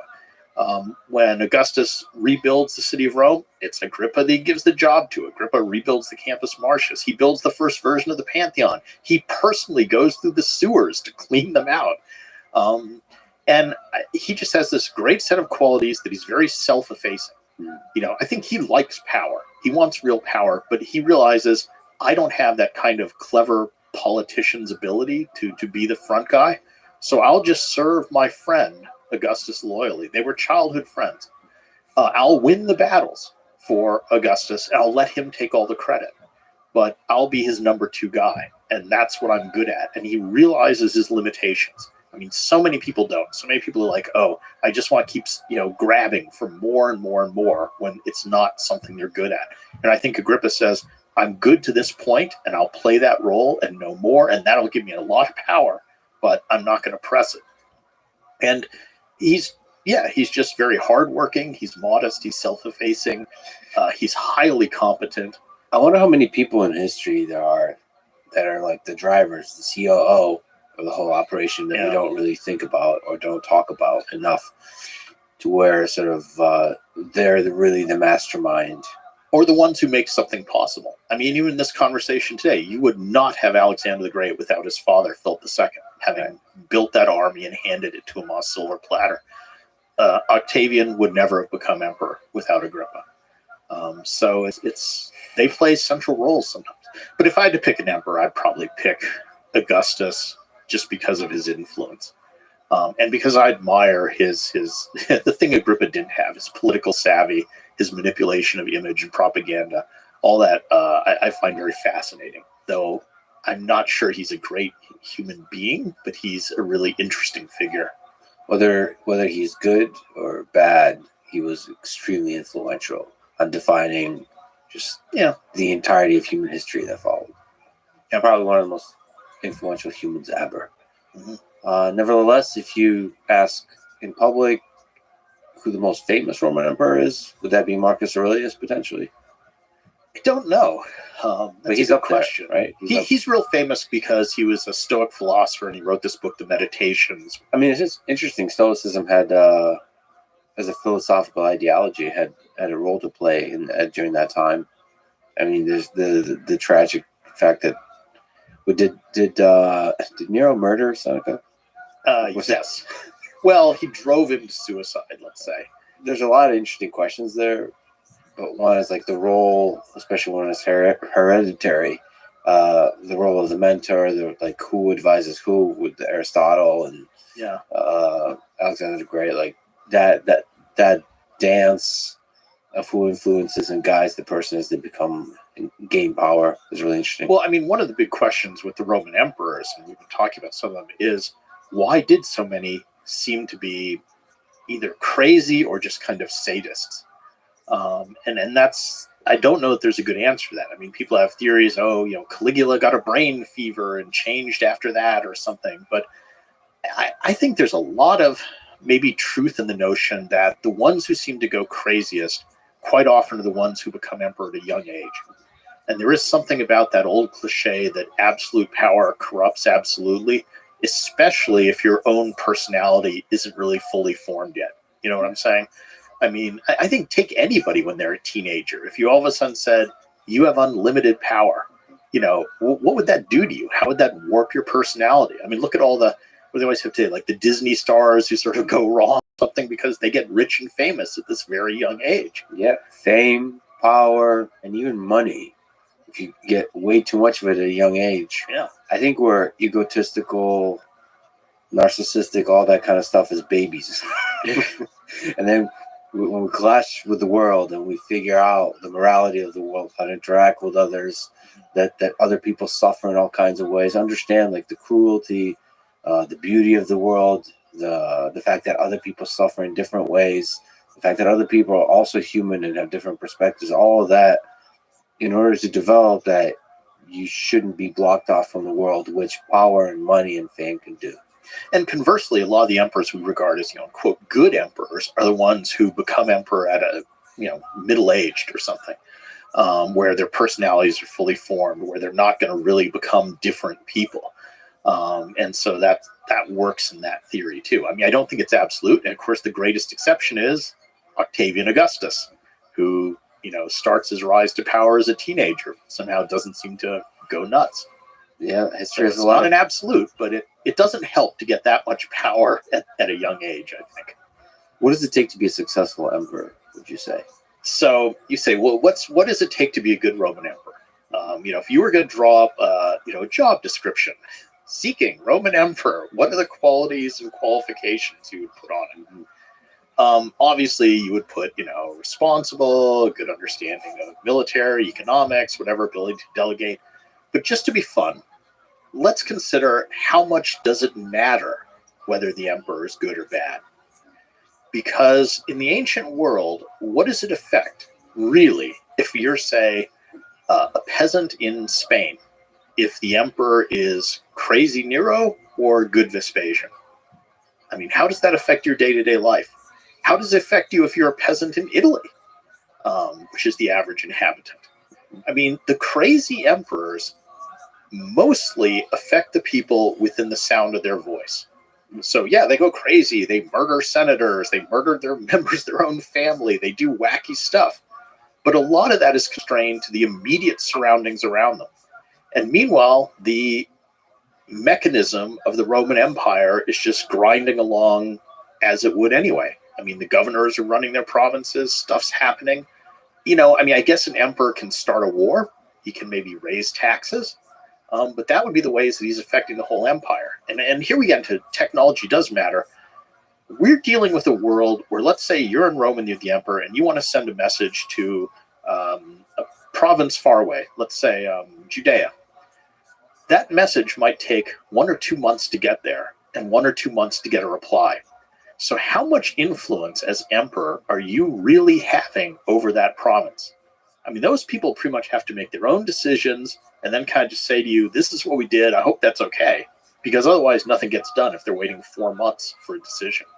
Even in the realm of ideas, they can't get on TV and on the radio. Yeah, and communication and broadcasts. So slow and so uncertain in ways that today, with the ability to instantaneously talk to people across the world, we can't even imagine. And the Roman Empire is huge. I mean, it is months to send a message and get an answer. So here you have the emperor in Rome. Yeah, he affects who's around him. And he can affect even common people. I mean, there's crazy emperors who are at the games and they're bored and they say, well, take that whole section of the crowd and throw him to the lions or something. There you're being affected by the emperor. But if you're outside the range of his sight and voice, do you care who the emperor is? So the big one, most of the time. That's a really important idea to remember. Same with U.S. president, frankly, in terms of the grand arc of history. Mm-hmm. Like, what is the actual impact? But I would say the big one is probably starting wars. Yeah. Major global wars, or ending them in both directions. And then taxation, too, as you said. What was the taxation? What was the economic system? What was the role of taxation in Roman Empire? Romans are really weird with this. So in the Republic, once they started to acquire overseas provinces, right, they had to decide, well, what are we going to do with these provinces? And they in the end settled on this notion of we'll put a Roman governor in charge, we'll collect some sort of taxes.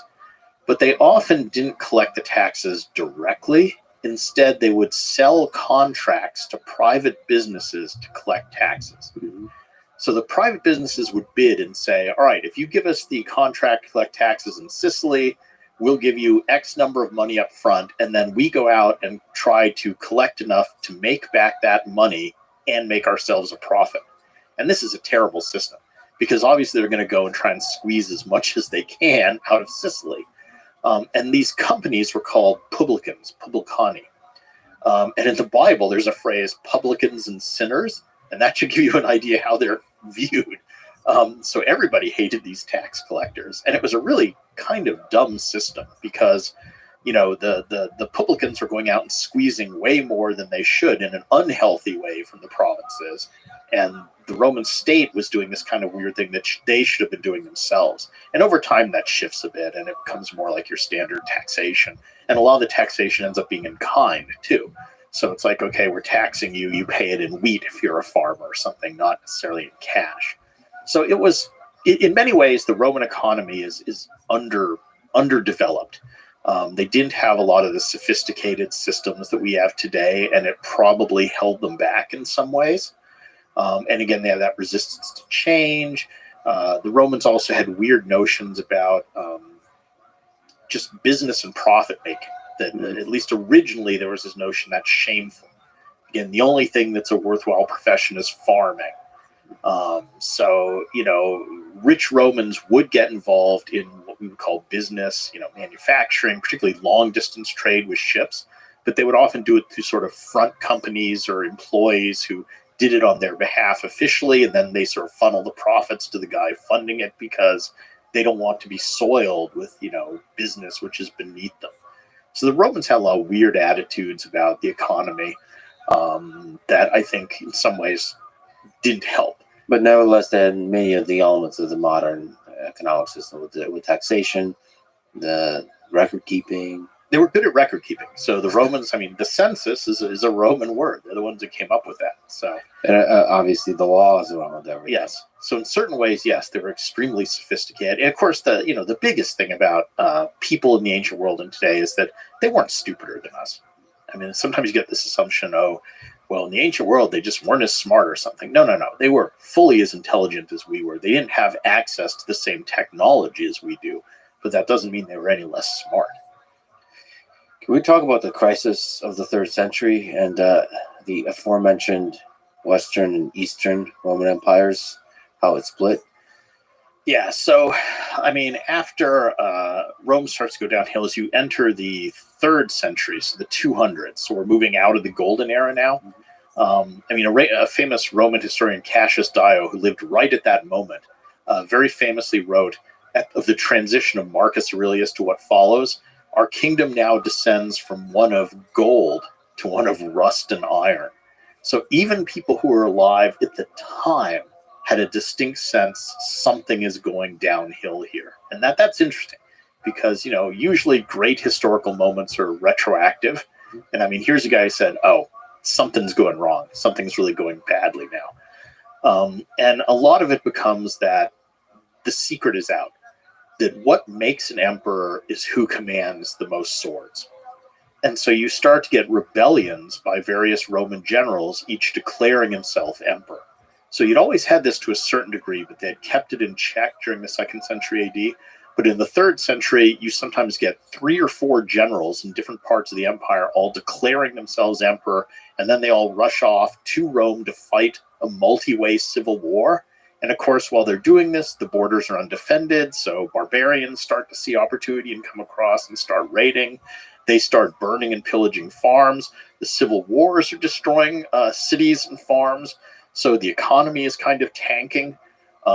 Then there's less money coming in as taxes, so when one guy finally wins, he jacks up the tax rate to try and make up for it, but now there's fewer people able to pay, and it's all just a vicious cycle. The Romans start to debase the coinage, which means, you take in a gold coin, you melt it down, mix it in with 10% something less valuable, and then stamp it and say it's worth the same. Yeah. Well, people aren't stupid. They're going to know that's only 90% of that gold coin. They've invented inflation. And you get horrific inflation uncontrolled. So, the economy goes downhill. Barbarians are raiding. You have internal instability.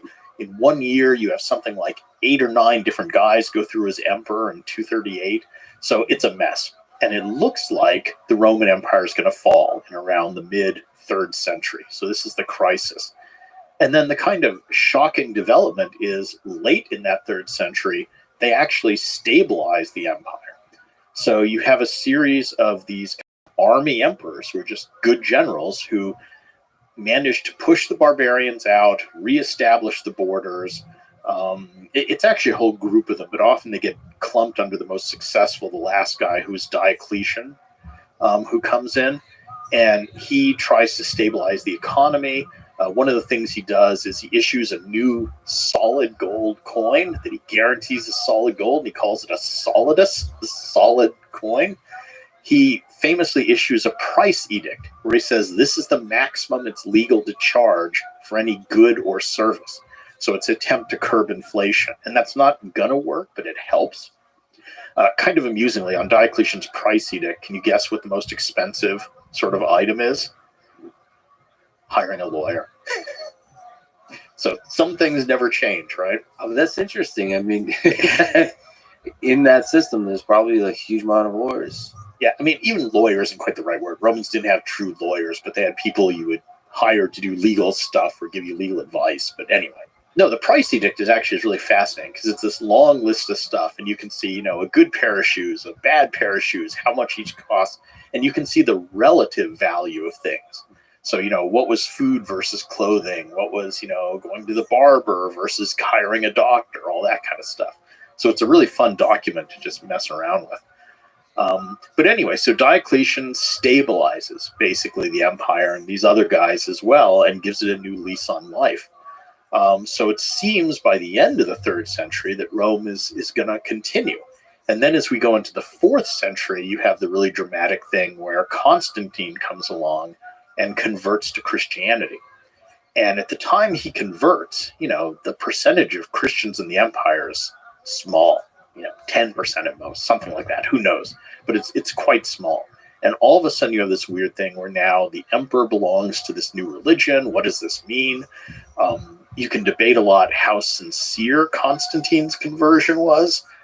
It's a little bit of a weird thing where he clearly is using it as a way to fire up the troops before a crucial battle to say, hey, I just had this dream and this god promised us victory if we put his magic symbol on our shields. And this would be okay, except that he had done this a couple times before. So one time it was Helios, the sun god. One time it was another god. Even after he converts, he continues to mint coins and stuff with other gods on them. He continues to worship other gods. But he also kind of seems sincere in his conversion. It's just, I think the question is, how much does he understand his new religion? Maybe more than is it sincere? But that's a real turning point. So now as we go into the 4th century, we have this thing with Constantine, the new religion. And the other thing that happens is the empire is really just too big to govern effectively. It's that thing we're talking about. It's too large. The communication is too slow. And it starts to naturally fragment. And at times they try systems where they split it into 4. So under Diocletian, he tries the tetrarchy, where he splits the empire into 4, and you actually have sort of 4 emperors working together as a team. More commonly, it just splits east-west. So from that point on, you really start to have the history of the Western Empire going in one direction, the Eastern Empire in the other. You tend to have 2 emperors, though there are moments occasionally where they reunite. So that's a big development as well, and that's a turning point. So the most common date that people say, maybe you can correct me on this, that the Roman Empire fell is 476 AD. They're referring to the fall, quote unquote, of the Western Roman Empire. So why did the Roman Empire fall? Yeah, this is a real game. Pick your favorite date for the fall of the Roman Empire. 476 is a very common one. And what happens in that year is a barbarian king comes down into Italy and deposes a guy named Romulus Augustulus, which is an amazing name. It's combining the names of the founder of Rome, Romulus, with Augustus, the second founder of Rome. And so some people say that's the end of the Roman Empire. Sure. But others say it's 410 when Alaric sacks Rome for the first time. Others say it's 455 when the Vandals come and sack Rome and do a much more thorough job of it this time.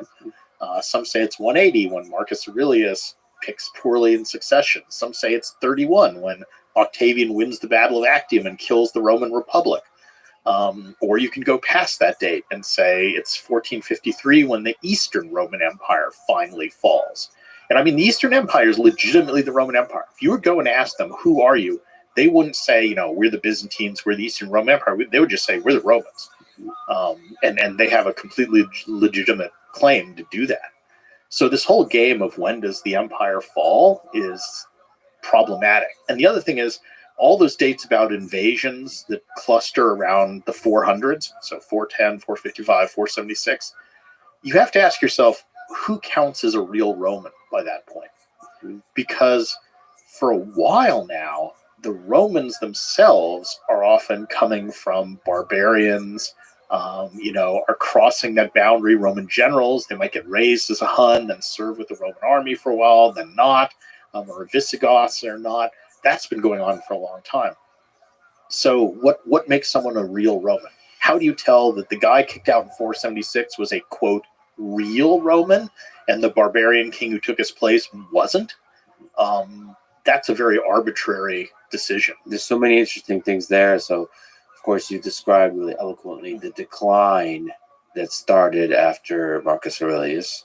And there's a lot of competing ideas there and the tensions. Just to interrupt you, I hate wishy-washy answers, which is what I kind of said. So I will give you this. Yes. I think by the end of the 5th century AD, the Western Roman Empire has transformed into something different. Yeah. So I don't know what date I can pick for that, but I can say by around 500, I don't know that we can call whatever exists there the Roman Empire anymore. And of course, the barbarians make everything complicated because they seem to be willing to fight on every side, and they're like fluid, Yes. which yes. they integrate fast, and it just makes the whole thing really tricky to say, who's a Roman, who's not, and at which point did it like. And barbarians have been forming large parts of the Roman army for centuries. It's extremely fluid and not at all just clear sides here. So it's a mess. From a military perspective, perhaps, what are some things that stand out to you on the pressure from the barbarians, the conflicts, whether it's the Huns or the Visigoths? There was a military strategist, a guy named Edward Luttwak, who wrote this book, The Grand Strategy of the Roman Empire, which was basically about frontiers and how did the Romans define their frontier. And everybody's jumped on this and argued among Roman historians about, what does frontier mean to the Romans? Did they conceive of their empires having a border, or was it always expanding, or what? And did they have a grand strategy? I mean, today, militaries have a strategy where we want to achieve this, we want to exert force here, we want to protect these areas. Did the Romans even visualize their empire in that sort of grand strategic way? And it's a real debate. I mean, there's some things that suggest, here they tried to rationalize the border and shorten it by taking this territory. Other people see it as just kind of random. So that's an interesting take, is how did the Romans conceive of empire? I mean, if you look back at someone like Virgil at the time of Augustus, he said, well, the gods granted Rome empire without end. So it's that open-ended thing. But even under Augustus, he seems to be pulling back and saying, well, I'm going to kind of stop at the Rhine. I'm going to kind of stop at the Danube. We don't need to keep expanding forever in the way we've been doing. So, I mean, that's an interesting concept of how do the Romans see their empire? Does it have a boundary? What are those boundaries? What does that mean? And then barbarians were very much making that boundary even more difficult to kind of define it, even if you wanted to. Right. And again, the other fun debate is, were these invasions, when the Visigoths cross the Danube and come into the Roman Empire, is this an invasion as it was originally described, or is it a migration, as some scholars have started calling it? Because the Visigoths were fleeing pressure from another Gothic group, and they were fleeing pressure from the Huns. And I mean, a lot of the early Gothic peoples who come into the Roman Empire are basically seeking asylum. They're saying, will you give us a piece of territory to live on within the boundaries of the empire? And in return, we will fight for you against external enemies. And the Romans make these deals with some of the Goths. In fact, they made a pretty good deal with the Goths, one group of Goths, to do exactly that. Like, you can settle within the boundaries, we'll feed you, we'll give you a certain amount of stuff, and you fight for us. And then the Romans treated them really badly. They kind of didn't supply what they had promised, and so they turned against the Romans with good reason. So the Romans blundered in these things too. So is it correct that the Visigoths fought on the side of the Romans against Attila the Hun? Some of them did. Okay. So again, there were various groups on both sides of those battles. So Attila is the famous Hun, and he comes into the Roman Empire and seems to be heading right for Rome to knock it off. And everybody is so scared of the Huns that this weird coalition comes together of the Romans plus various barbarian groups against Attila, in league with some other barbarian groups, and they fight a huge battle, and it's more or less a stalemate. So Attila gets stopped, and he says, all right, we're going to just rest up for a year. Next year, we'll go finish off the Romans. Next year comes, he heads down into Italy, he's heading straight for Rome, and the Pope goes and meets Attila, and they have lunch together at this river. And at the end of the lunch, Attila goes back and says, I changed my mind. We're going to go back up to France, hang around for another year. We'll finish off the Romans later. And, Christian sources say saints appeared in the sky with flaming swords and, scared away Attila. Some other sources say, well, the Pope gave Attila a huge bribe to go away for a while. Believe whichever you like.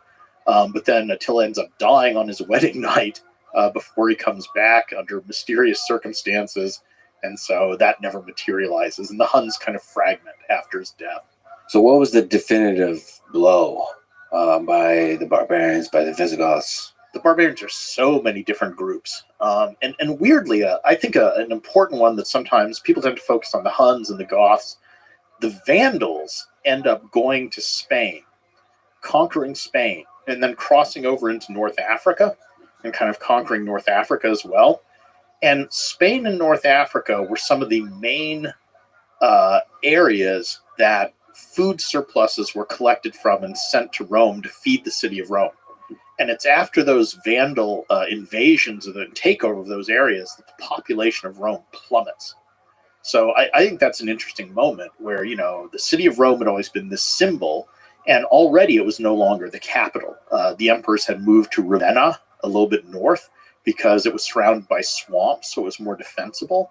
But there is something important about that old symbolic capital now just collapsing in terms of population, numbers, really no longer having importance because literally its food supply is cut off by losing those areas of the empire.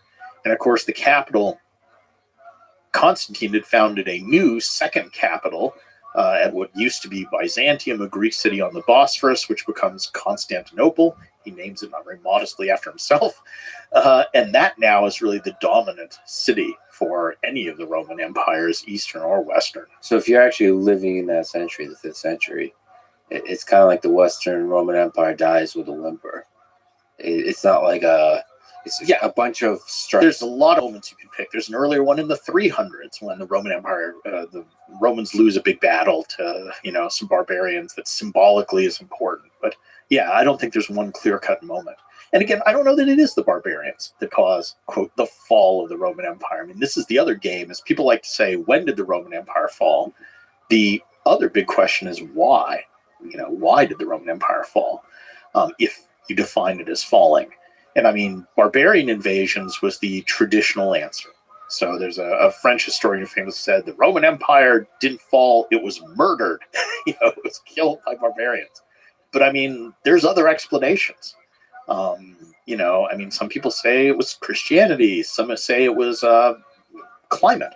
That the Roman Empire flourished during this moment of luck when just the climate was good. And then you get this sort of late Roman little ice age and everything goes downhill. And that's what caused it.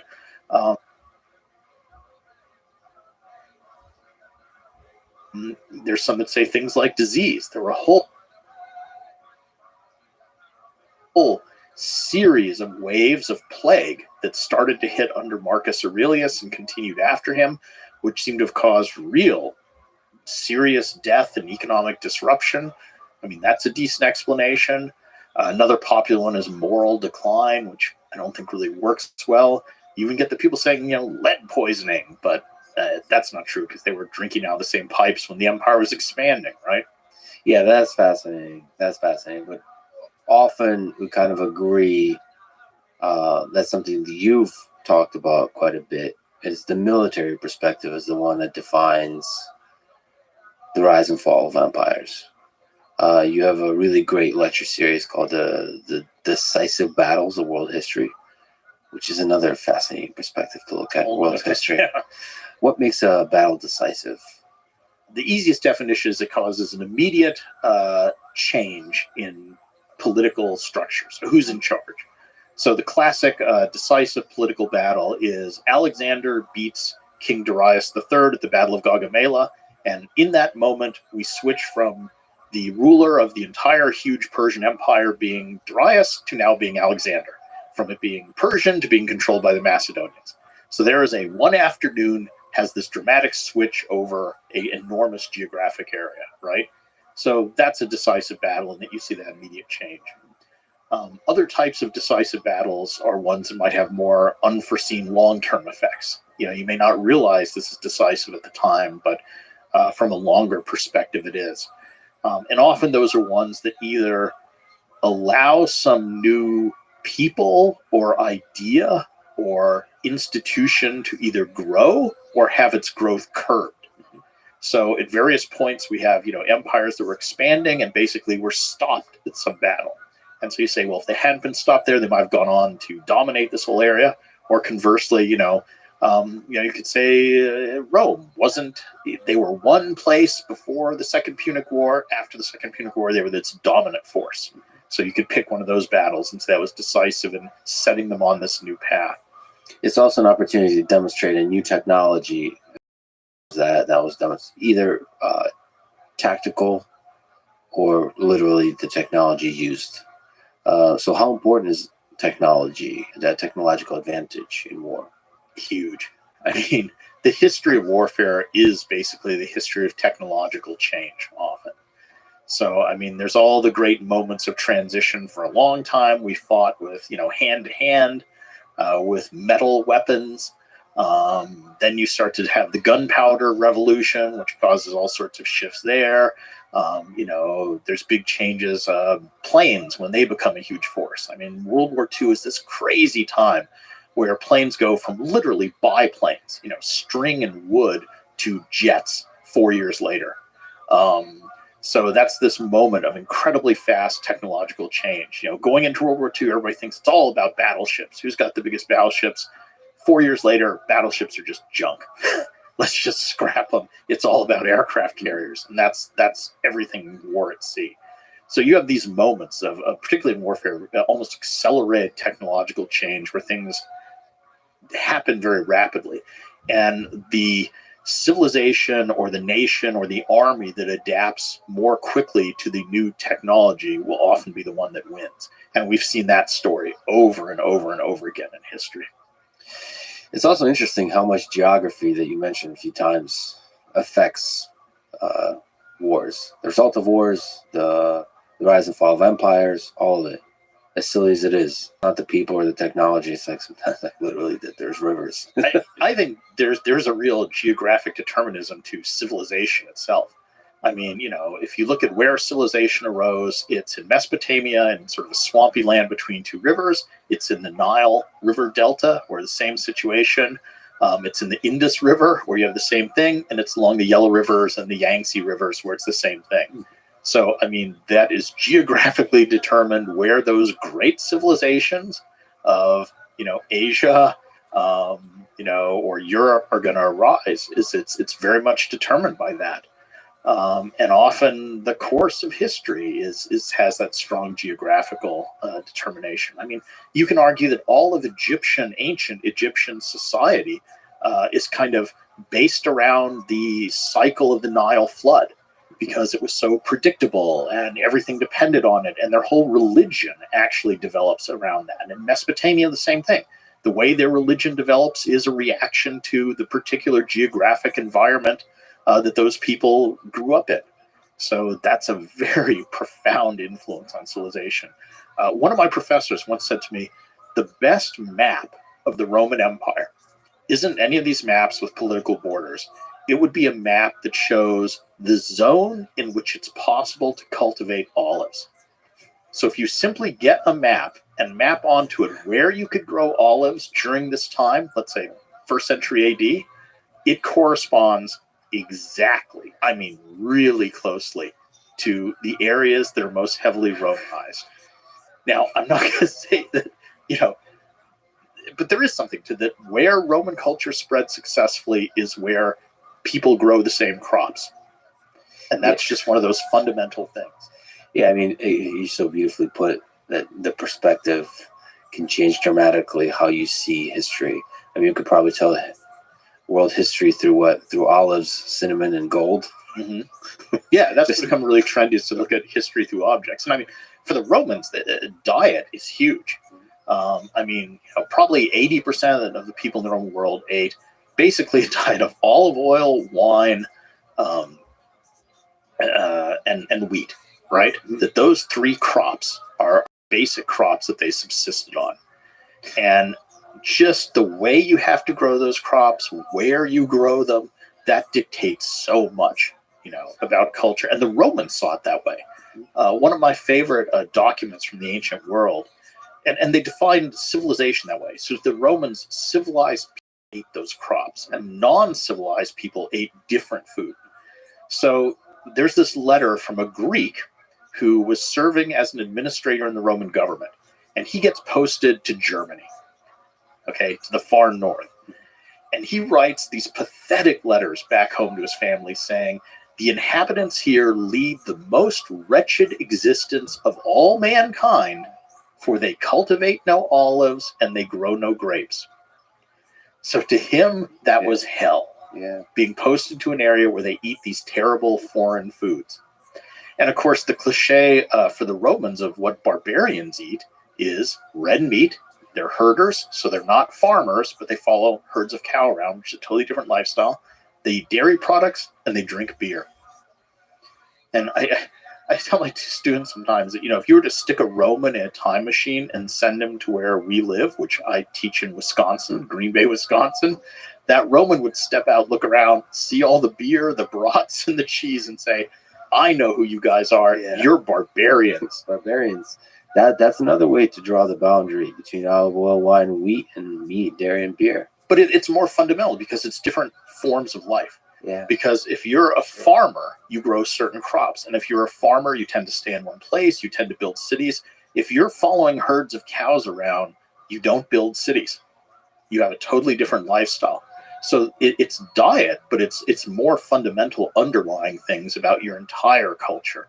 And many of the barbarians were nomadic tribes. Some of them were, yeah, definitely. Fascinating. I mean, this is just yet another fascinating way to dietary determinism, geographic determinism. Yeah, these things are big. On the topic of war, it may be a ridiculous span of time and scale, but how do you think the world wars of the 20th century compare to the wars that we've been talking about, of the Roman Empire, of Greece, and so on?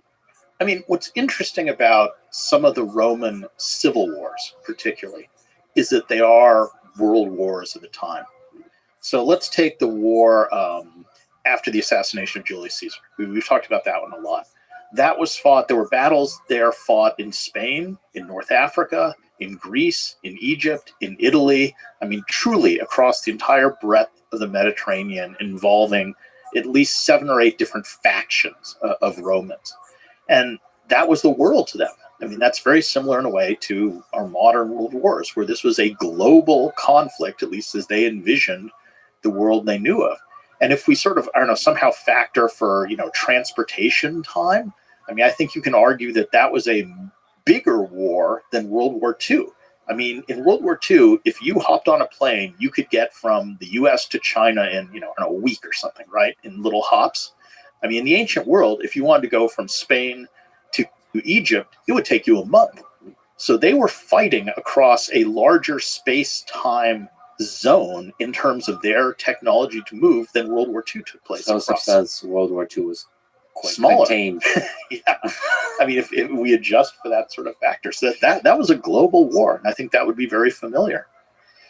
How do you think the atomic bomb, nuclear weapons change war? Yeah, I mean, now we can destroy the world and truly kind of destroy civilizations wholesale. And that does seem to be a new thing. I mean, no matter what the Romans did, they didn't have that choice, that ability to think, I can plan it. And that's a very different perspective.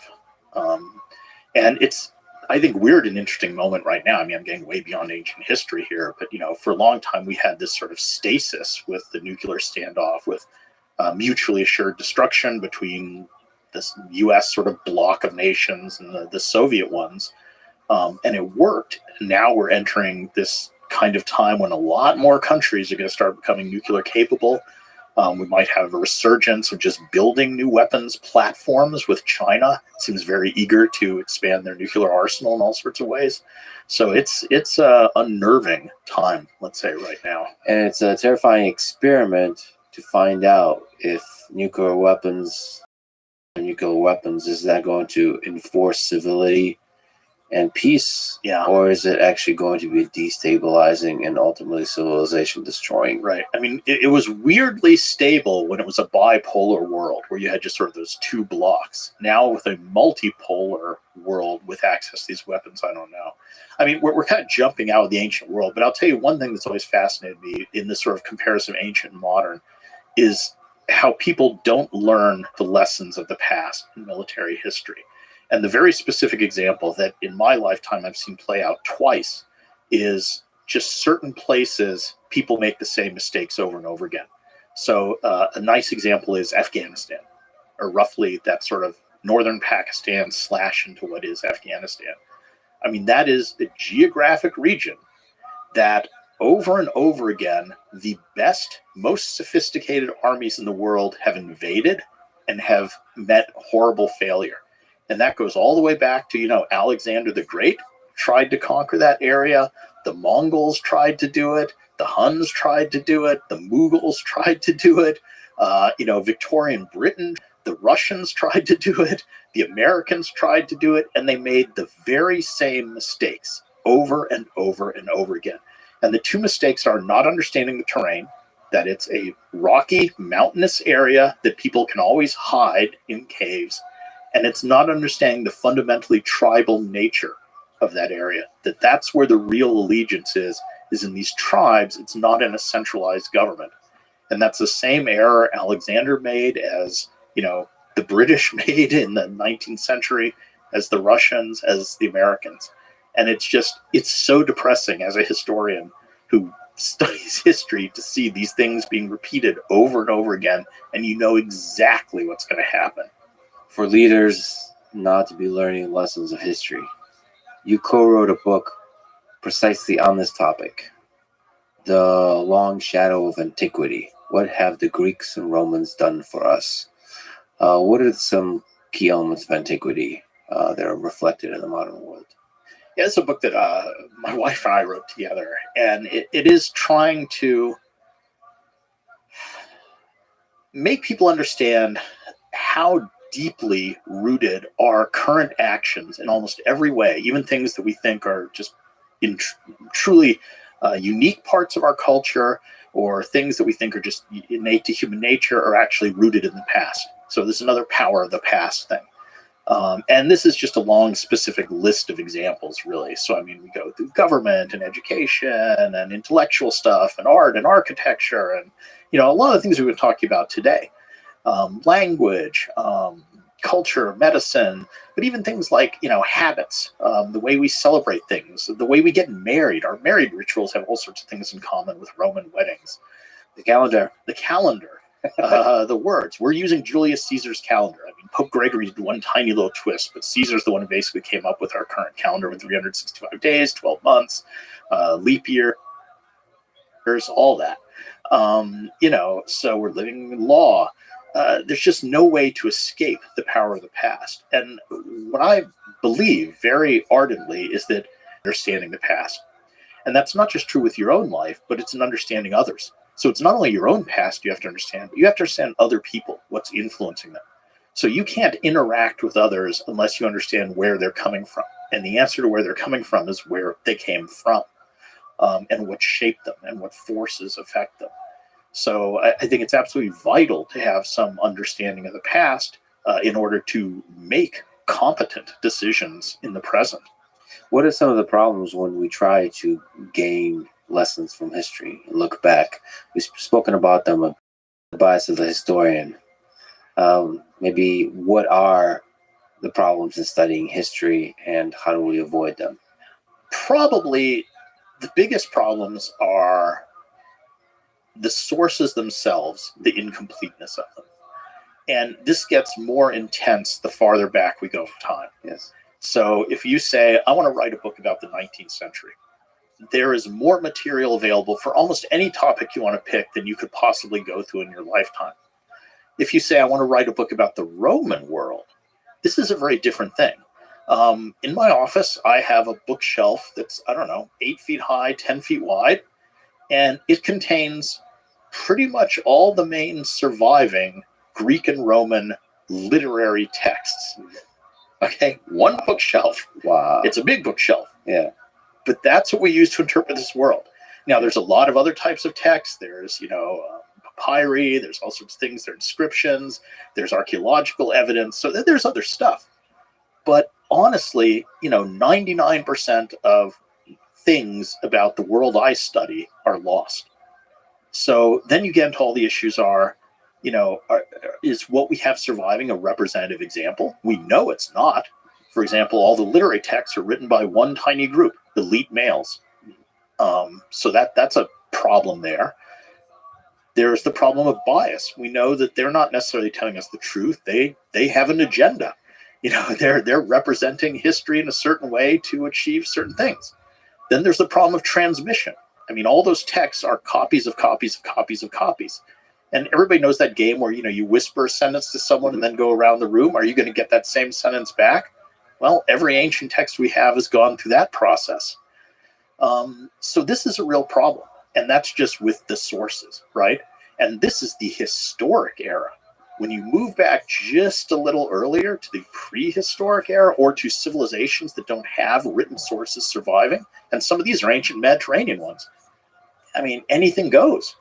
One of the jokes is that museums, archaeological museums, are full of objects which are labeled cult object.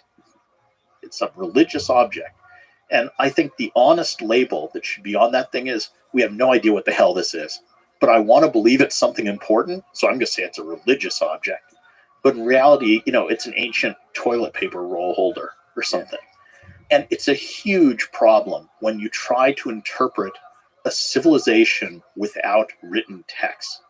And my favorite little story that kind of illustrates this is in the 19th century, this German who had gone to school in England, okay, one of the best educated guys of his time, goes to North Africa and is poking around in the desert. And he finds this site with these huge stone monoliths, 10 feet tall in pairs. And there's a lintel stone across the top. So sort of like big, two posts with a stone across the top. And there's a big stone in front of them too. And so he looks at this stuff, right? And there's even a site where there's multiple of these kind of in a square.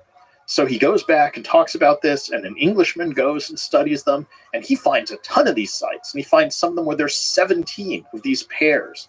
And so he goes back and he writes a whole book about how clearly the Celtic peoples who once lived in Britain came originally from North Africa, because he's found this site, and he reconstructs the religion where obviously they practice religious rituals here, and they had rites of passage. They squeezed between the things, and the altar stones have this basin, so they had blood sacrifice and all this.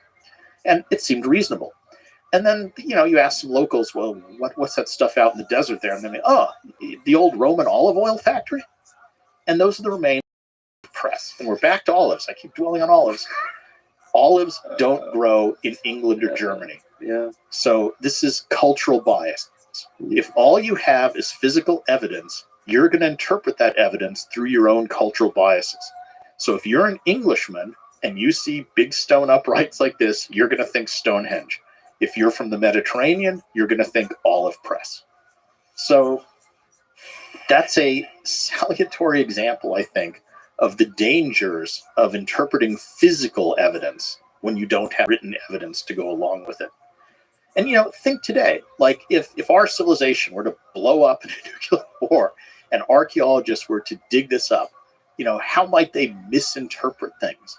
I mean, if they were to, dig up a college dorm, like where I work, and that's what you had for this civilization, you'd probably go in the dorm rooms, you'd find all these little rooms, and maybe in every room you'd find this mysterious plastic disc. And so everybody has these, so it must be a cult object. And it's round, so obviously they're sun worshippers.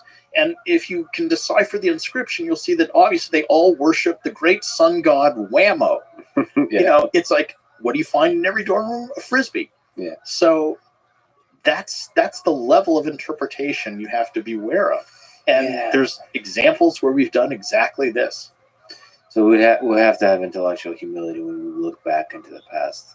But hopefully, if you have that without coming up with really strong narratives, if you look at a large variety of evidence, you can start to construct a picture that somewhat rhymes Yes. with the truth. Yes, I mean, that's, as a professional historian, that's what you do. You attempt to reconstruct an image of the past that is faithful to the evidence you have, as filtered through what you can perceive of both the biases and the problems of the source material and your own biases. And it's a interpretation, it's a reconstruction.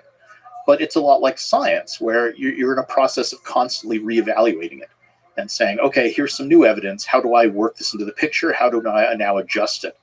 And that's what's fun. I mean, it's a mystery. You know, it's you're being a detective and trying to reconstruct and to understand a society. And it's even more fun where it's, you have to try to empathize. Empathy is a great human thing, to empathize with people who are not yourself.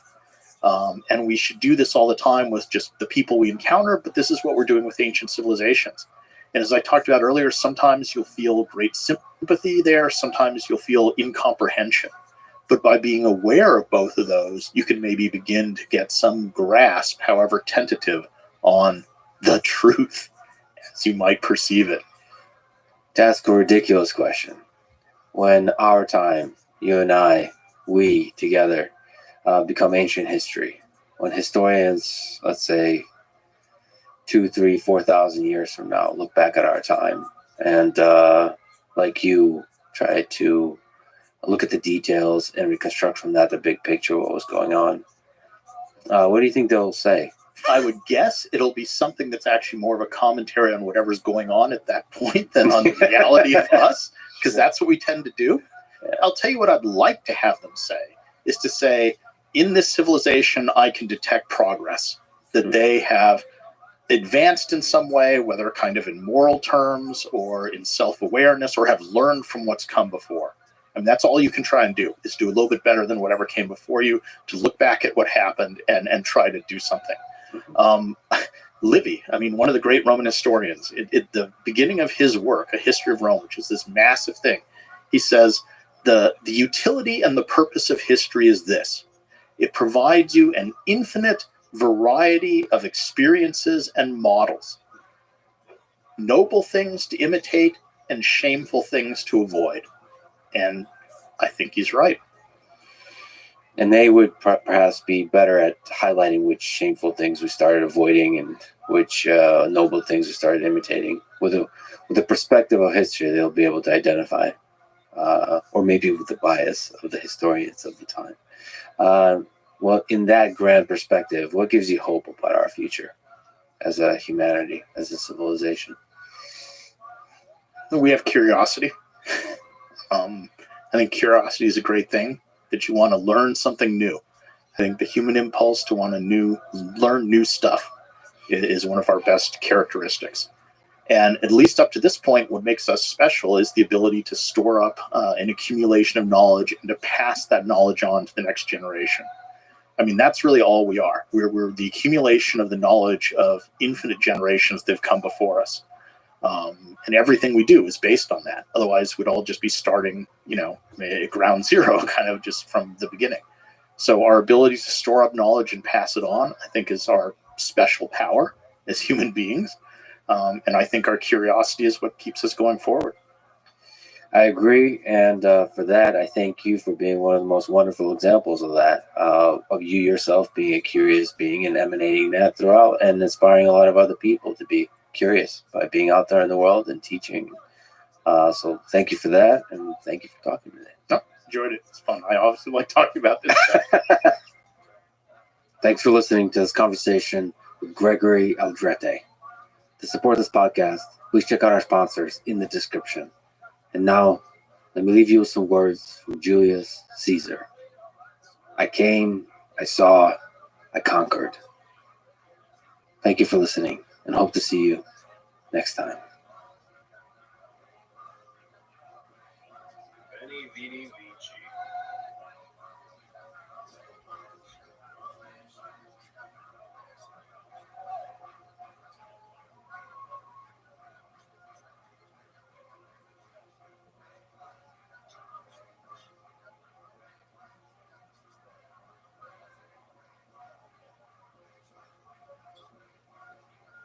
I don't know if you know this, but some people call you a fascist. Yeah, they do. So I figure it's a right to call. Call them a communist. Yeah, they call me a lot worse than I call them. A lot of people listening to this, myself included, that doesn't. It is a dirty game. It's certainly true. How do you win at that game? They suffer from massive Trump derangement syndrome, TDS, and I don't know if it's curable from their standpoint. I think we would probably have a better world if everybody in Congress took some mushrooms, perhaps. First of all, medical marijuana has been amazing. It's been, I've had friends and I've had others and doctors telling me that it's been absolutely amazing. The list of clients that went to the island has not been made public. Yeah, it's very interesting, isn't it? The following is a conversation with Donald Trump on this, the Lex Friedman podcast. They're getting smaller and smaller, They're getting smaller. right? I mean, people do respect you more when you have a big camera for some No, reason. it's cool. And about 20 guys that you pay a fortune to. All right. Good. You said that you love winning, and you have won a lot in life, in real estate, in business, in TV, in politics. So let me start with a mindset, a psychology question. What drives you more, the love of winning or the hate of losing? Maybe equally, maybe both. I don't like losing, and I do like winning. I've never thought of it as to which is more of a driving force. You've been close with a lot of the greats in sport. You think about Tiger Woods, Muhammad Ali. You have people like Michael Jordan, who I think hate losing more than anybody. So what do you learn from those guys? Well, they do have something different. You know, the great champions have something very different, like the sports champions. And, you know, you have champions in other fields, but you see it more readily in sports. You see it over a weekend, or you see it during a game. And you see that certain people stand out, and they keep standing out. But it's there for you. It doesn't take a lifetime to find out that somebody was a winner or a loser. And so the sports thing is very interesting. But you know, I play golf with different people, and there's a different mindset among champions. There's really a very different mindset. There's a different thought process. You know, talent-wise, sometimes you can't tell the difference in talent, but at the end of a weekend, they seem to win. And it's very interesting.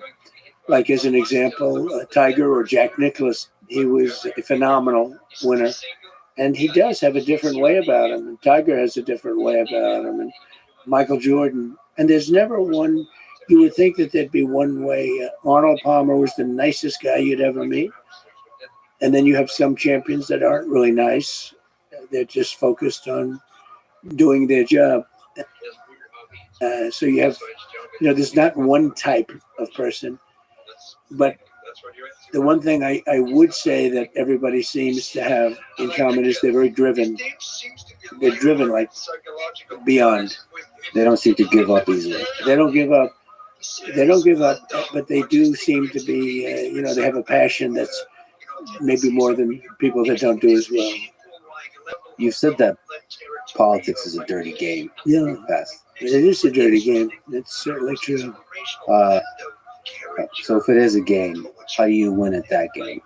Well, you win at that game by getting the word out and by using sense. You have to have a feeling where it's going. You also have to have a feeling of what's right. You can't necessarily just go what's popular. You have to do what's good for a country if you research. But you have to get the word out, and you have to just continuously, like for instance, you have a great show, you have a great podcast. It's very well watched. And I'm sitting here and I do this. A lot of people see it, and I do other things, and a lot of people see that.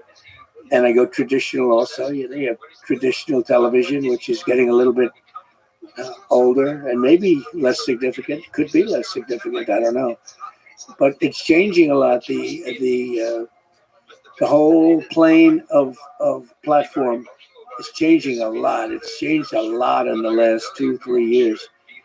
But from a political standpoint, you have to find out what people are doing, what they're watching, and you have to get it. You have to get on.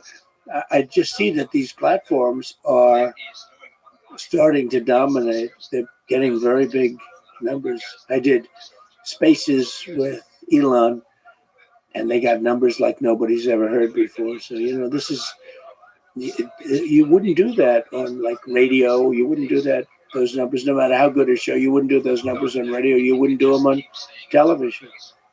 You've been successful in business. You've been successful in politics. What do you think is the difference between gaining success between the two different disparate worlds? Yeah, and they're different, very different.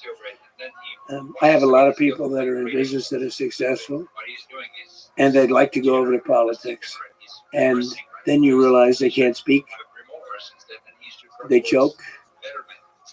It's hard to make a speech in front of that. And let's say you're talking about a big audience, but I get very big audiences. And, for many people, it's virtually impossible to get up and speak for an hour and a half and have nobody leave.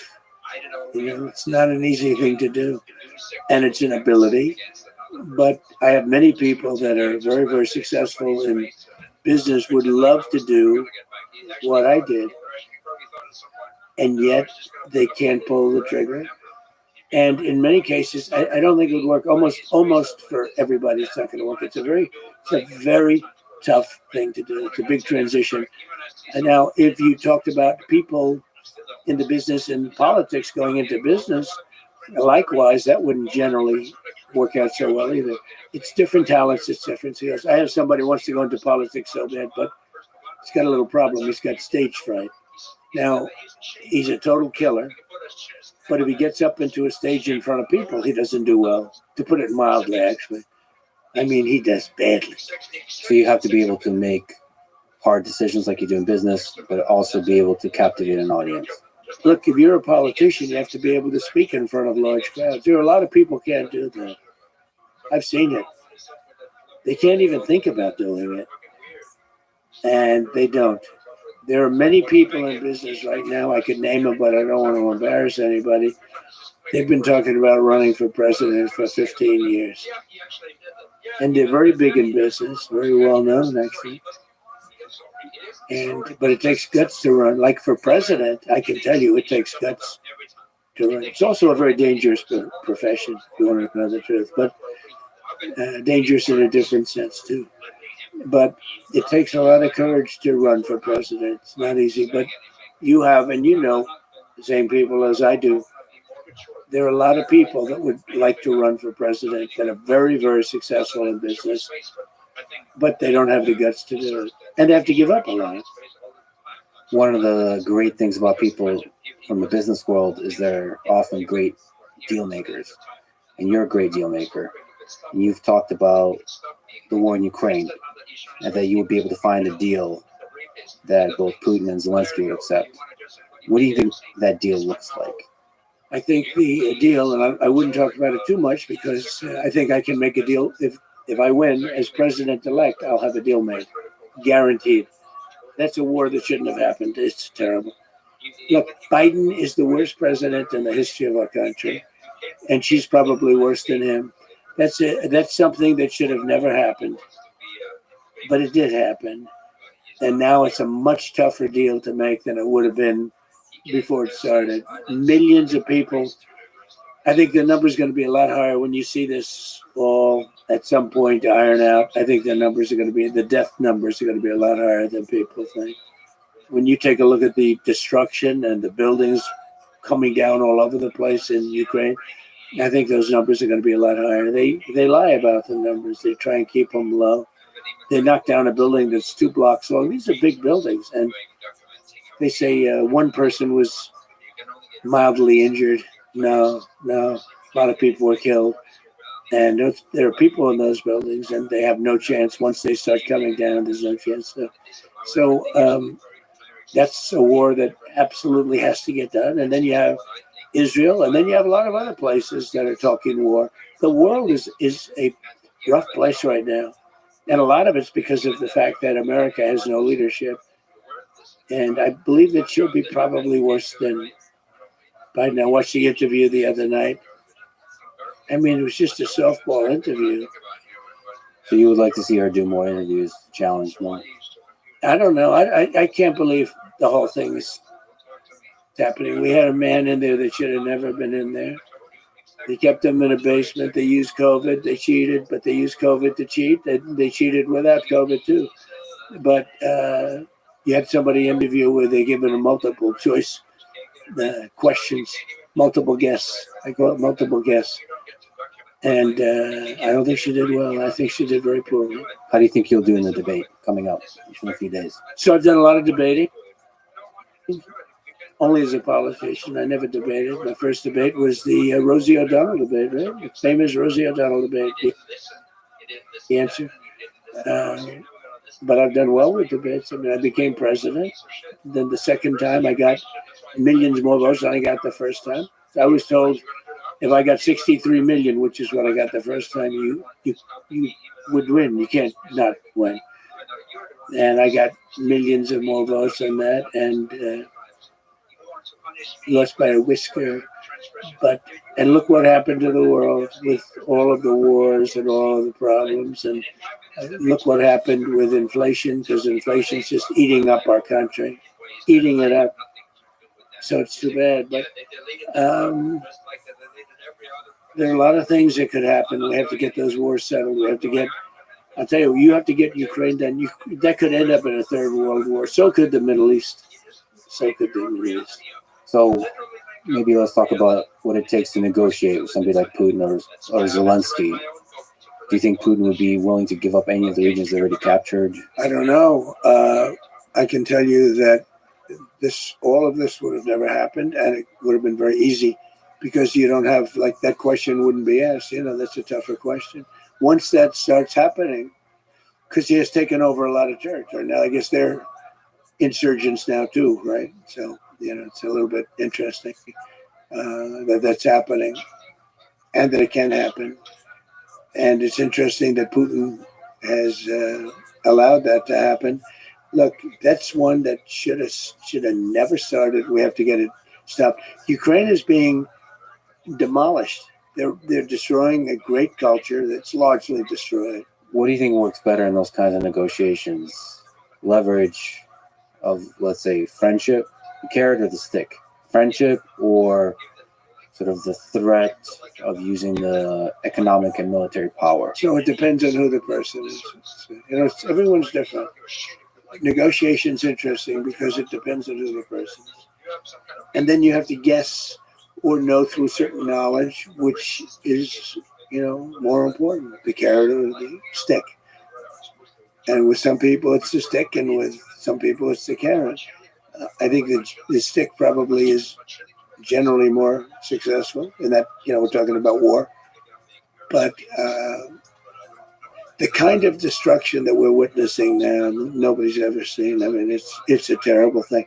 And we're witnessing it all over. We're witnessing it in all parts of the world. And a lot of things are going to get started. Look what's going on with China. Look at Japan. They're starting to rearm now. They're starting to rearm because China's getting, taking over certain islands. And there's a lot of danger in the war right now in the world. There's a great possibility of World War III.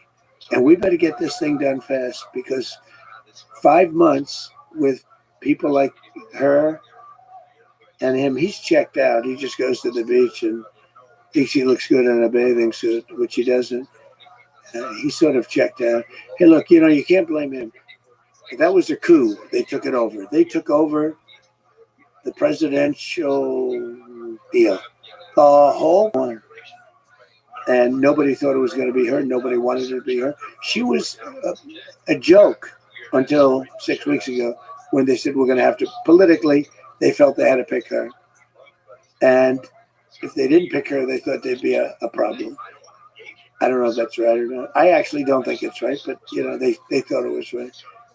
And now immediately the press comes to their aid.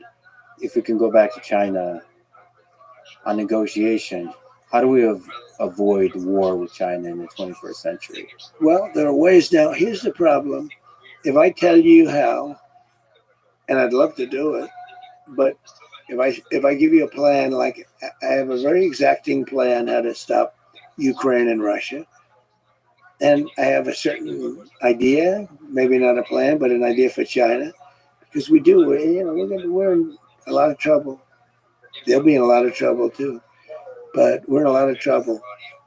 But I can't give you those plans because if I give you those plans, I'm not going to be able to use them. They'll be very unsuccessful.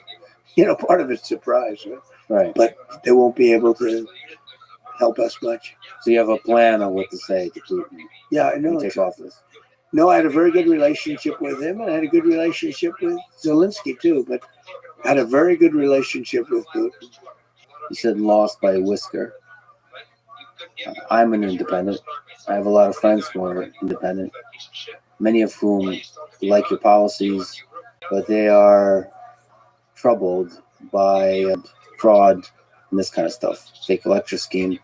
What can you say to those independent voters to help them decide who to vote for? Right. I think the fraud was on the other side. I think the election was a fraud, and many people felt it was that, and they wanted answers.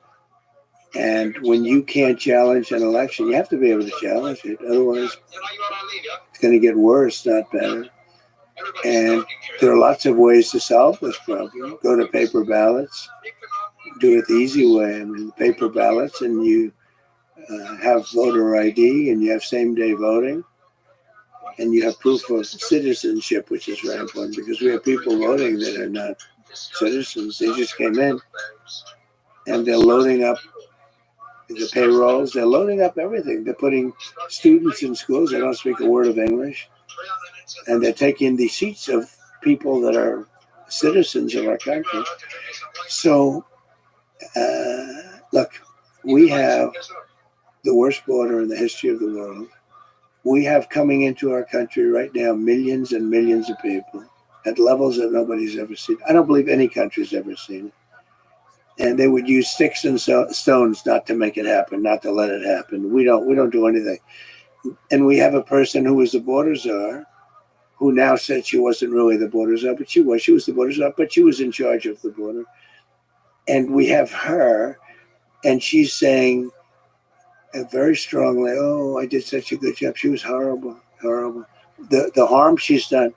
But we have people coming in from other countries all over the world, not just South America, and they're coming in from prisons and jails.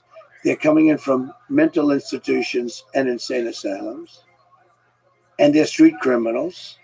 Right off the street, they take them, and they're being given to our country. Drug dealers, human traffickers.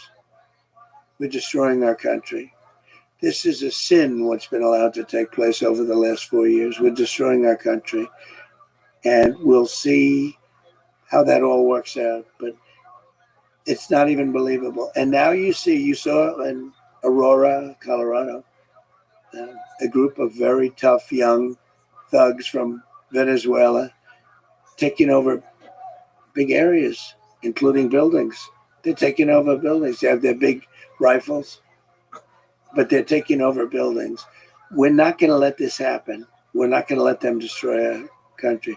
And in those countries, crime is way down. They're taking them out of their prisons, which is good because good for them. I do the same thing. By the way, if I ran one of those countries, any country in the world, I would make sure that America has every one of our prisoners. Every one of our criminals would be here. I can't believe they're going so slowly, but some aren't. But they all are doing it.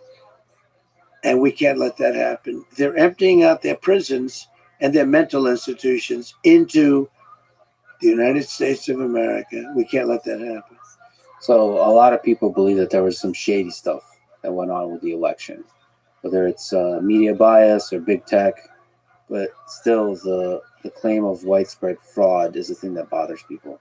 Well, I don't focus on the past. I focus on the future. I mean, I talk about how bad the economy is, how bad inflation is, how bad things like, which is important. Afghanistan was, in my opinion, the most embarrassing thing that's ever happened to our country. And because of that, I think Putin went in. When he saw how stupid we were, Putin went in.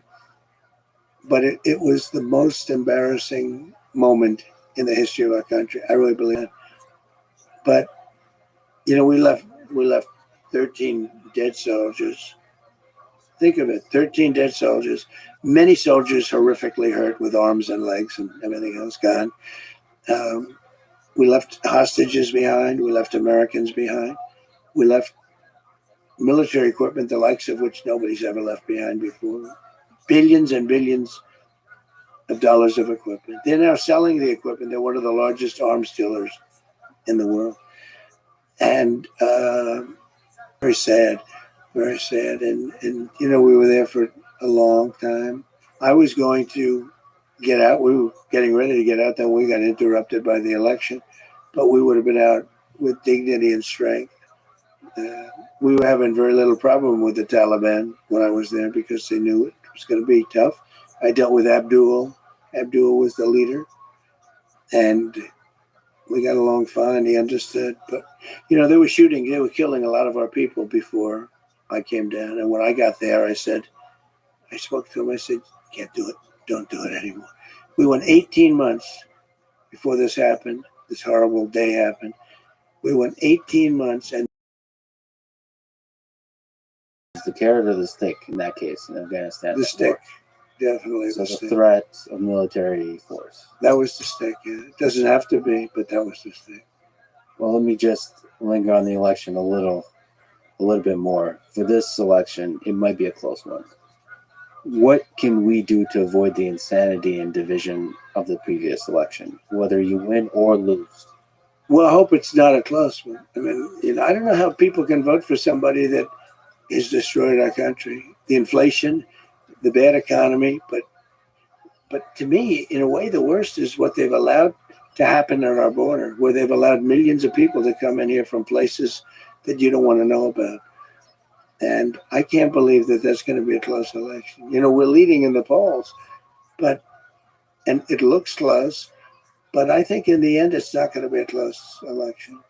What do you think is the right way to solve the immigration crisis? Is mass deportation one of the solutions you would think about? Well, you've got to get the criminals out of here fast, right? You know, the people from mental institutions, you got to get them back into their mental institution. No country can afford this. You know, it's just too much money. You look at what's happening in New York and Chicago and LA and lots of places, and you take a look at what's happening. There's no country can afford this. We can't afford it. And we've got to get the bad ones out immediately, and the rest have to be worked on. You know, it's happened before. Dwight Eisenhower was sort of a moderate president, moderate type person, but he hated when he saw people pouring into the country, and they were nothing like now. You know, I probably got elected in 2016 because of the border. And I told people what was happening, and they understood it. And I won the election, I think, because of the border. Our border is 25 times worse right now than it was in 2016. I had it fixed. I had it the last week of the famous chart that I put up was exactly that. You know the chart. When I looked to the right, I said, there's the chart. Bing. That was not a pleasant experience. But the chart that I put up said, and that was done by Border Patrol, that was the lowest number that we've ever had come into our country in recorded history. And we have to get it back to that again. We will. Let me ask you about Project 2025. So you've publicly said that you don't have any direct connection to Nothing. I know nothing about it. And they know that too. The Democrats know that. And I purposely haven't read it because I want to say to you, I have no idea what it's all about. It's easier than saying I read it and, you know, all of the things. No, I purposely haven't read it. And I've heard about it. I've heard about things that are in there that I don't like. And there's some things in there that everybody would like. But there are things that I don't like at all. And I think it's unfortunate that they put it out, but it doesn't mean anything because it has nothing to do with me. Project 25 has absolutely nothing to do with me. You posted recently about marijuana and that you're okay with it being legalized, but it has to be done safely. Can you explain your policy there? Well, I just put out a paper. And first of all, medical marijuana has been amazing. It's been, I've had friends and I've had others and doctors telling me that it's been absolutely amazing, the medical marijuana. And we put out a statement that we can live with the marijuana. It's got to be a certain age. Got to be a certain age to buy it. It's got to be done in a very concerted, lawful way. And the way they're doing it in Florida, I think, is going to be actually good. It's going to be very good. But it's got to be done in a good way. It's got to be done in a clean way. You go into some of these places, like in New York, it smells all marijuana. You can't, you've got to have a system where there's control. And I think the way they've done it in Florida is very good. Do you know anything about psychedelics? So I'm not a drug guy, but I recently did ayahuasca. Yeah. And there's a lot of people that speak to sort of the health benefits and the spiritual benefits of these different psychedelics. Mm-hmm. I think we'd probably have a better world if everybody in Congress took some mushrooms, perhaps.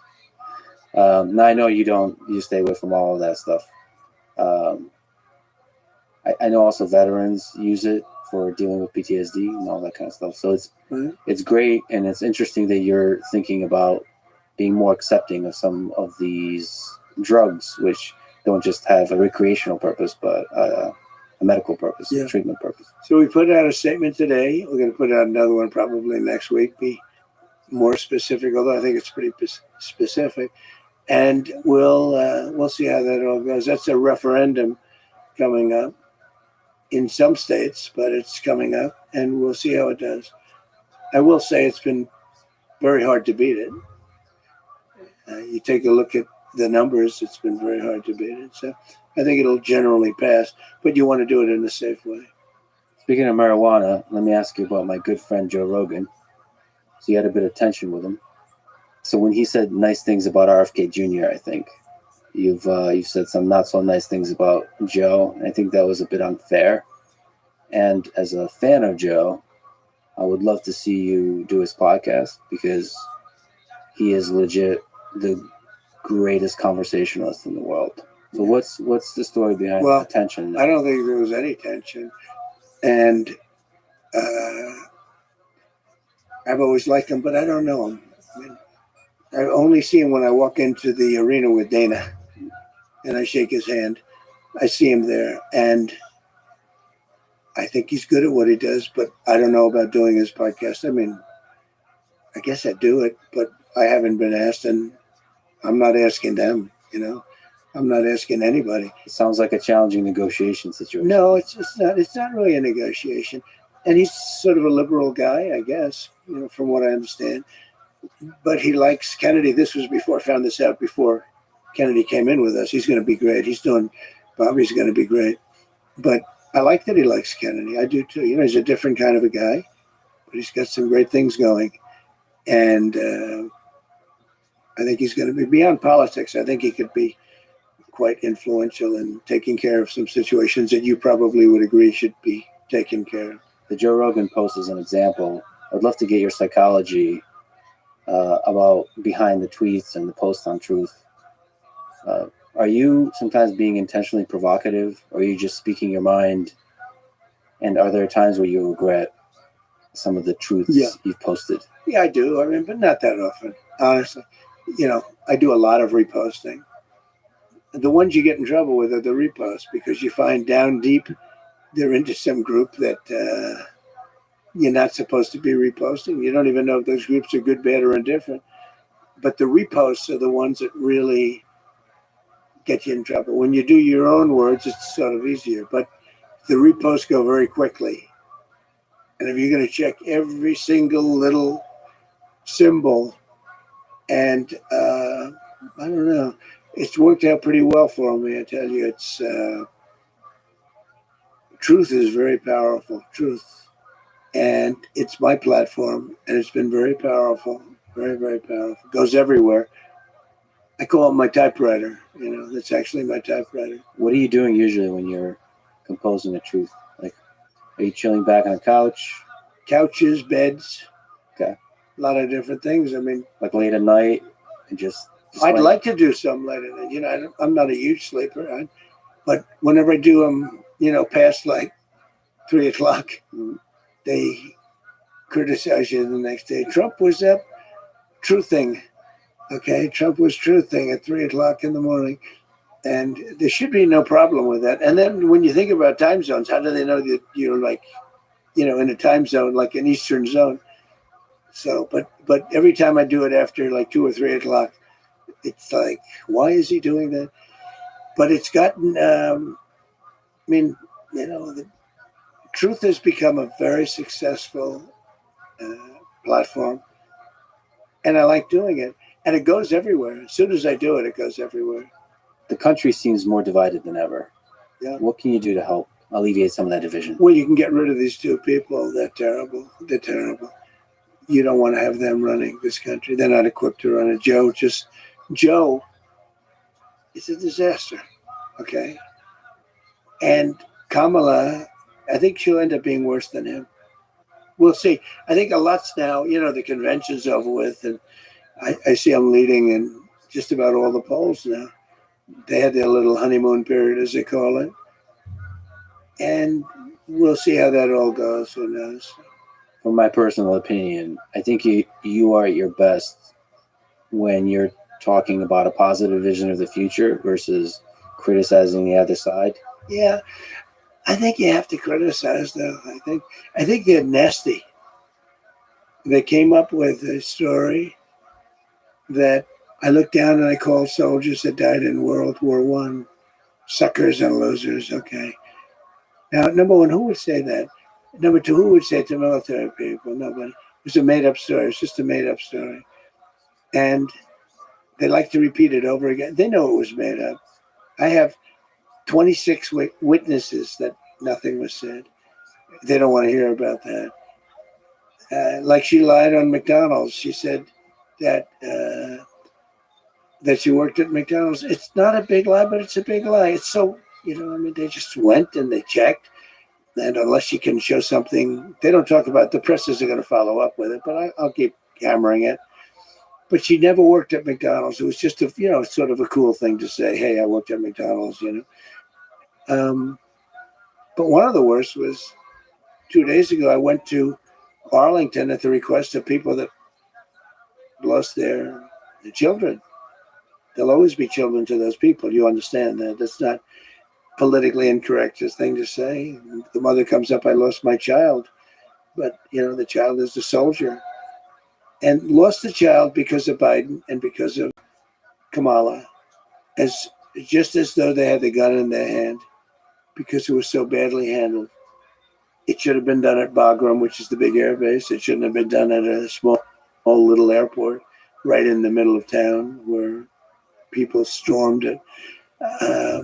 It was a true disaster. And they asked me if I'd come and celebrate with them 3 years. 3 years. They died 3 years ago.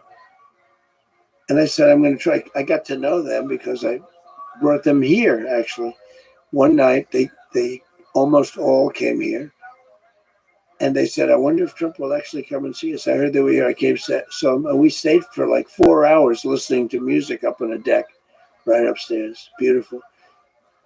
And they were great people. So they called me over the last couple of weeks and they said, we're going to have a reunion, a 3-year reunion. Would you be able to come? And it was very hard for me to do it logistically, but I said, I'll get it done. And I got there and we had a beautiful time. I didn't run away. I didn't just walk in, shake hands and walk in like people do. And I wasn't looking at my watch like Joe Biden does. And it was amazing. So I did it for them. I didn't do it for me. I don't need the publicity. I mean, I get more publicity probably than anybody. You would know that better than me, but I think maybe more than anybody. Maybe more than anybody that's ever lived. I don't know. But I don't think anyone could have any more. Every time you turn on television, there's like 9 different stories, all on different topics in the world. As an example, you interview a lot of people, good people, successful people. Let's see how you do with this interview versus them, okay? I mean, I can tell you right now, you're going to get the highest numbers you've ever had by sometimes a factor of 10. But when a Gold Star family asks me to come in and spend time with them, and then they said, sir, we did a ceremony, and then we went down to the graves, which was quite a distance away. They said, "Sir, would you come to the grave?" And then they said, when we were there, it's very sad actually, because these people shouldn't have died. They shouldn't have died. They died because of Biden and because of Kamala. They died because it's just like if they pulled the trigger. Okay. Now, I don't know if that's controversial to say, but I don't think it is. Afghanistan was the most incompetently run operation I think I've ever seen, military or otherwise. They were incompetent. But the families asked me if I'd go. I did go. Then the family said, could we have a picture at the tombstone of my son? And we did. Son or daughter. There was a daughter too. And I took numerous pictures with the families. I don't know if anybody else that was in the pictures, but there were mostly families, I guess. That was it. And then I left. I spent a lot of time with them. Then I left. And I get home that night and I get a call that the Biden administration with Kamala is accusing me of using Arlington for publicity. I was in use. Just the opposite. Just the opposite. And actually, did you see, it just came out, the families actually put out a very strong statement defending that. They said, we asked him to be there. Well, politicians and the media can play those games. And you're right. Your name gets a lot of views. You're probably legit the most famous person in the world. But on the previous thing, in the spirit of unity, you used to be a Democrat. Yeah. Setting the politicians aside, what do you respect most about people who lean left, who are Democrats themselves or of that persuasion, progressives, liberals, and so on? Well, look, I respect the fact that everybody's in there. And, you know, to a certain extent, life is what you do while you're waiting to die. So you might as well do a good job. I think in terms of what's happening now, I think, you know, we have a chance to save the country. This country's going down. And I called it with Venezuela. I called it with a lot of different countries. And this country's going down. If we don't win this election, the election coming up on November 5th is the most important election this country's ever had. Because if we don't win it, I don't know that there'll be another election. And it's going to be a communist country. We're close. And there's a lot of people listening to this, myself included, that doesn't think that Kamala is a communist. Well, she's a Marxist. Her father's a Marxist, That's right. and she's It's advocating. a little unusual. Yeah. She's advocating for some policies that are towards the direction of democratic socialism, let's say. But there's a lot of people that kind of know the way government works, and they say, well, none of those policies are going to actually come to reality. It's just being used during the campaign to, you know, groceries are too expensive. We need them cheaper, so let's talk about price controls, and that's never going to come to reality. It could come to reality. Look, I mean, she came out with price control. It's been tried like 121 different times at different places over the years, and it's never worked once. It leads to communism. It leads to socialism. It leads to having no food on the shelves, and it leads to tremendous inflation. It's just Bad idea.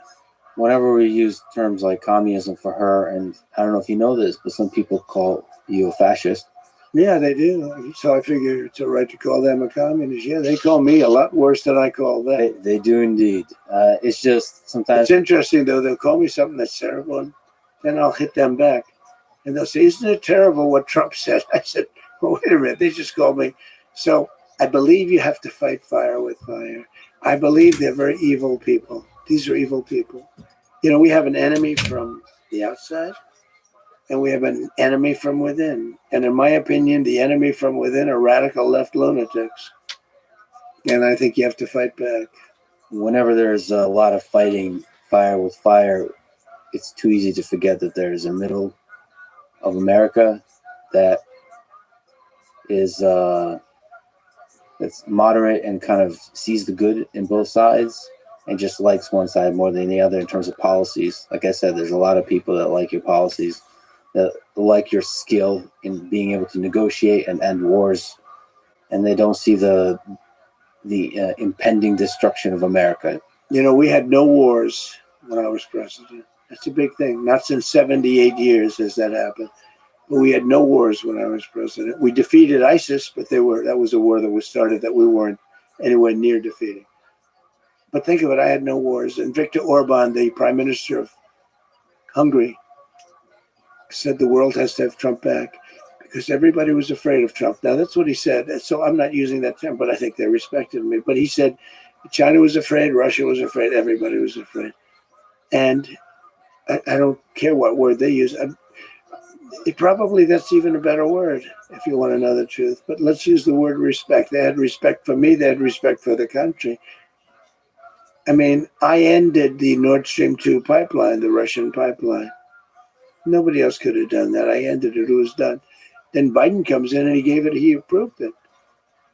So we're defending Germany and these other countries for peanuts compared to what it's worth. And they're paying the person we're defending them against billions and billions of dollars for energy. I said, how does that work? And we had it out with them, and it worked out good. And they paid hundreds of billions of dollars. Well, you wouldn't even have a NATO right now. You wouldn't have NATO if it wasn't for me. As the leader of the United States, you were the most powerful man on earth. As you mentioned, not only the most famous, but the most powerful. And if you become leader again, you will have unprecedented power. Just on your own personal psychology, what does that power do to you? Is there any threat of it corrupting how you see the world? No, I don't think so. Look, I've been there for 4 years. I could have done a big number on Hillary Clinton. I thought it looked terrible to take the president's wife and put her in prison. She's so lucky. I didn't do anything. She's so lucky. Hillary is a lucky woman because I had a lot of people pushing me they wanted to see something, but I could have done something very bad. I thought it looked so bad. Think of it. You have the president of the United States, and you also had Secretary of State, right? She was. But you're going to put the president's wife in prison? And yet when I got out, they have all these hoaxes. They're all hoaxes. But they have all these dishonest hoaxes, just like they did in the past with Russia. That was a hoax. The 51 different, agencies or agents, that was a hoax. The whole thing was a hoax. There was so many hoaxes and scams. But I didn't want to put her in jail. And I didn't. And I explained it to people. They say, lock her up. It doesn't. We won. I said, we don't want to put her in jail. We want to bring the country together. I want to bring the country together. You don't bring the country together by putting her in jail. But then when I got out, they went to work on me. It's amazing. And they suffer from massive Trump derangement syndrome, TDS. And I don't know if it's curable from their standpoint. A lot of people are very interested in footage of UFOs. The Pentagon has released a few videos, and there's been anecdotal reports from fighter pilots. So a lot of people want to know, will you help push the Pentagon to release more footage, which a lot of people claim is available? Oh, yeah, sure. I'll do that. I would do that. I'd love to do that. I have to do that. But they also are pushing me on Kennedy. And I did release a lot, but I had people come to me and beg me not to do it. But I'll be doing that very early on. But I would do that. There's a moment where you had some hesitation about Epstein, releasing some of the documents on Epstein. Why the hesitation? I don't think I'm not involved. I never went to his island, fortunately. But a lot of people did. Why do you think so many smart, powerful people allowed him to get so close? He was a good salesman. He was, he was a hale and hearty type of guy. He had some nice assets that he'd throw around, like islands. But a lot of big people went to that island. But fortunately, I was not one of them. It's just very strange for a lot of people that the list of clients that went to the island has not been made public. Yeah, it's very interesting, isn't it? Probably will be. I don't know. So if you're able to, you'll be Yeah, I'd certainly take a look at it. Now, Kennedy's interesting because it's so many years ago. You know, they do that for danger too, because, you know, endangers certain people, et cetera, et cetera. So Kennedy is very different from the Epstein thing. But yeah, I'd be inclined to do the Epstein. I'd have no problem with it. That's great to hear. What gives you strength when you're getting attacked? You're one of the most attacked people in the world. I think you can't care that much. I know people that care so Welcome. much about How everything, you like doing, what Sir people Smoke say. Swap? You can't care too much because you end What's up good in your joking. neck of the woods? One of the What's good in your neck of the woods? Nothing, bro. So landed that job, bro. I got it. Amazing. Good on Oh, you. that's gonna be famous. I'll be famous. Eh. Oh, world peace, fam. Absolutely. Did you get paid by that other guy? You know, the guy spares me quite a bit. No. He said he'll get. He said if he doesn't get anything tomorrow, he's gonna borrow some money for sis to pay me a bit of what I'm owed, which will help because my mode of transport is able for me. The Mercury node com, like the node blown. It's an electric scooter. You know what the UK's just brought out, and it's pissing me off. Respect order laws, right? You need to read up on this, dude. Keir Starmer is a fucking cunt. Who is? Keir Starmer, our Prime Minister. Yeah. Read up on it. Respect order laws, dude. It is. And he's bringing out blasphemy laws, so we can't swear in public. We can't have freedom of speech. So if I tell someone to fuck off and get out of my face for being rude or trying to hit me, I get arrested. But the guy trying to hit me doesn't, which is a bit. You know what I mean? That's the Viswami guy? It's a what guy? No, Keir Starmer. Keirstamer.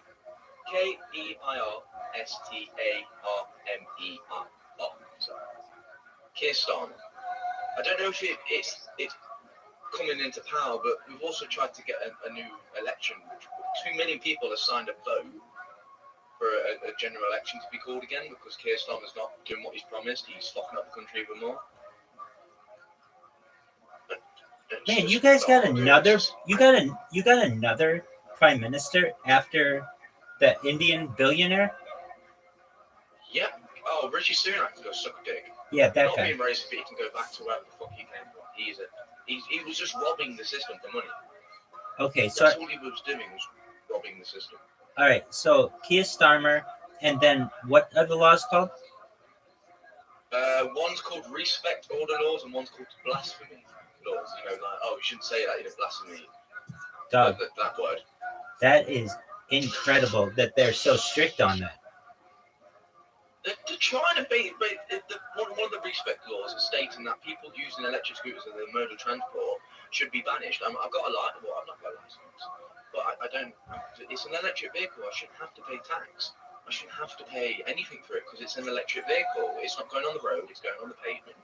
And what I'm confused is how am I meant to get to work, pay the tax, you know what comes out my paycheck, and yet he's trying to take my transport away. It's just so confused. I really am confused. If I could blow him up, I would. And I know violence is not your thing, Rabbi, but he's one of those people that needs to be put down. Who is your favorite prime minister? None of them really. I understand They're that. all Corrupt. Oh no, I do like Princess Diana, even though she's not a prime minister. She was the first royal family to shake a person with AIDS, shake a person's hand. That's true. It's a very famous picture. Blew history up. Mega. Everyone's got respect for her, and everyone still thinks she was murdered. I think she was murdered. The car went in the tunnel and didn't come out. Hit The the driver survived. Everyone else survived, but she died. it hit the third That's a bit suspicious. it hit the 13th pole or the 13th pillar in that tunnel. In that tunnel, if you know anything about it, it has all kinds of like esoteric meaning. It's on the site of like an old let me find the exact information for you. It's like it was a place where they used to do sacrifices, where that tunnel is in Paris. A moment. Okay. Do what you gotta do. What is the significance of the tunnel where Princess Diana died? It was like an ancient site where it was like there was like an altar or there's sacrifices or something. Tell me everything you know about it. Can I come live with you? I want out of this country, dude. I want out of this. I want out. My bro. friend, when this goes viral, Russia's yeah, in- we can live. We'll live. We'll have condos together. The tunnel where Princess Diana Yeah. died is Pont de l'Alma tunnel in Paris, which has become an infamous and tragic location. Let's see here. The tunnel is a major road site. She died August 31st at Dodi Fayed. All right, so let's see here. The Lady Diana statue. Inside the Port of Del Alma Tunnel, there's a bronze replica of the Flame of Liberty, a statue that's become a memorial. I think it's also interesting that this didn't happen in the United Kingdom. It happened in a foreign country.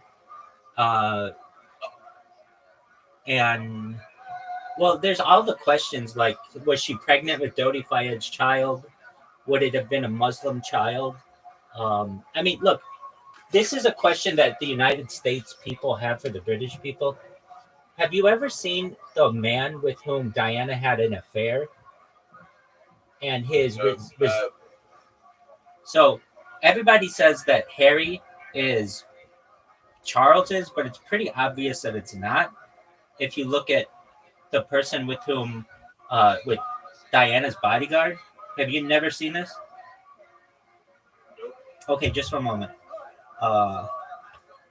Okay, like William looks like Charles. Okay, but Harry does not look like Charles. He looks like exactly like Princess Diana's bodyguard. So his name, I think, is Ken Worf. Let me make sure this is correct. Which guy's the correct one? Okay, yeah. So, okay, I'm gonna find a picture of them when they were, like when he was a child. Okay, Harry's. Let's see here. Princess Diana's former bodyguard 100% thinks Prince Harry, and let's see. Man, it's so hard to find this stuff anymore. It used to be you would Google, it's the first thing it would show. It would show a picture of them both side by side. Now, because of how SEO works, search engine optimization, it's so difficult to find this stuff anymore. Okay, so how am I going to find this? Diana bodyguard affair. Let me just look that up. Because it was proved. I mean, it was like an open secret that she had this affair. Oh, James Hewitt, this guy. All right, now this guy and oh yeah, they look alright. Okay, just one moment. Let me find a picture of them together.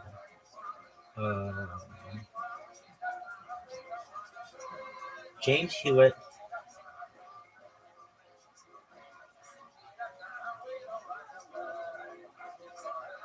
All right. So let's just look this up. James Hewitt. Playing cards, so if you hear me scream, it's not at you. If they don't scream, if you hear me swear, it's not at you. No, and you didn't do it within the United Kingdom either, because that could be blasphemy.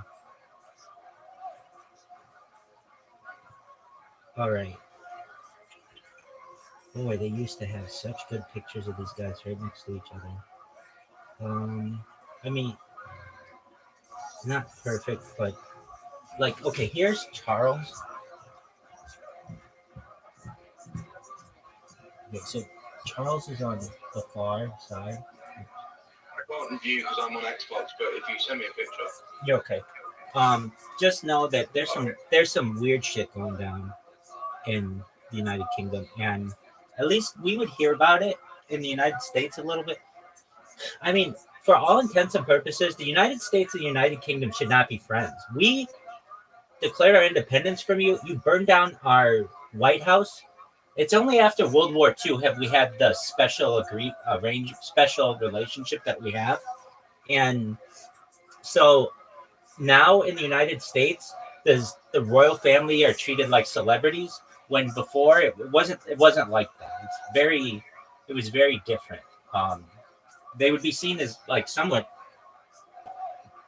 essentially. I wish they would make Britain great again, because it's not Great Britain anymore. Shithole. Shit's going down, dude. Hey, do you know about? You may not. I was talking about it earlier. There is a Royal Air Force base in Australia known as. Just one moment, I'll get the name of it. We've got RF bases all over the world. I know. But this is a special one. because it's. Do you know what Area 51 is in the United States? Area 51, yeah. Okay, so the United Kingdom has its own. It's known as Woomera, and it's in Australia. Have you ever heard of Royal Air Force Base Woomera?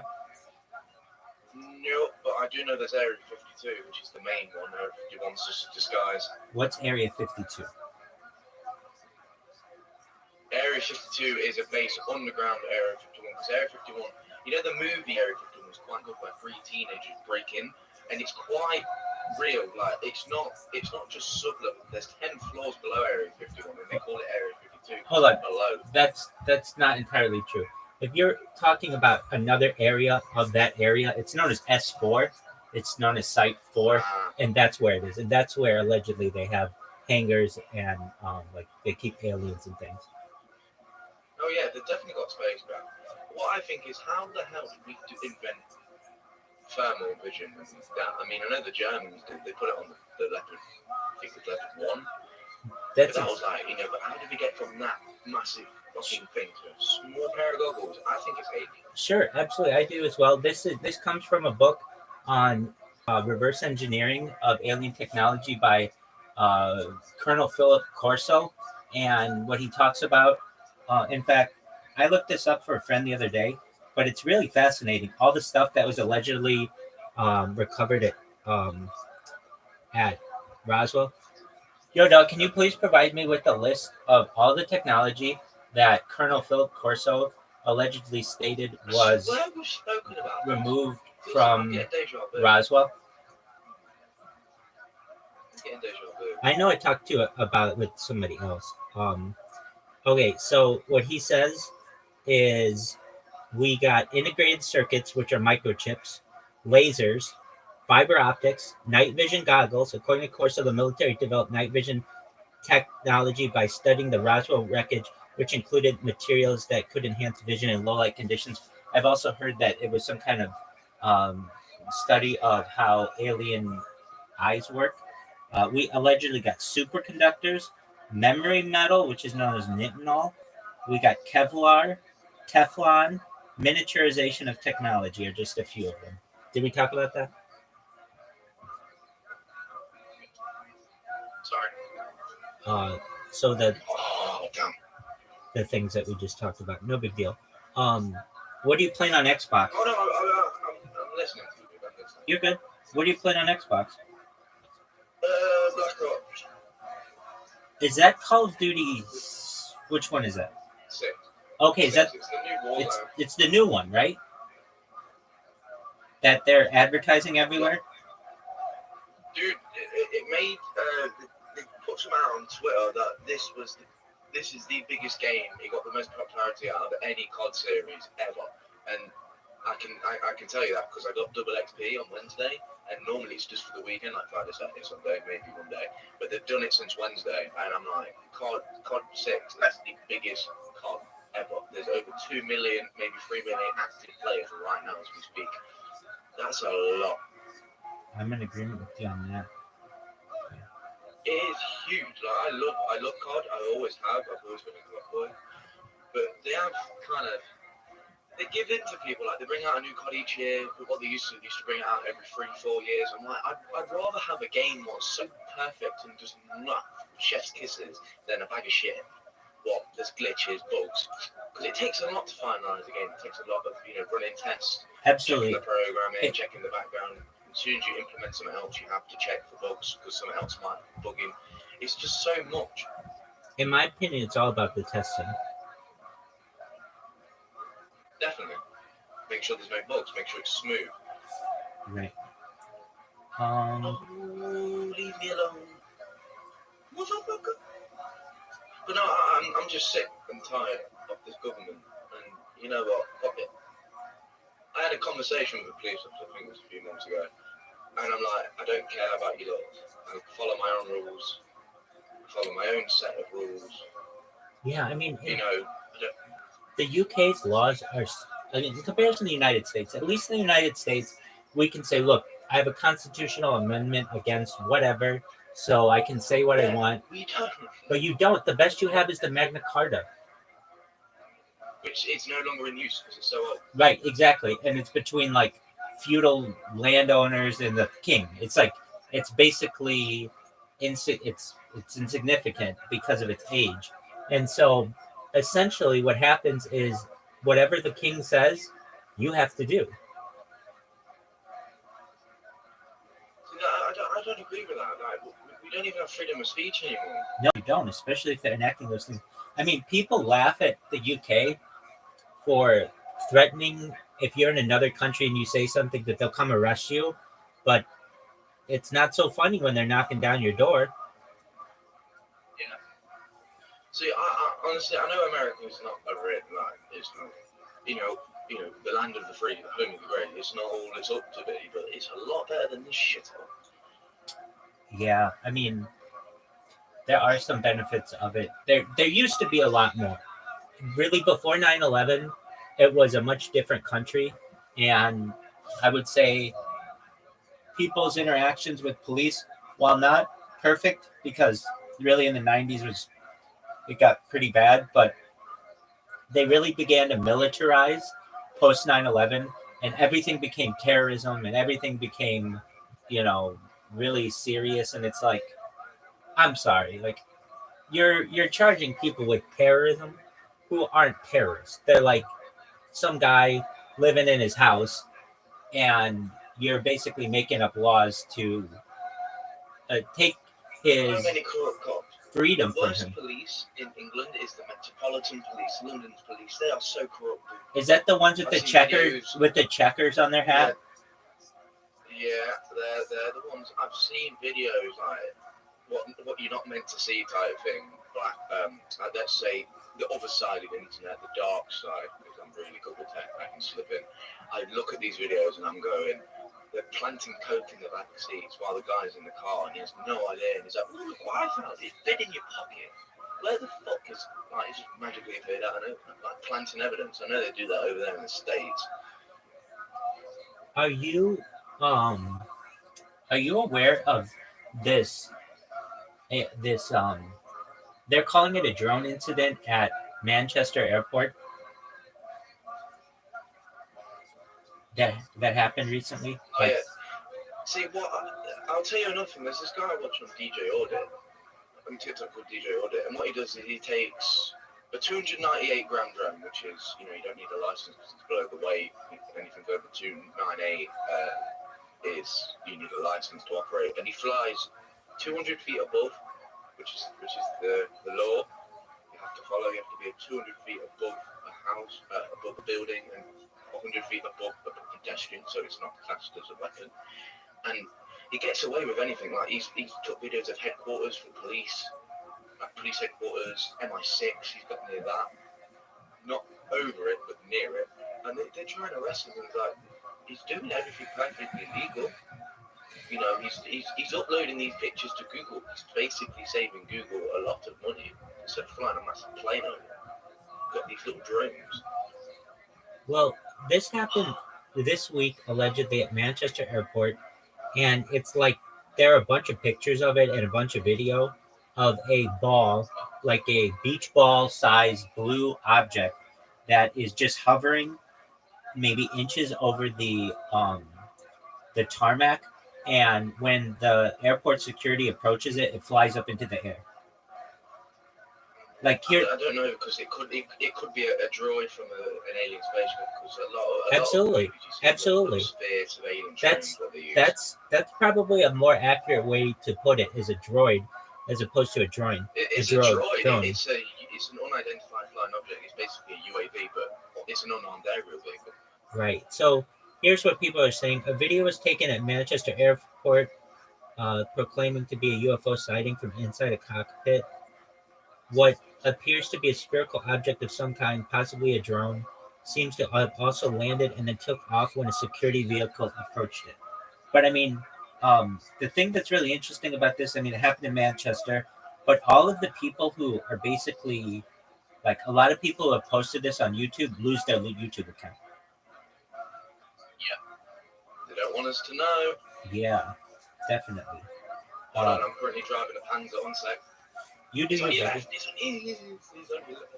You do you, baby. The Panzer III J was a brilliant tank. I've got to give the Germans that. That's some amazing engineering. Oh yeah. Like, I get it, they were our enemy, but fucking hell, they could engineer. If the Rattle was built, we'd be fucked. Round.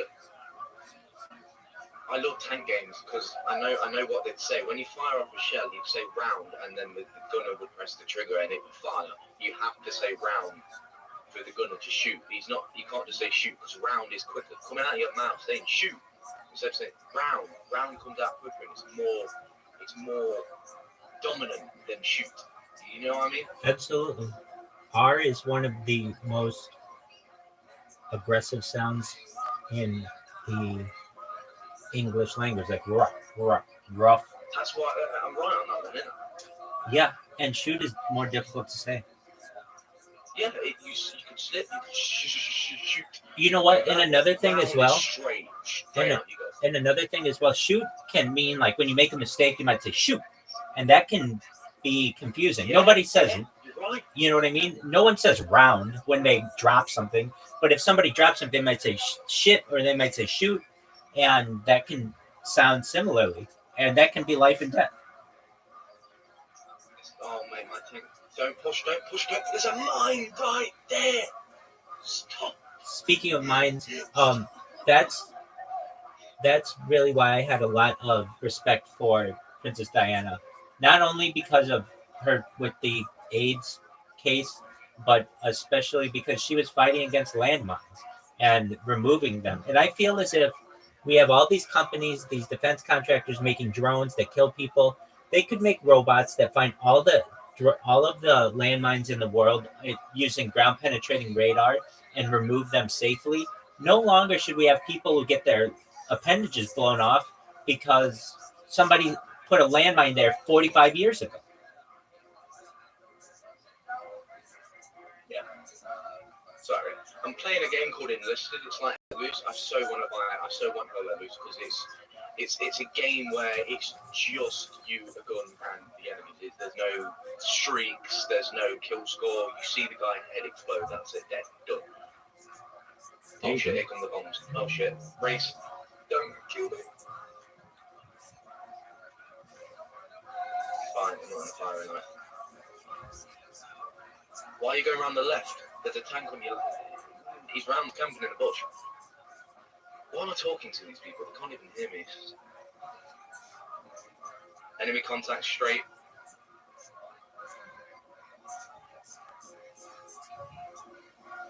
Oh, I feel sorry, dude. That guy's leg blew up. See, I'm all for peace, but I love war, like the history of it. That's cool, and I do too. I do too, and I think that that's exactly what it should be, history, and we should study it and do everything that we can to not have it anymore. But studying it is amazing. Studying the battles and like overhead views of a battlefield, especially from ancient and even modern battles, it's fascinating. Who invented the cannonball? It's a great question. Chinese. We're gonna find.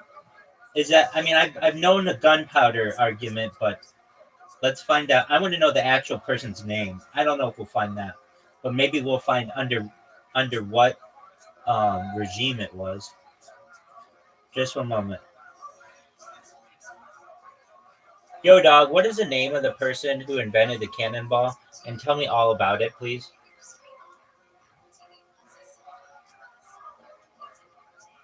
Yo, dog, what is the name?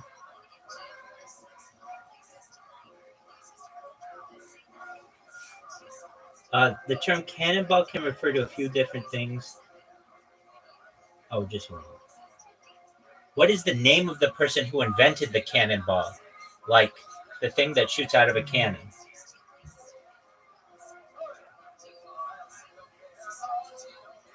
All right. I see you're asking about the invention of the actual cannonball. The cannonball is a military... Okay. Well, we don't have a single inventor of the cannonball. A key early figure in gunpowder weaponry was Zhong Lang, a military strategist and inventor from the 3rd century who was often associated with the early development of gunpowder-based weapons, including cannon-like devices. Dog, can you imagine if you were Zhong Lang and you took like a time machine to see what your invention it would end up doing to the world? Hold on. My controller batteries are low. Oh, I ain't got a spare one. If I cut out, I cut out, and I was just swapped to my wireless. You good? Wired. Oh, dude, this battle's intense. I've not been blown up yet. That's a good thing. That's a good thing. The tanks I'm going to come across is maybe a jumbo, which is quite a scary tank to fight, but I know if I just shoot in the porthole, it blows up the ammo rack and ba-boom, ba-boom, ba-boom. Pop smoke, cover, charge. To our left, left.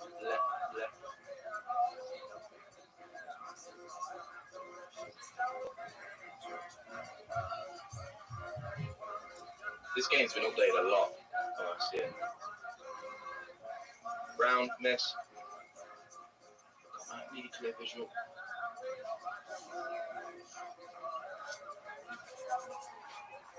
I'll be right back. I'm gonna get something to drink. You do. I can stream this if you want to watch it, by the way, guys.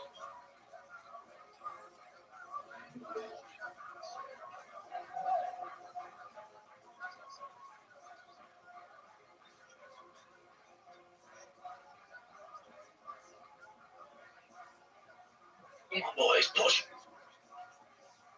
Oh, shit, he's coming for me.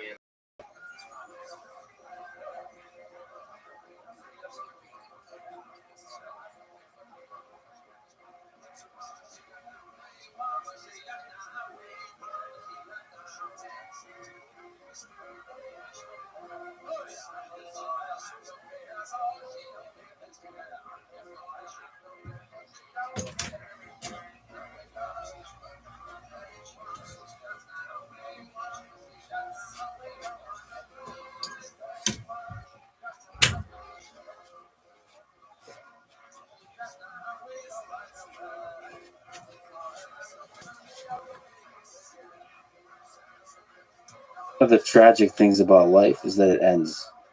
How often do you think about your death? Are you afraid of it? I have a friend who's very, very successful, and he's in his 80s, mid 80s, and he asked me the exact same question. I turned it around. I said, well, what about you? He said, I think about it every minute of every day. And then a week later, he called me to tell me something, and he starts off the conversation by going, tick, tock, tick, tock. Yeah. This is a dark person, in a sense, but it is what it is. I mean, if you're religious, you have, I think, a better feeling toward it. You're supposed to go to heaven, ideally not hell, but you're supposed to go to heaven if you're good. I think our country's missing a lot of religion. I think it really was a much better place with religion. It was almost a guide, to a certain extent it was a guide. You want to be good to people. Without religion, there are no guardrails. I'd love to see us get back to religion, more religion in this country. Well, Mr. President, thank you for putting yourself out there, and thank you for talking today. Look, I love the country. I want to see the country be great. And we have a real chance of doing it, but it's our last chance. And I appreciate it very much. Thank you. Thank you. Thanks for listening to this conversation with Donald Trump. To support this podcast, please check out our sponsors in the description. And now, as I've started doing here at the end of some episodes, let me make a few comments and answer a few questions. If you would like to submit questions, including in audio and video form, go to lexfriedman.com/AMA or get in touch with me for whatever other reason at lexfriedman.com/contact. I usually do this in a t-shirt, but I figured for this episode, I'll keep my suit and tie on. So first, this might be a good moment to look back a bit. I've been doing this podcast for over 6 years, and I first and foremost have to say thank you. I'm truly grateful for the support and the love I've gotten along the way. It's been, I would say, the most unlikely journey, and on most days, I barely feel like I know what I'm doing. But I wanted to talk a bit about how I approach these conversations. Now, each conversation is its own unique puzzle, so I can't speak generally to how I approach these. But here, it may be useful to describe how I approach conversations with world leaders. of which I hope to have many more and do a better job every time. I read a lot of history, and I admire the historian perspective. As an example, I admire William Shirer, the author of many books on Hitler, including The Rise and Fall of the Third Reich. He was there and lived through it and covered it objectively to the degree that one could. Academic historians, by the way, criticize him for being a poor historian because he editorialized a little too much. I think those same folks criticize Dan Carlin and his Hardcore History podcast. I respect their criticism, but I fundamentally disagree. So in these conversations with world leaders, I try to put on my historian hat. I think in the realm of truth and public discourse, there's a spectrum between the ephemeral and the eternal. The outrage mob and clickbait journalists are often focused on the ephemeral, the current thing, the current viral shitstorm of mockery and derision. But when the battle of the day is done, most of it will be forgotten.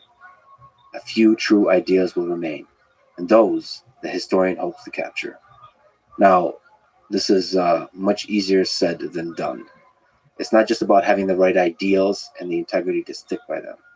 It's not even just about having the actual skill of talking, which I still think I suck at. But let's say it's a work in progress. You also have to make the scheduling work and set up the entirety of the environment in a way that is conducive to such a conversation. This is hard, really hard, with political and business leaders. They are usually super busy, and in some cases super nervous because, well, they've been screwed over so many times with clickbait, gotcha journalism. So to convince them and their team to talk for 2, 3, 4, 5 hours is hard. And I do think a good conversation requires that kind of duration. And I've been thinking a lot about why. I don't think it's just about needing the actual time of 3 hours to cover all the content. I think the longer form with a hypothetical skilled conversationalist relaxes things and allows people to go on tangents and to banter about the details, because I think it's in the details that the beautiful complexity of the person is brought to light. Anyway, I look forward to talking to more world leaders and doing a better job every time, as I said. I would love to do interviews with Kamala Harris and some other political figures on the left and right, including Tim Walz, AOC, Bernie, Barack Obama, Bill and Hillary, and on the right, J.D. Vance, Vivek, George W., and so on. And on the topic of politics, let me say, as an immigrant, I love this country, the United States of America. I do believe it is the greatest nation on earth. And I'm grateful for the people on the left and the right who step into the arena of politics to fight for this country that I do believe they all love as well. I have reached out to Kamala Harris, but not many of the others. I probably should do a better job of that. But I've been doing most of this myself, all the reach out, scheduling, research, prep, recording, and so on. And on top of that, I very much have been suffering from imposter syndrome, with the voice in my head constantly pointing out when I'm doing a shitty job. Plus, a few folks graciously remind me on the internet the very same sentiment of this aforementioned voice. All of this, while I have the option of just hiding away at MIT, programming robots, and doing some cool AI research with a few grad students, or maybe joining an AI company, or maybe starting my own. All these options make me truly happy. But like I said, on most days, I barely know what I'm doing, so who knows what the future holds. Importantly, I'm forever grateful for all of you, for your patience and your support throughout this roller coaster of a life I've been on. I love you all. Okay, now let me go on to some of the questions that people had. I was asked by a few people to comment on Pablo Durov arrest and on X being banned in Brazil. Let me first briefly comment on the Durov arrest. So, basic facts. Pablo Durov is CEO of Telegram, which is a messenger app that has end-to-end encryption mode. It's not on by default, and most people don't use the end-to-end encryption, but some do. Pablo was arrested in France on a long list of charges related to quote-unquote criminal activity carried out on the Telegram platform and for quote-unquote providing unlicensed cryptology services. I think Telegram is indeed used for criminal activity by a small minority of its users. For example, by terrorist groups to communicate. And I think we all agree that terrorism is bad. But here's the problem. As the old saying goes, one man's terrorist is another man's freedom fighter. And there are many cases in which the world unilaterally agrees who the terrorists are. But there are other cases when governments, especially authoritarian inclined governments, tend to propagandize and just call whoever's in the opposition, whoever opposes them, terrorists. There is some room for nuance here. But to me, at this time, it seems to obviously be a power grab by government wanting to have backdoor access into every platform so they can have censorship power against the opposition. I think generally government should stay out of censoring or even pressuring social media platforms. And I think arresting a CEO of a tech company for the things said on the platform he built is just nuts. It has a chilling effect on him, on people working at Telegram, and on people working at every social media company, and also people thinking of launching a new social media company. Same is the case of X being banned in Brazil. It's, I think, a power grab by Alexandre de Moraes, a Supreme Court justice in Brazil. He ordered X to block certain accounts that are spreading quote-unquote misinformation. Elon and X denied the request. Then de Moraes threatened to arrest X representatives in Brazil. And in response to that, X pulled the representatives out of Brazil, obviously, to protect them. And now, X, having no representatives in Brazil, apparently violates the law. Based on this, de Moraes banned X in Brazil. Once again, it's an authoritarian figure seeking censorship power over the channels of communication. I understand that this is complicated, because there are evil people in the world, and part of the role of government is to protect us from those evil people. But, as Benjamin Franklin said, those who can give up essential liberty to obtain a little temporary safety deserve neither liberty nor safety. So it's a trade-off. But I think in many places in the world, many governments have leaned too far away at this time from liberty. Okay, next up, I got a question on AI, which I emotionally connected with. I'll condense it as follows. Hello, Lex. I'm a programmer, and I have a deep fear of slipping into irrelevance because I am worried that AI will soon exceed my programming skills. Let me first say that I relate to your fear. It's scary to have a thing that gives you a career and gives you meaning to be taken away. For me, programming is a passion. And if not for this podcast, it would probably, at least in part, be my profession. So I get an uncomfortable feeling every time Claude, the LLM I use for coding at this time, just writes a lot of excellent, approximately correct code. I think you can make a good case that it already exceeds the skill of many programmers, at least in the same way that the collective intelligence of Stack Overflow exceeds the skill of many programmers, many individual programmers, but in many ways it still does not. But I think eventually, more and more, the task, the profession of programming will be one of writing natural language prompts. I think the right thing to do, and what I'm at least doing, is to ride the wave of the ever-improving code-generating LLMs and keep transforming myself into a big-picture designer versus low-level tinkerer. What I'm doing and what I recommend you do is continually switch to whatever state-of-the-art tool is for generating code. So for me currently, I recently switched from VS Code to Cursor, and before that it was Emacs to VS Code switch. So Cursor is this editor that's based on VS Code that leans heavily on LLMs and integrates the code generation really nicely into the editing process. So it makes it super easy to continually use the LLMs. So what I would advise and what I'm trying to do myself is to learn how to use it and to master its code generation capabilities. I personally try to now allocate a significant amount of time to designing with natural language first versus writing code from scratch. So using my understanding of programming to edit the code that's generated by the LLM versus sort of writing it from scratch and then using the LLM to generate small parts of the code. I see it as a skill that I should develop in parallel to my programming skill. I think this applies to many other careers too. Don't compete with AI for your job. Learn to use the AI to do that job better. But yes, it is scary on some deep sort of human level, the threat of being replaced. But at least I think we'll be okay. All right, next up, I got a very nice audio message and question from a gentleman who is 27 and feeling a lot of anxiety about the future. Just recently, he graduated with a bachelor's degree and he's thinking about going to grad school for biomedical engineering.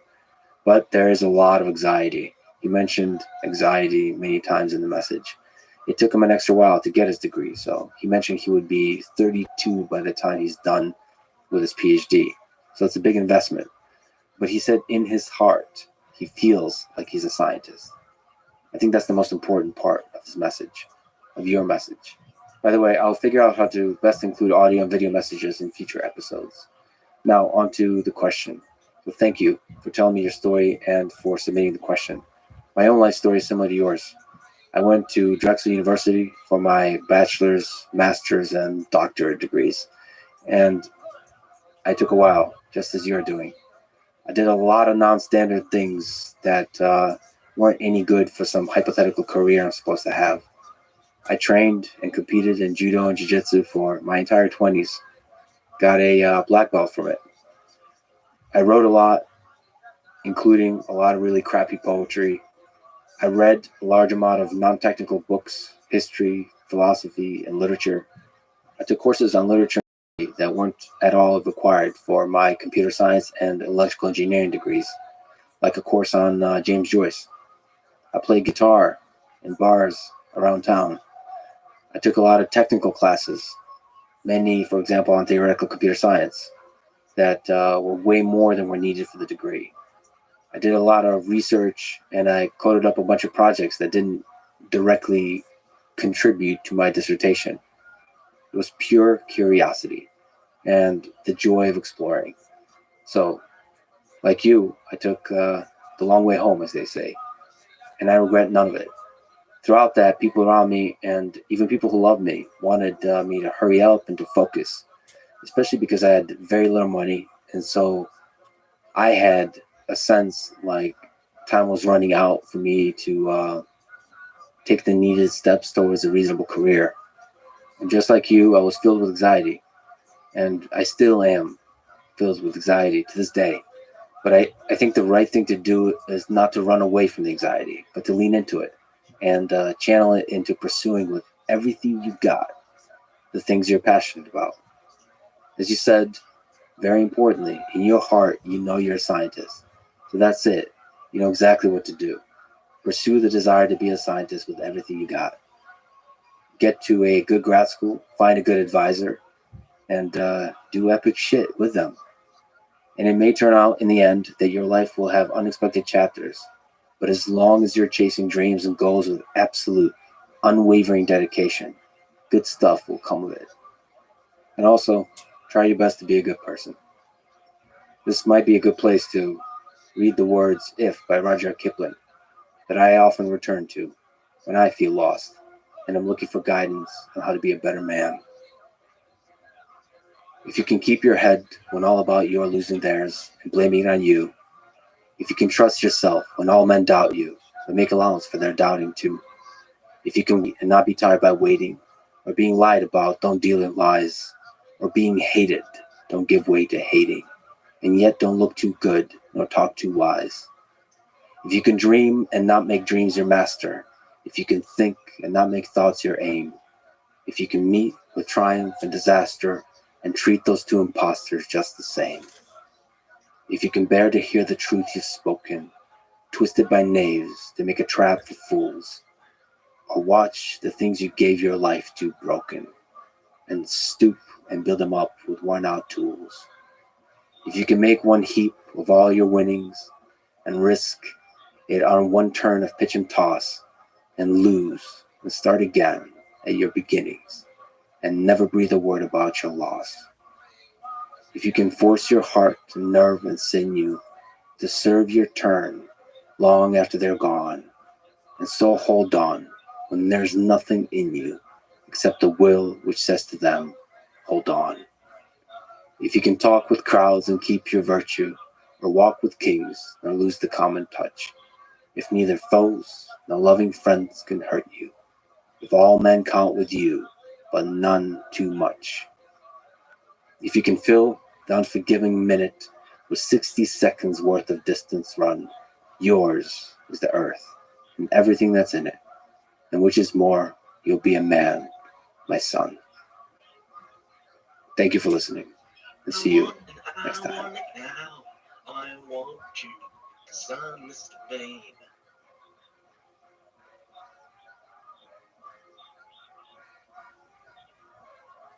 Communism makes no sense at all. Totally opposed to human nature. It never works. It always evolves into dictatorship.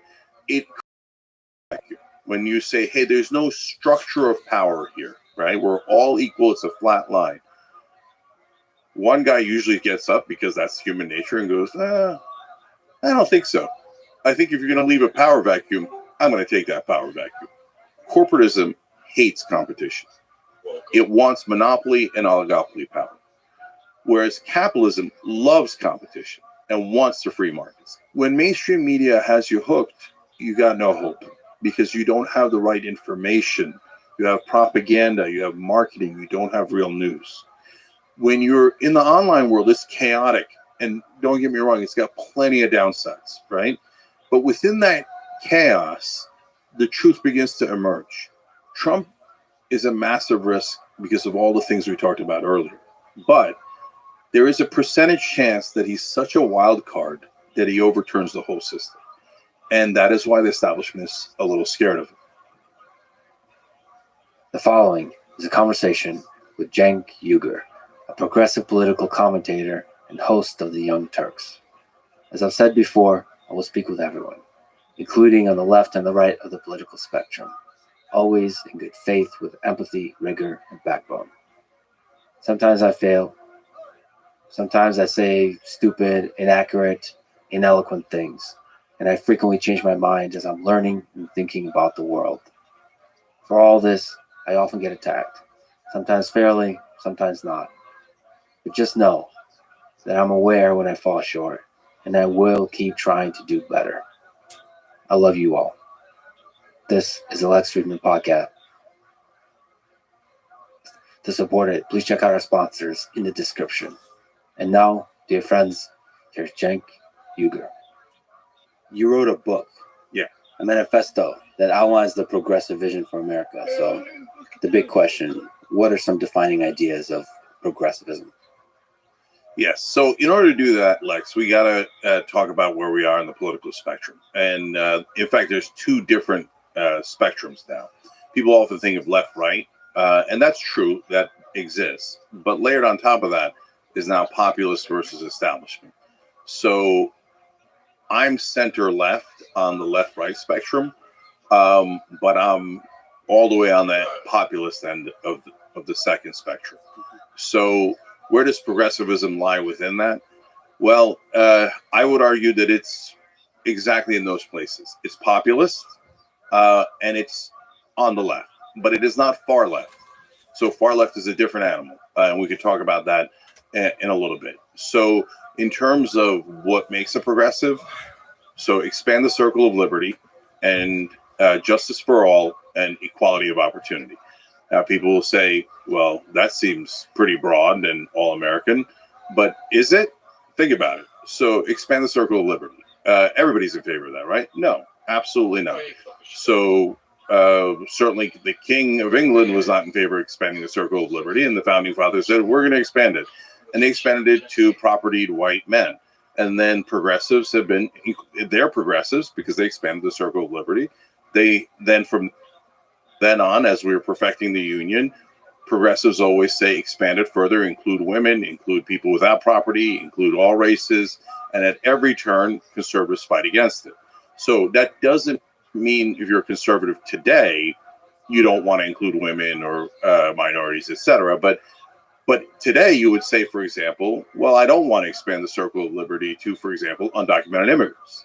And maybe you're right about that, and we could have that discussion in terms of a specific philosophy. And I don't believe that undocumented immigrants should immediately be citizens or anything along those lines.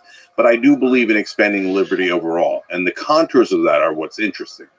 And then you see justice for all. Everybody's for justice. No, right now, marijuana possession is still illegal in a lot of parts of the country. Now, a lot of right-wingers and left-wingers agree that it should be legal.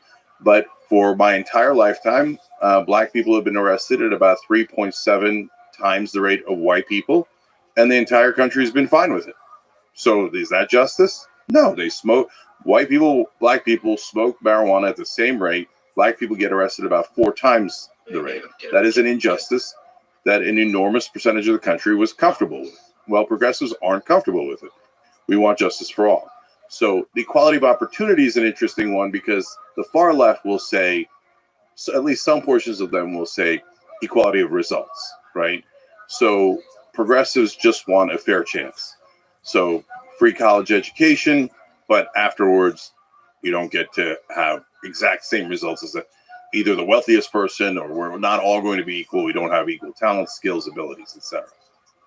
There's a lot of questions I can ask there. So on the circle of liberty, yes, so expanding the number of people whose freedoms are protected. But what about the magnitude of freedom for each individual person? So expanding the freedom of the individual and protecting the freedoms of the individual. It seems like progressives are more willing to expand the size of government, where government can do all kinds of regulation, all kinds of controls on the individual. So, Lex, what we're probably going to talk about a lot today is balance. And so a lot of people think, oh, I'm on the right, I'm on the left. And that comes with a certain preset ideology. So the right is always correct, the left is always correct. So there's 2 problems with that. Number one, how could you possibly believe in a preset ideology if you're an independent thinker? It's literally, by definition, not possible. If you say, I lent my brain to an ideology that was created 80 years ago, or 8 years ago, or 800 years ago, and I'm not going to change it, you're saying, I don't think for myself. I bought into a culture. And by the way, there's a lot of different forms of culture you could buy into: religion, politics, sometimes racial, etc. So that's why you need actually balance. The same reason you need balance, other than independent thought, is because the answer is almost never black and white. And that gets into a really interesting nuance, because mainstream media, in my opinion, is the matrix. And its job is to delude you into thinking corporate rule is great for you, and we should never change it, and the status quo is wonderful. So they have created a false middle. What mainstream media calls moderate is actually, in my opinion, extremist corporate ideology. So, for example, they'll say Joe Manchin is a moderate. None of his positions are moderate, other than potentially gun control in West Virginia. He's not for gun control. The people of West Virginia are not for gun control, generally speaking. So, and he uses that, and they usually have these shiny objects where they're like, you see this? I'm a moderate because of guns. Or I'm a moderate because I'm a Democrat from West Virginia. But wait, let's look at your positions. You're against paid family leave. That polls at 84%. So you're a radical corporatist who say that women should be forced back into work the day after they have birth. You're against a higher minimum wage. You're for every corporate position, and they all poll at 33% or less. So Joe Manchin is not at all a moderate. And this applies to almost every corporate Republican and every corporate Democrat. They're all extremists in supporting what I call corporatism. So you have to get to a balance in order to get to the right answer. So that's an interesting distinction here. So you're actually, as far as I understand, pro-capitalism. Yes. Which is an interesting place to be. That's the thing that probably makes you center left and then still populist. You're full of beautiful contradictions, let's say this, which will be great to untangle. But what's the difference between corporatism and capitalism? Is there a difference? So I really believe in capitalism. I don't think that there's really a second choice. Where it gets super interesting is the distinction between capitalism and socialism, because that's not at all as clear as people think it is. And people often say socialism and communism as synonyms when they're not synonyms, right? And so I view it as there's basically 4 distinct areas. It's obviously a spectrum. Everything is a spectrum, right? On one end, you have communism on the left, and on the other end, you have corporatism on the right. Okay, and I would argue that capitalism is in the middle. And so, communism, we know, state owns all property. You're not allowed to have private property. So, I will piss off a lot of people in this show, and so I'm asking for their patience. Please hear me out, and because don't worry, I'm going to piss off the other side too.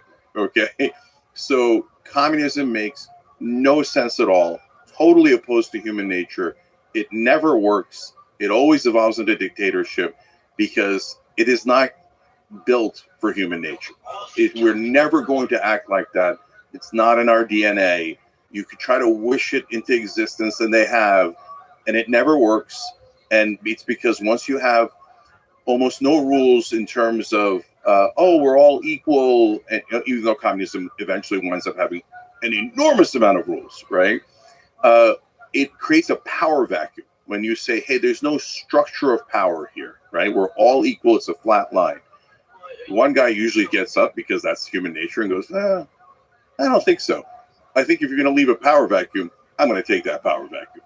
That's actually a really interesting way to put it, because when everyone is equal, nobody is in power, and human nature is such that there's a will to power. So when you create a power vacuum, somebody's going to fill it.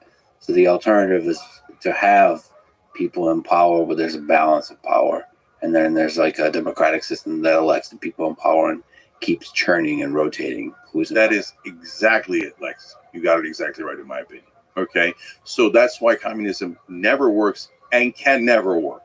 So it's an idea of like, we're all going to work as hard as we possibly can and take only what we need. Where? When has that ever happened in the history of humanity, right? We're just not built that way. So, okay, we can get into that debate with my friends on the left, etc. Now, corporatism is just as extreme and just as dangerous. And that is basically what we have in America now. What we have in America now, and this is another giant trick that the Matrix played on everybody, that they did a shell game, and all of a sudden extreme corporatists like Manchin and Republican in the Senate are moderates. Oh my God, Mitch McConnell all of a sudden is a moderate, and etc. As long as you're not a populist. Populists are never moderate, okay? But if you love corporations and corporate tax cuts and everything in favor of corporations, you're magically called a moderate when you actually, according to the polling, have super extreme positions that the American people hate. And by the way, that's part of the reason for the rise of Trump. We can come back to that, okay? But the second shell game is taking out capitalism, putting in corporatism, but still calling it capitalism. Okay, so what is corporatism? When corporations slowly take over the system and create monopoly and oligopoly power. So that snuffs out equality of opportunity. So how do they do that? When people say the system is rigged, they oftentimes can't explain it that well. And then mainstream media goes, oh, you sound conspiratorial.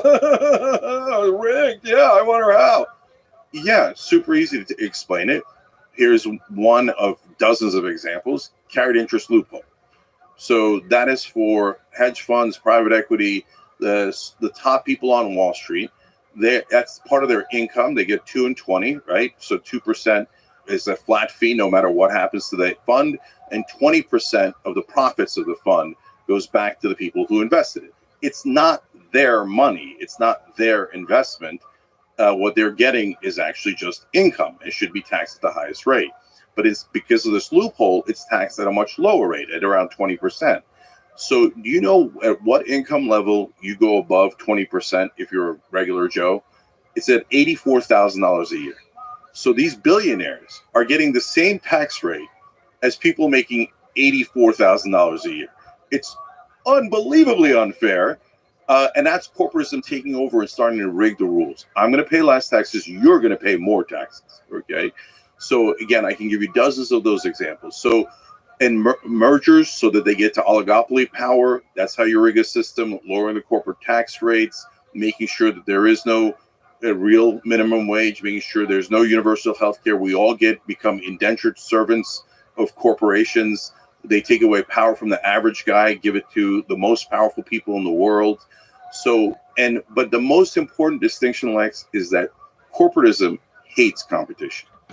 It wants monopoly and oligopoly power, whereas capitalism loves competition and wants the free markets. And I remember, we started Young Turks back in 2002, so we've been around for 22 years, longest running daily show on the internet ever. And so we were pre-Iraq War, and the Iraq War starts, and Dick Cheney starts handing out no-bid contracts. I'm like, what part of capitalism is a no-bid contract? You can't negotiate drug prices. That's the most anti-free market thing I have ever heard. It's almost like communism for corporations. They get everything, you get nothing, right? So it's preposterous, it's awful, and it kills the free markets, and it's killing this country. And it is the main ideology and religion of the establishment. Are all companies built the same here? So when you say corporatism, it seems like, just looking here at the list of by industry lobbyists, it seems like there are certain industries that are worse offenders than others, like pharmaceuticals, like insurance, oil and gas. Yeah. So it seems to me it feels wrong to just throw all companies into the same bucket of like they're all guilty. No, they're not all guilty. So let's make a bunch of distinctions here. So first of all, are they quote unquote guilty? No, they're doing something that is logical and natural, right? So if you're a company, do you want to pay higher taxes or lower taxes? Of course you want to pay lower taxes, right? Do you want to have higher employee costs or lower employee costs? Of course you want lower employee costs, right?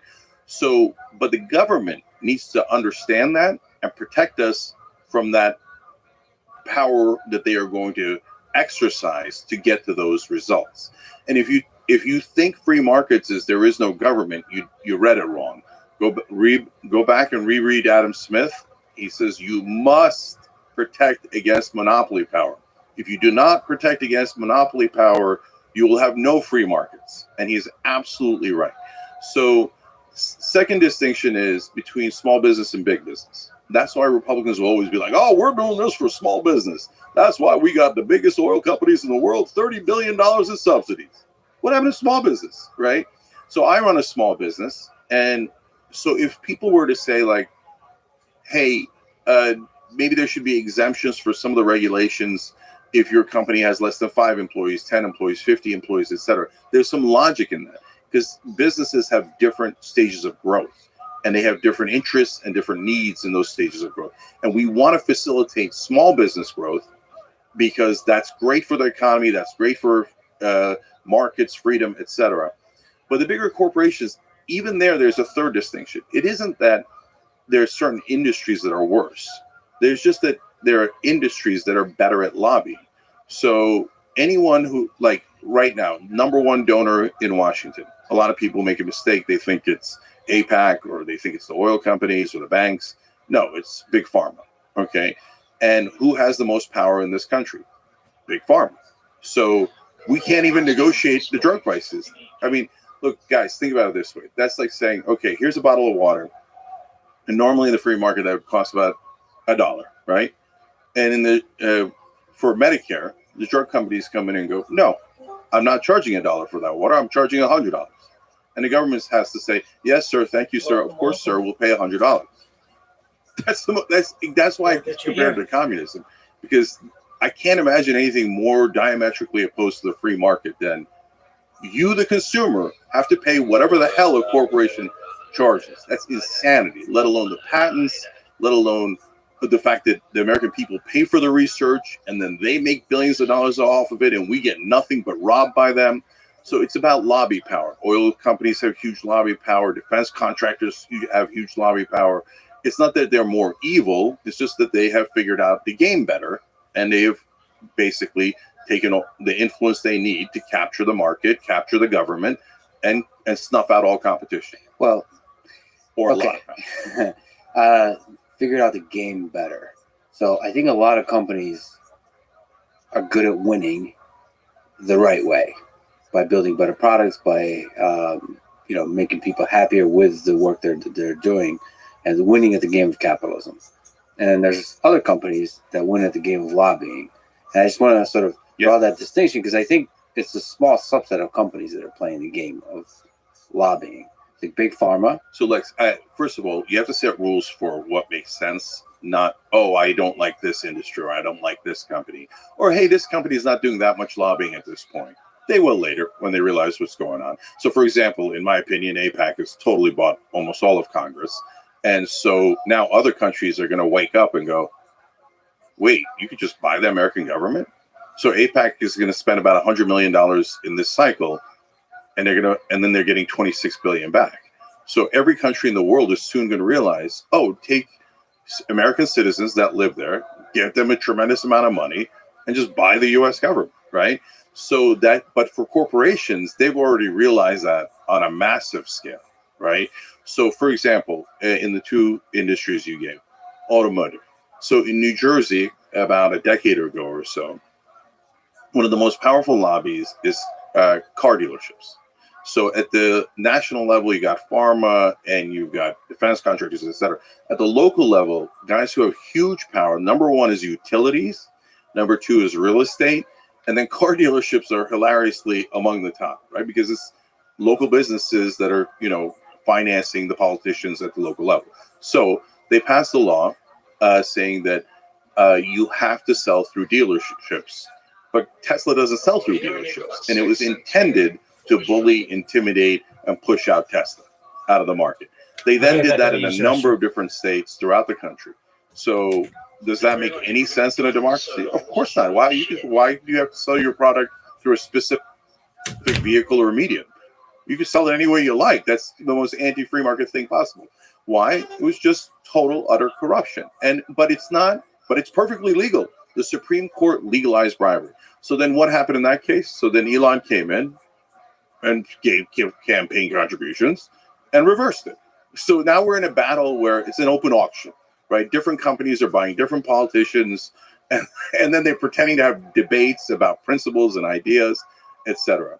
So now let's look at tech. In the beginning, Facebook was not spending any money in politics, or almost any money in politics. So what happens? They're getting hammered. They get pulled into congressional hearings, and Facebook's got fake news, and oh my God, all this trouble from Facebook. Then Facebook does the logical thing. Oh, it turns out I need to grease these sons of bitches. Okay, so then they hire a whole bunch of Republican consultants. They go grease all the Republicans and most of the corporate Democrats. And then all of a sudden, we're no longer talking about Facebook at all. Facebook are angels. And now we've turned our attention to who? Facebook's top competitor, TikTok. Funny how that works. Okay. And by the way, then Donald Trump goes, oh, TikTok's a big, dangerous company. They're working with China. Okay. And then Jeff Yass comes in on this cycle, part owner of TikTok. And he doesn't want TikTok banished, of course, right? So he gives Trump a couple of $1 million. Trump turns around the next day and goes, we love TikTok. TikTok's a good company, right? So that's a big contributor to influencing what politicians say and what they think. But it's not the entire thing, right? No, it is. It's 98%. I'll go on mainstream media and they'll be like, oh, I see what you're saying. I can see how that influences politicians about 10%. I'm like, no, it's 98%. So, and even a lot of good people think it's 50-50. They have principles and they have money. No, they have money and this smidge of principles. That's why I wanted to clarify 98. Okay, so how do we fix it? Just really interesting. You're pro-capitalism and anti-corporatism. So how do we create a system where the free market can rule, where capitalism can rule? We can have these vibrant flourishing of all these companies competing against each other and creating awesome stuff. Yeah. So in the book, I call it democratic capitalism as opposed to Bernie's democratic socialism, right? We can get into that distinction in a minute. But so as Adam Smith said, and anyone who studies capitalism knows, you need the government to protect the market as well as the people. Because why do we have cops? Because if we don't have cops, somebody's going to go, well, I like Lex's equipment. Why don't I just go into his house and take it, right? So you need the cops to protect you, and that's the government. So people say, oh, I hate big government. Do you? right? It depends, right? If your house is getting robbed, all of a sudden you like the government. But you also need comps on Wall Street, because if you allow insider trading, the powerful are going to rob you blind and the little guy is going to get screwed. So that's this easy example. And so if you don't have those cops, the bad guys are going to take over. They're going to set the rules, rig the rules in their favor. So the Republicans on purpose made regulation a dirty word. They're like, oh, all regulation is bad. And then sometimes on the left, people fall for the trap of all regulation is good. A guy I like has a great analogy on this, Matt Stoller. He's one of the original, I would argue, progressives. And there's about 4 of us. I'm sure there's more, but that have stayed true to the original meaning of progressivism and populism. Me, Matt Stoller, David Sirota, Ryan Gray. Okay. And they used to be in that original blogger group. There was guys like Glenn Greenwald and other interesting cats, right? But they went in different directions. So Matt has a great line. He says, if somebody comes up to you and says, how big a pipe do you want? There is no answer for that. It depends on the job, doesn't it? Right?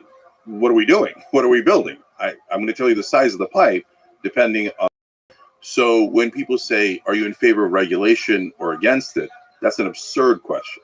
Of course you need regulation. It just means laws, right? So don't kill your neighbor is a regulation, right? So my idea is a simple one, and one we're going to keep coming back to: balance. So when my dad was a small business owner in New Jersey, and they inspected the elevators 6 times a year, that was over-regulation. And I said to my dad, so should they not inspect it at all? I'm a young kid growing up. And he said, no. You got to inspect it at least twice a year. I said, why? He said, because in Turkey, sometimes they don't inspect it, and then the elevator falls. Okay. So bounds of reason, correct regulation to protect the markets and to protect the American people.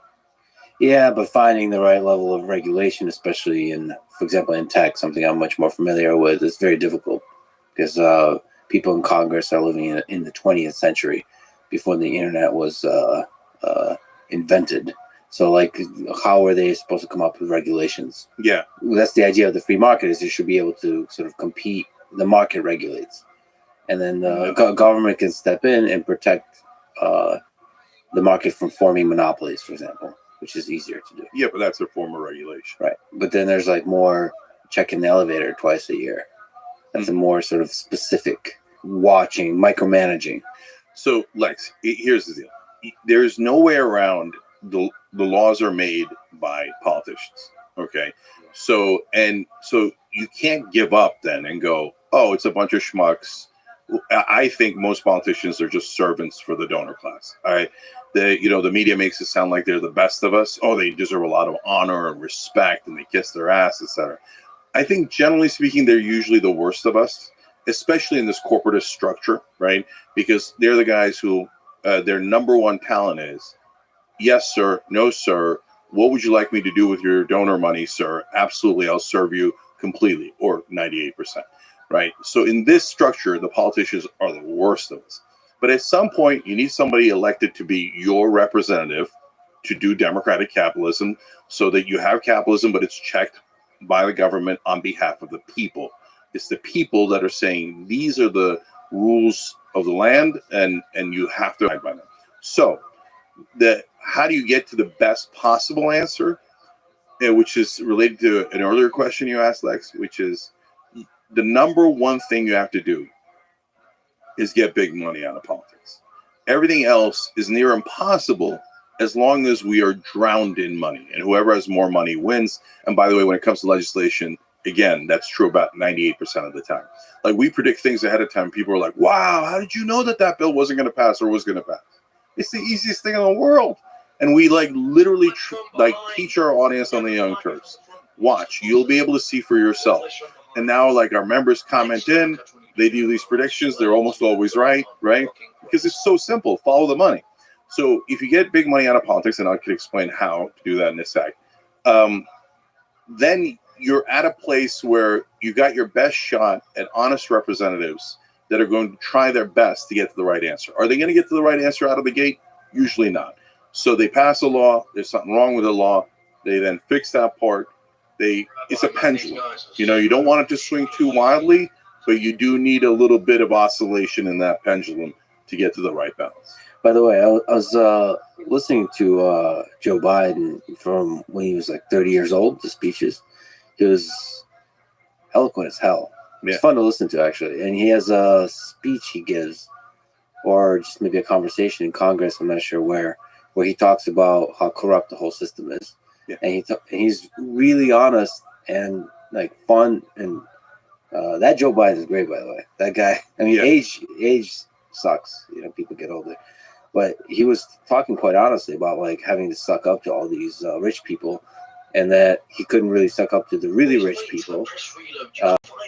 They said, come back to us 10 years later when you're like more integrated into the system. But he was really honest about it. He's saying that's how it is. That's what we have to do, and that really sucks that that's what we have to do.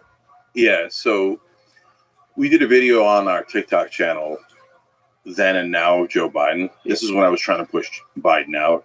We should say you're one of the people early on saying Biden needs to step down. Yeah, I started about a year ago because I was positive that Biden had a 0% chance of winning, and it turned out. By the way, 2 days before he dropped out, his inside advisors inside the White House said, "Yeah, near 0% chance of winning." Yeah. So we were right all along. We got a lot of criticism for that, by the way. But yeah. Yeah, we can come back to that. Yes, I did, and which makes it Tuesday for me. I get a lot of criticism for everything. And by the way, Democratic Party, you're welcome. But Biden's a really interesting example. I'm really glad you brought it up. So the video on TikTok was just showing Biden then, Biden now. And you're right, Biden was so dynamic. When you see how dynamic he was, we did like side by side, right? And then you see him now going, you're barely anyways, right? You're like, oh, that's not the same guy. I get it, right? So, and I got like 5 million views because it resonates. They're like, yeah, of course, right?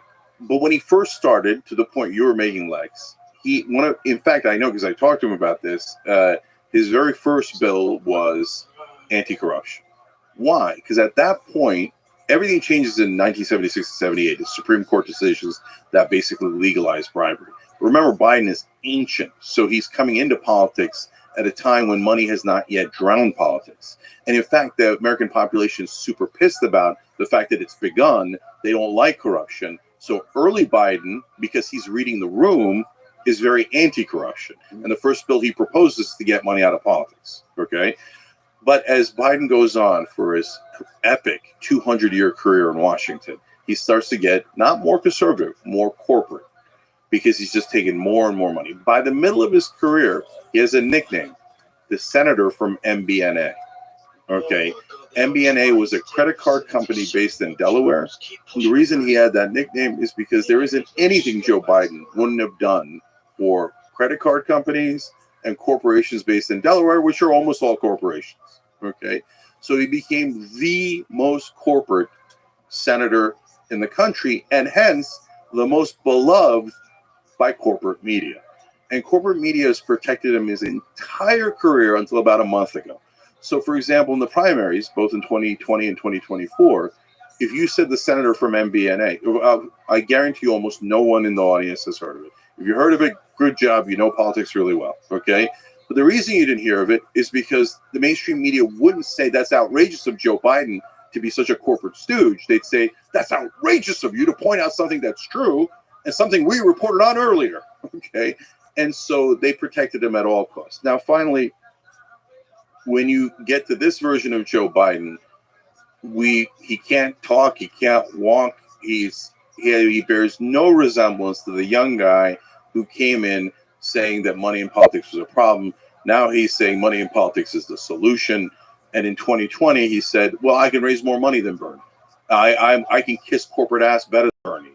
I'm the biggest corporate ass kisser in the world, so I'm going to raise $1 billion and you need to support me. Now, of course, he doesn't say it in those words, but that was the message to the establishment. And Buttigieg, Klobuchar, Obama, Clyburn, everybody goes, oh, that's right. Biden, not Bernie. I don't know that there's anybody in the country who instinctually dislikes Bernie more than Barack Obama. Oh, that's an interesting.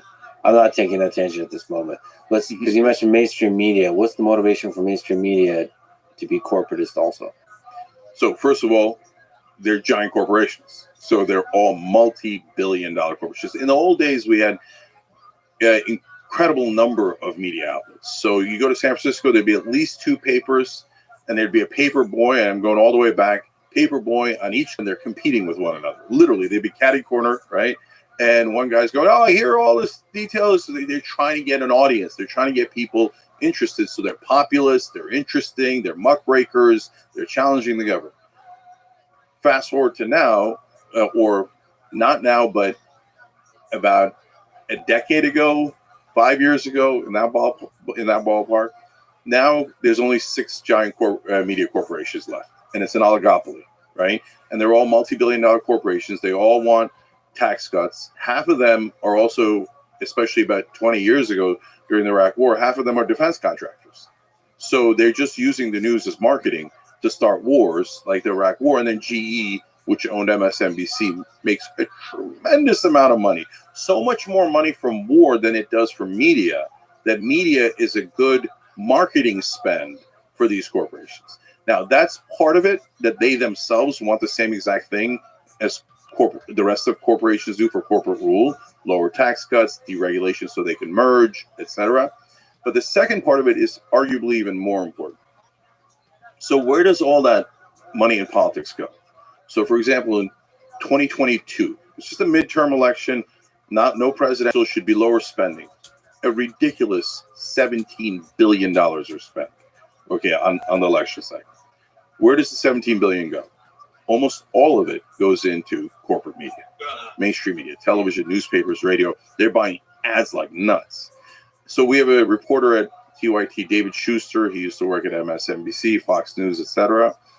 And David once did a piece about money in politics at a local NBC news station. And his editor or GM spiked the story. And David goes into his office and asks him, so why? This story is true. It's a huge part of politics. If we're going to report on this issue, we got to tell you what's actually happening. So he says, David, come here. He puts his arm around his shoulders, takes him to the big newsroom, and he goes, you see all this? Money in politics paid for that.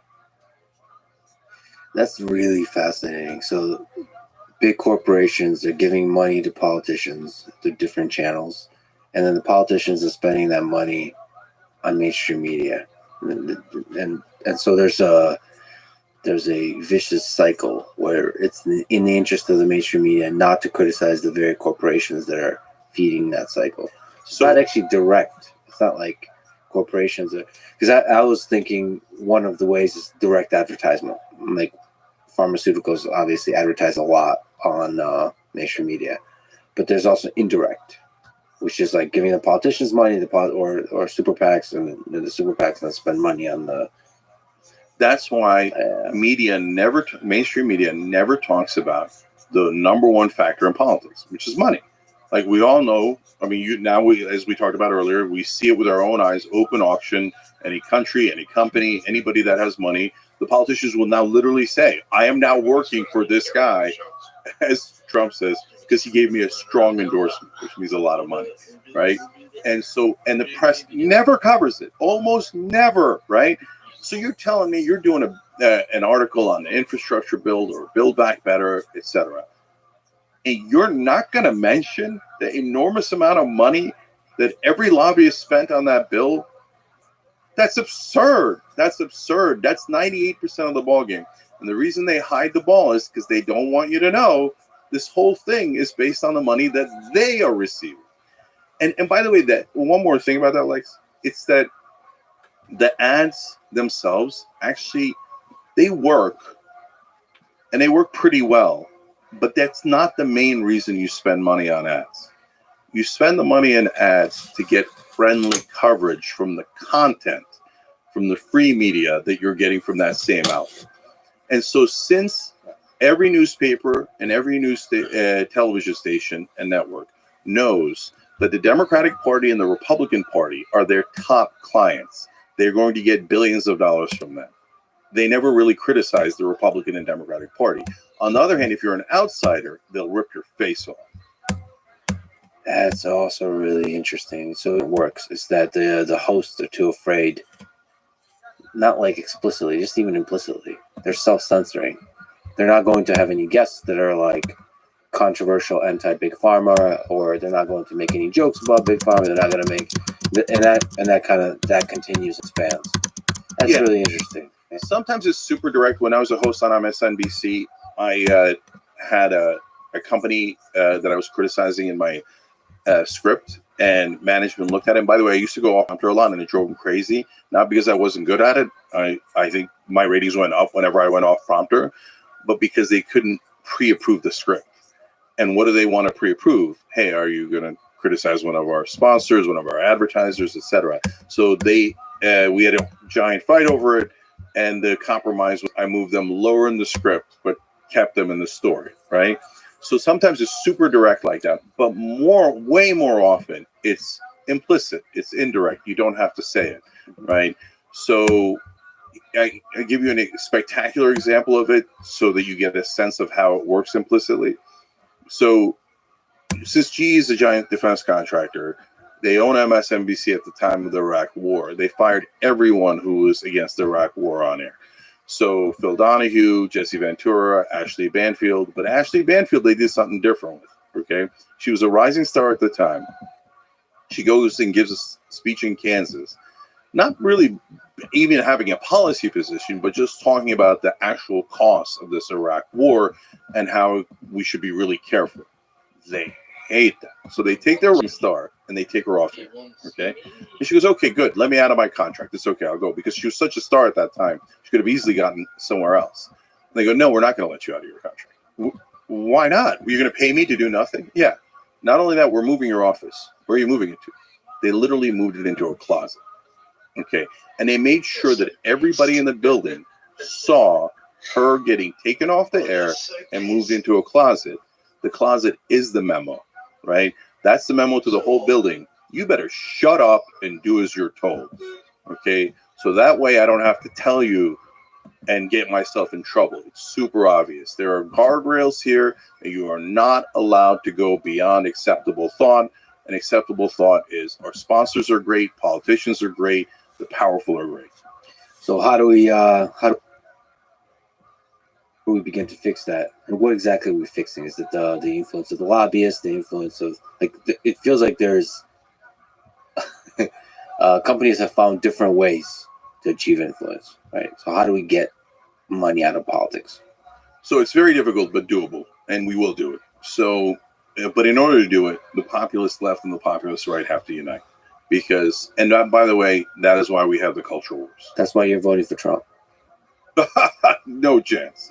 Okay, so we can get into that in a minute. So the culture wars are meant to divide us. If we get united, we have enough leverage and power to be able to do it. But you can't do it through a normal bill, because if you do it in a bill, the whole point of capturing the Supreme Court was to make sure that they could kill any piece of legislation that would protect the American people. You're saying the Supreme Court is also captured by this? Oh, 100%. So, okay. So let me explain. Again, people, for the uninitiated, they think, oh, that sounds conspiratorial. Well, in this case, that's actually somewhat true, because people now know about this. It's the Powell memo, right? Most infamous political memo in history. Lewis Powell writes a memo for the Chamber of Commerce in 1971. That's basically a blueprint for how the Chamber of Commerce can take over the government. And Lewis Powell explains one of the most important things you have to do is take over the media. But even more important than that is taking over the Supreme Court, because the Supreme Court is the ultimate arbiter of what is allowed and not allowed. And he says, we need, quote, activist judges to help business interests on the court. Okay. And then Nixon reads the memo and goes, that sounds like a really good idea. How about I put you on the Supreme Court? And he puts Lewis Powell, the guy who wrote the memo, on the Supreme Court, where he's the deciding vote in Bellotti and Buckley. So Bellotti's, those two decisions are 76 and 78. And what they say is, yeah, I read the Constitution and it says that money is speech. No, it isn't. And no, it didn't. That's not even close. They just made it up. And they said, okay, and corporations, they're human beings. No, they're not. That's preposterous, right? And they have the same inalienable rights as human beings and citizens do. And money is speech, and speech is an inalienable right. So corporations can spend unlimited money in politics. And there goes our democracy, gone. Okay.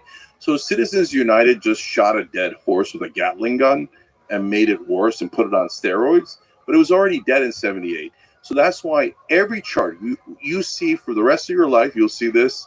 Every chart about the American economy starts to diverge in 1978. So until 38 to 78, we have golden 40 years of economic prosperity. We create the greatest middle class the world has ever seen. And our productivity is sky high, but our wages match our productivity. After 78, productivity is still sky high, best in the world. Okay, sometimes people, the American worker's lazy. Not remotely true. We work our ass off. Okay, but wages flatline. Just a moment. And they've been flatlining for about 50 years straight. I'm here. And the reason is I can't hear you over the Supreme Court made bribery. I'm like in a little. So in order to get past the Supreme Court, you only have one choice. That's an amendment. And so you have to get an amendment. Amendments are very difficult. But so, for example, you need 2/3 of Congress to even propose the amendment. So, well, why would Congress propose an amendment that would take away their own power, right? Because almost everybody in Congress got there through corruption. Their main talent is, I can kiss corporate ass better than you can, right? So they take the most amount of money. The person with more money in Congress wins 95% of the time, right? But the good news is the founding fathers were geniuses, and they put in a second outlet. They said, or 2/3 of the states can call for a convention where you can propose an amendment. And after an amendment is proposed, then 3/4 of the states have to ratify. That's what makes it so difficult, because getting 3/4 of the states, there's so many red states, so many blue states, getting 3/4 of the states to agree is near impossible. But there is one issue that the whole country agrees on. 93% of Americans believe that politicians serve their donors and not their voters. So this is the one thing we can unite on. If we unite on this, we push our states to call for a convention. We all go to the convention together. We bring democracy alive, and we propose amendments to the Constitution. And the best amendment gets 3/4 of the states to ratify. Flashback.com. And the reason why I named it Wolfpack is because everyone in Washington I knew would hate that name. It's a populist name, and everybody in Washington snickers like, "No, you're supposed to name it Americans for America and just trick people, etc." No. Wolfpack means we're coming for you. Okay, we're not weirdo, physical, or violent way. We're coming for you in a democratic way. Okay, so we're gonna go to those state houses. We're gonna get them to propose a convention, and we did it in 5 states. But then the Democratic Party started beating us back. We'll get to that, and so we are going to overturn your apple cart, and we're going to put the American people back in charge. So what does the amendment say? Number one, a lot of people will have different opinions on what it should say, and that's what you sort out in a convention. So, for example, one of the things that conservatives can propose, which makes sense, is term limits. Because the reason why these super old politicians are in charge is because they provide a return on investment. So if you give to Biden, Pelosi, or McConnell, they're going to deliver for you. They love that return on investment. They don't want to risk it on a new guy. Or a new guy might have principles, or might want to actually do a little bit for his voters, boo. Whereas these old, and every corrupt system has these old guys hanging around that help maintain power, etc. So my particular proposal in the amendments would be a couple of things. One is end private financing of elections. So if you're a business person, you're a capitalist, you know this with absolute certainty. If somebody signs your check, that's the person you work for, right? So if private interests are funding politicians, the politicians will serve private interests. And then you're going to get into a fight like Elon did in New Jersey, where the car dealerships and Tesla are getting into an auction. Can I hear 100,000? No, $1 million, 2 million, 3 million, right? And now you got to go bribe the government official. That's called a campaign contribution. And this is a terrible system, right? And the private financing, go to complete public financing of elections. That's when conservatives, because they've been propagandized by corporate media. Yes, mainstream media got into your head too, and right-wing media got into your head too. And right-wing media also financed by a lot of this corrupt interest. And so they tell you, oh, you don't want to publicly finance. Oh my God, you'd be spending like $1 billion on politicians. Brother, they're spending trillions of dollars of your money because they're financed by the guys that they're giving all of your money to. So can you educate me? Does that prevent something like Citizen United? So like super PACs are all gone in this case. So all Gone. So indirect funding is also Indirect funding's gone. Direct funding's gone. You have to set up some thresholds. Not everybody can just get money to run. You have to prove that you have some sort of popular support. So signature gathering.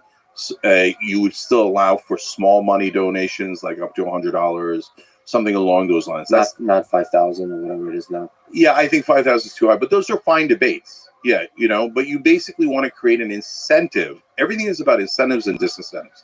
Again, capitalists realize this better than anyone else, right? So you want to set up an incentive to serve your voters, not your donors. So if you take away private donors, well, there goes that incentive, and that's gigantic, right? And then if you set up small grassroots funding as a way to get past the threshold to get the funding to run an election, well, then good, because then you're serving small donors, which are generally voters, right? So that's what you want.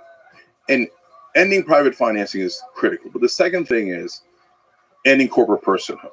So this is where you get into a lot of fights, because you have two reasons. One is some folks have a principled position against it, and they say, well, I mean, the Sierra Club is technically a corporation. ACLU is technically a corporation. And so if you end corporate personhood, then that could endanger their existence, right? No, it doesn't endanger their existence at all, right? So it doesn't endanger GM or GE's existence. It doesn't endanger anybody's existence. The corporations exist. We're not trying to take them away. I would never do that, right? That's not smart. That's not workable, etc. We're just saying they don't have constitutional rights. So they have the rights that we give them. And by the way, read the Founding Fathers. This is also in my book. They hated corporations. The American Revolution was partly against the British East India Company. And so the Tea Party in Boston was against that corporation. They threw their tea overboard. It was not against the British monarchy. And so all the Founding Fathers warned us over and over again, watch out for corporations, okay? Because once they form, they will amass money and power and look to kill off democracy. And they were totally right. That's exactly what happened. And so it's not that you don't have them. It's that through democratic capitalism, you limit their power. You can give them a bunch of rights. You say, hey, you have a right to exist. You have a right to do this, this, and this, okay? But you do not have constitutional rights of a citizen. And so you don't have the right to speak to a politician by giving them $1 billion. And you believe that the people will be able to find the right policies to regulate and tax the corporations such that capitalism can flourish still? Yes. You know why? Because I'm a real populist and I believe in the people. So I drive the establishment crazy because they don't believe in the people. They think, oh, Jake, have you seen MAGA? Have you seen these guys? Have you seen the radicals on the left? We're so much smarter. But you know how many Ivy League degrees we have, right? And we know what we're doing. No, you don't. No, everybody to some degree looks out for their own interests, right? Why I like capitalism and why I love democracy is because it's the wisdom of the crowd. And so in the long run, the crowd is right. Oftentimes in the short term, we're wrong, okay? But the wisdom of the crowd in the long run is much better than the elites that run things. The elites say, well, we're so smart and educated, so we're going to know better what's good for you. No, brother, you're going to know what's better for you. And so here's something that a lot of people get wrong on the populist left and right. They think, oh, those guys are evil. They're not evil. I've met them. I worked at MSNBC. I worked on cable. I went to Wharton, Columbia Law. I know a lot of them. And so they're not at all evil. They don't even know that they're mainly serving their own interests. They just naturally do, it's not a right? problem. And so they think the carried interest loophole makes a lot of sense, right? They think corporate tax cuts makes a lot of sense. You not getting higher wages, you not having health care makes a lot of sense. I've done it where it doesn't make any goddamn sense. It's a pain in the ass but they get while themselves you're shopping. So I can literally just order and that's everything another I want on an app, portion of the invisible hand market. So there's problems with every path. So the elite